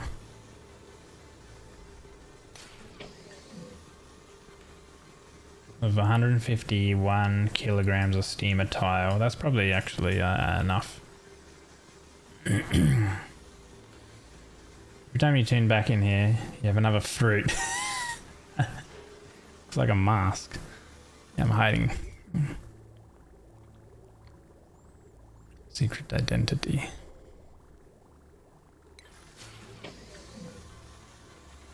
This is a cool system though. Basically for every operation at the moment of this, actually no, for every 10 operations we get, no, it would be every 7 operations we get an extra operation out of this system. So it seems to be working. I kind of want to see once this turns into steam.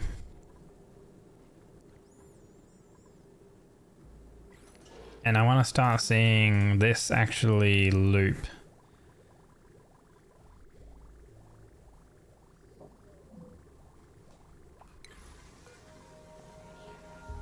I need to make more of this. 25. I'm gonna take a short nap. Short TM. Good luck with the nap. And give it a look. Okay, we got steam now. Oh, 227.9 kilograms of steam.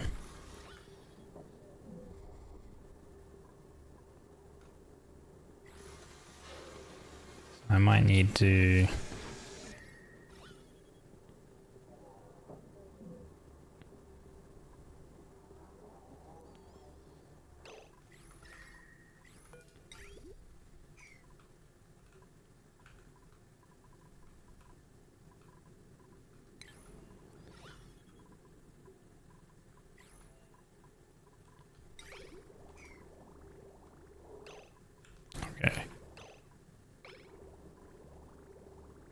just want to check to see if it's looping.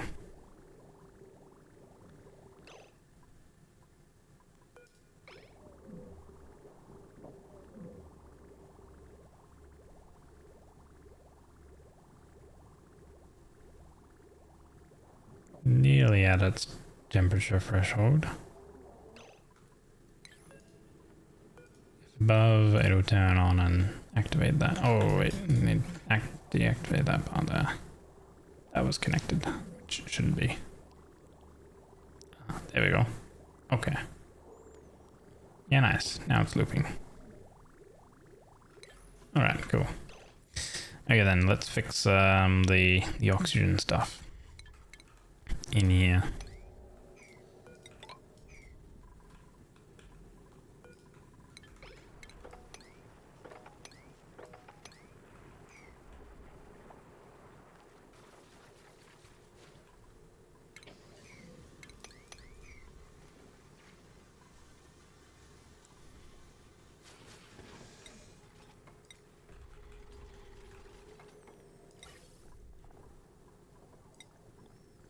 It makes steel pretty quick though, which is pretty good.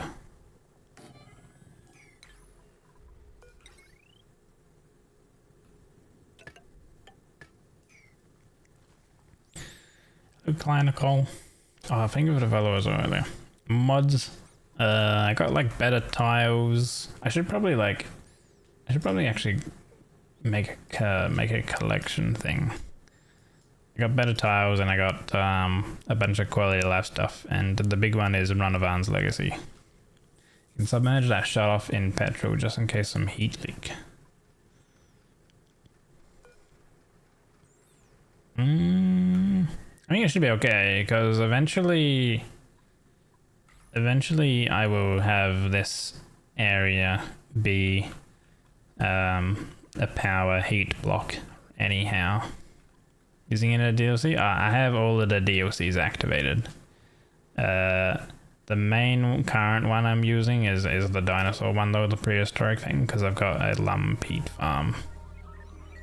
And I guess technically Spaced Out and the Bionics as well, because yeah, I'm kind of using all of them. Obviously Spaced Out has the radiation research, and I'm doing a Bionic duplicant only playthrough, so I have no regular duplicants. I only have the Bionic duplicants. Petrol with 8 dupes, you're not that good yet. You can get petrol pretty early without even having a certain amount of dupes. You just got to get down to the petrol layer. Sorry, the oil biome. If your planetoid has the oil, and you usually find some petrol here and there somewhere. So you can kind of get to petrol relatively early. You just got to dig down. But I guess in terms of like making a refinery and a petrol generator, I guess then that's a little bit more in-depth. Oh, I like it how we have a natural liquid lock there. I'm gonna use, actually, because I'm lazy, I'm just gonna use the airlock here while I do this. I need to place the wiring down first before I place the airlock there, because it's a bit buggy. Well, not buggy, but it kind of requires power to function, and if it doesn't have power, duplicants can't pass through it. It's a bit weird. Gotcha. Current playthrough, you've been focused on taming a bunch of geysers. Yeah, that's always a good start point challenge type thing to get going.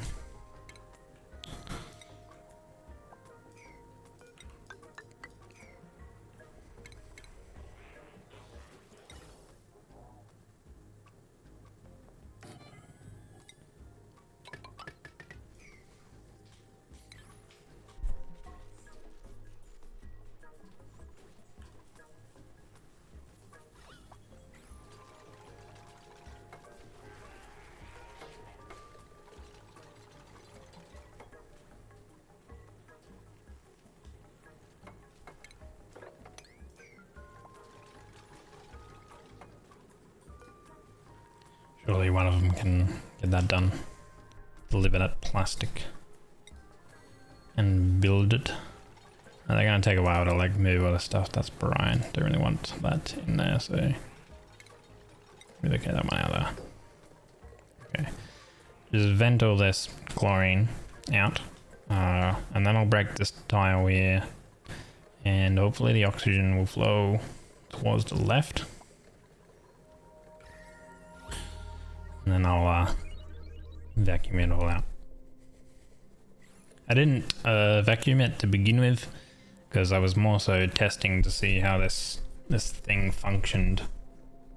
Yeah, this is how the system will work, and then obviously this is looping this, which essentially did make steam here. So I think this functions relatively good. It's kind of interesting that this here will only go into the arc furnace. It kind of acts as a bridge, but it's like not a bridge. Kind of interesting. Okay, here we go. Get rid of those things.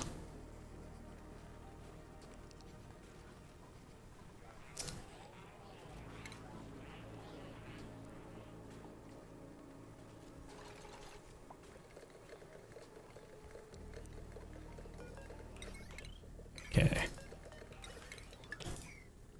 Let's see. There's just a whole bunch of...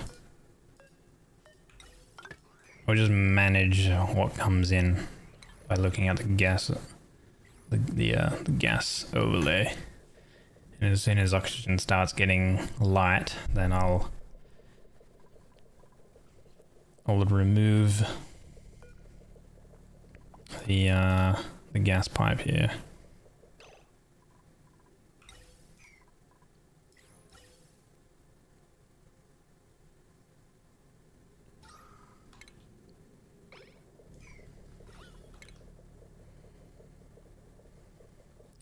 Play super vanilla, so when you see someone else play, you don't know where the fancy machines and tiles are from.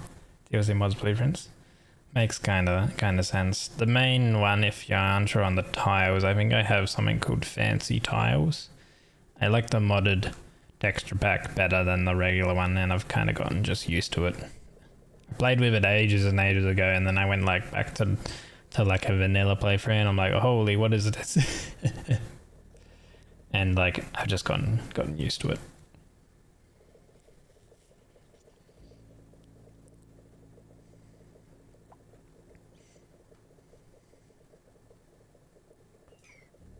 Okay, still got bits of oxygen here.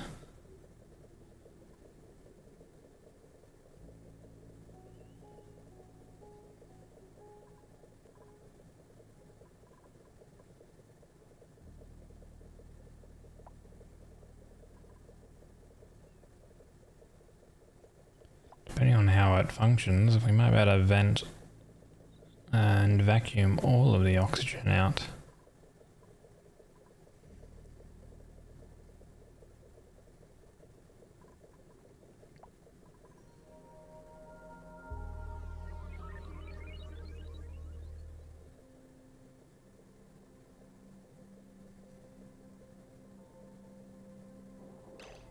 Okay. And yeah, no. Alright. Cool. And so we'll come in, build that one.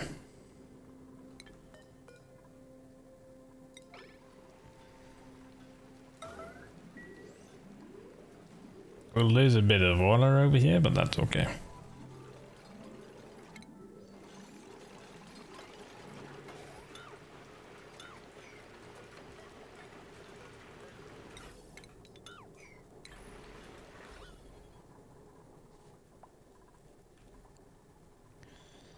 Alright, so now this will start cooling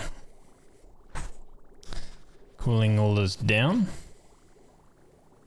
little by little, and it'll cycle again once this reaches below 130. So we've made our metal refinery into a arc furnace steel producing system. Cool, there we go. So I guess to make it more powerful, like more quicker, you would probably add some more steam turbines onto this. You could also make a bigger steam box, so then you can have more pipes rotating through with more steam turbines dissipating some of that heat. But I'm fine with, like, it seems to be relatively fast. I'm fine with waiting a little bit here and there, and like this produces a bit of steel.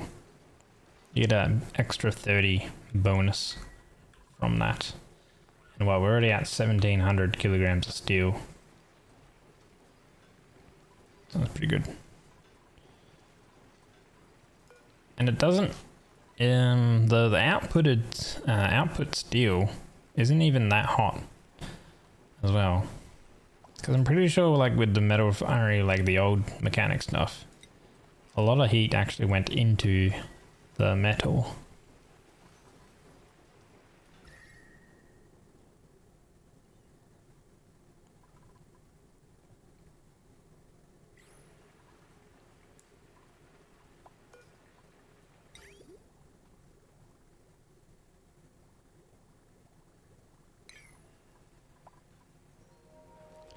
I don't think this thermoacrytuner should run that much.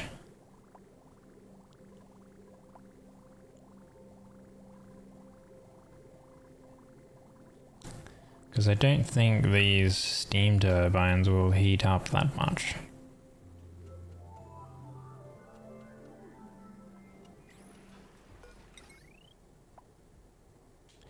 I do wonder is like I could probably actually hook these up to the main system and they would actually generate a bit of power, but it's not really worth it because they're only producing less than 200 watts each basically. I love triggering people with items in the sauna room. It's hilarious. Wait, wasn't there another item somewhere? Oh yeah, down here. Still got that steel down here, Reborn.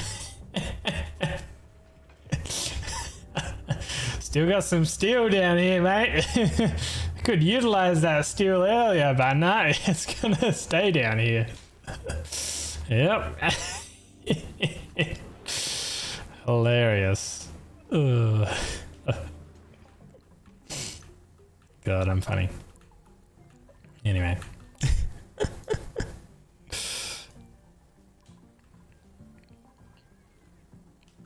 I love it.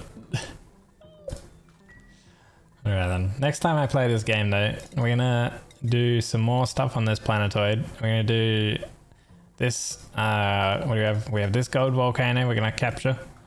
And we've got a copper volcano behind all this mess. So we're gonna do those two things. I don't think there's anything else on this map. Only the copper and the gold, basically, is what we're interested in. I mean, there is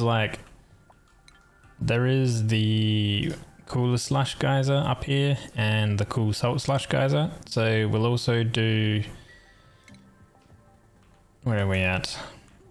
We have blueprints. Geyser storage. So we'll throw in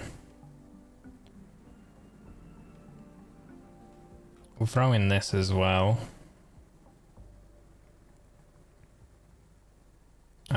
Yeah, we'll do this one here and then we'll do this one here. So we'll throw in those as well. Make those.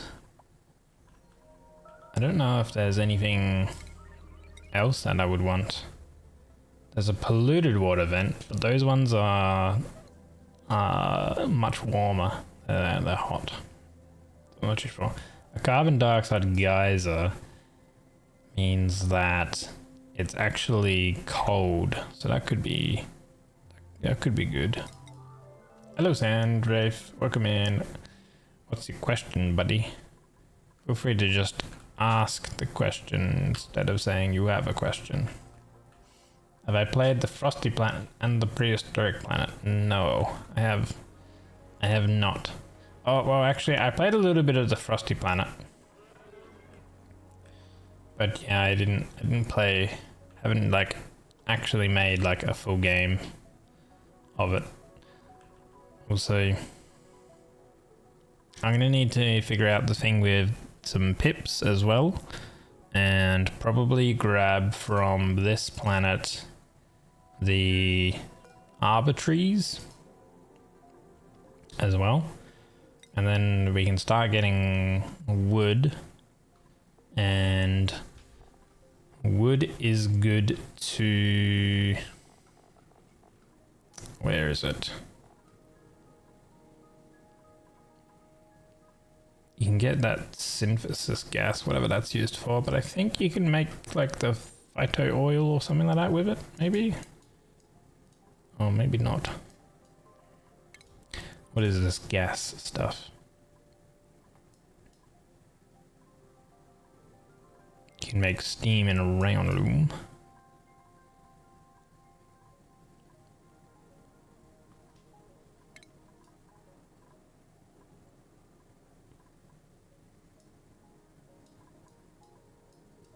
Synthesis gas. Looks like you can make molten synthesis gas. And then just steam. Oh, really? It's just used for steam? Artificial and real gas can be converted into an efficient fuel. Ah, okay. Is the peat burner good? Before the fixed polluted water temp is at least 120 C. Now it's 40 C at least. Less than the hot temp for it. I am running some peat burners. I've had this set up for 286 cycles, and I've just got like a gas pump that expels excess carbon out. The polluted water gets pumped out, but my polluted water has always stayed at like a fixed like 36, 37 degrees. And the machines have stayed, but my machines don't run 100% over the polluted water text. It will be at least 40 C or hotter if the building is hotter.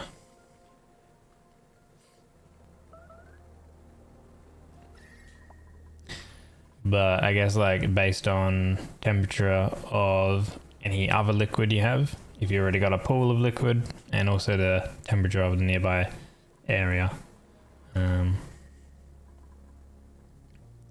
It's never gone above 40 C. But yeah, I'm not running at 100% because I've got other peat. So other heat sources.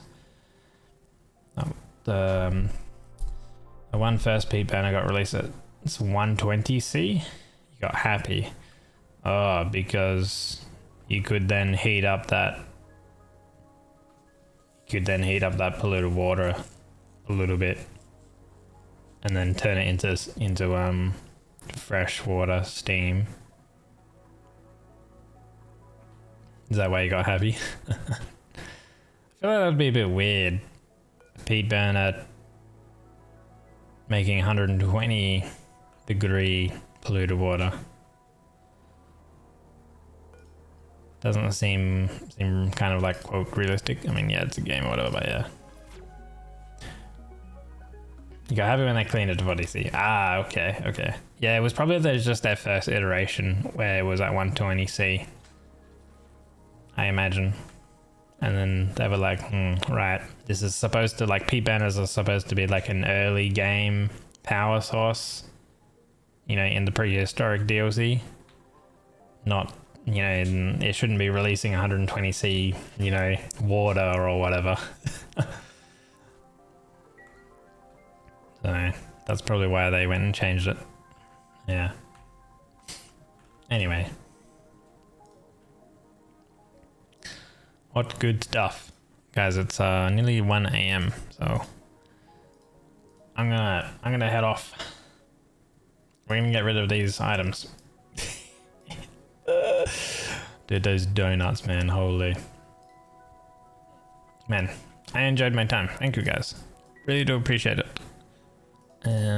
We will pick this up at some point. Maybe tomorrow, I guess.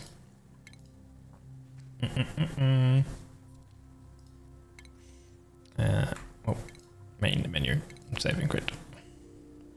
Yeah. Let's go find someone to raid, shall we? What good fun. Good family fun. So yeah, I'll be back around same time-ish tomorrow. Tomorrow will be Wednesday. Well, it's technically Wednesday already, so tomorrow will be Thursday. Smile. So maybe I'll continue some of this, Oxygen Not Included, or I might play something else. I don't know. I don't know really right now. I don't want to pick up Factorio. I have mentioned that before. But I also picked up another game, which is another like simulation game called Flotsam. So we could try that. It looks very cute. So we could try that out for a stream to see how it goes. It looks kind of cute. But yeah, we'll see. Let me see who is online right now and see who we can go ahead and say hi to.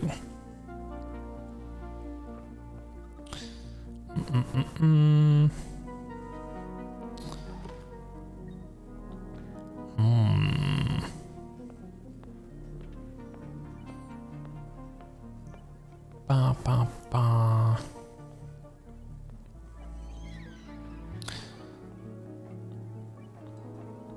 Why don't we go to... There's too many people on it this time. Dude, I say this every time.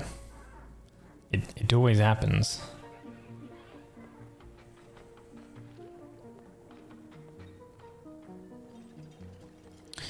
I haven't said hello to Caro in a while. She is doing a Monster Hunter Wilds, as is the norm lately for her. So we'll go over there.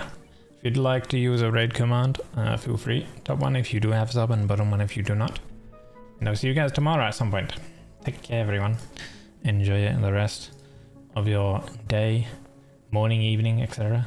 Your time zone. Take care. I'll see you tomorrow. Bye, bye, bye, bye.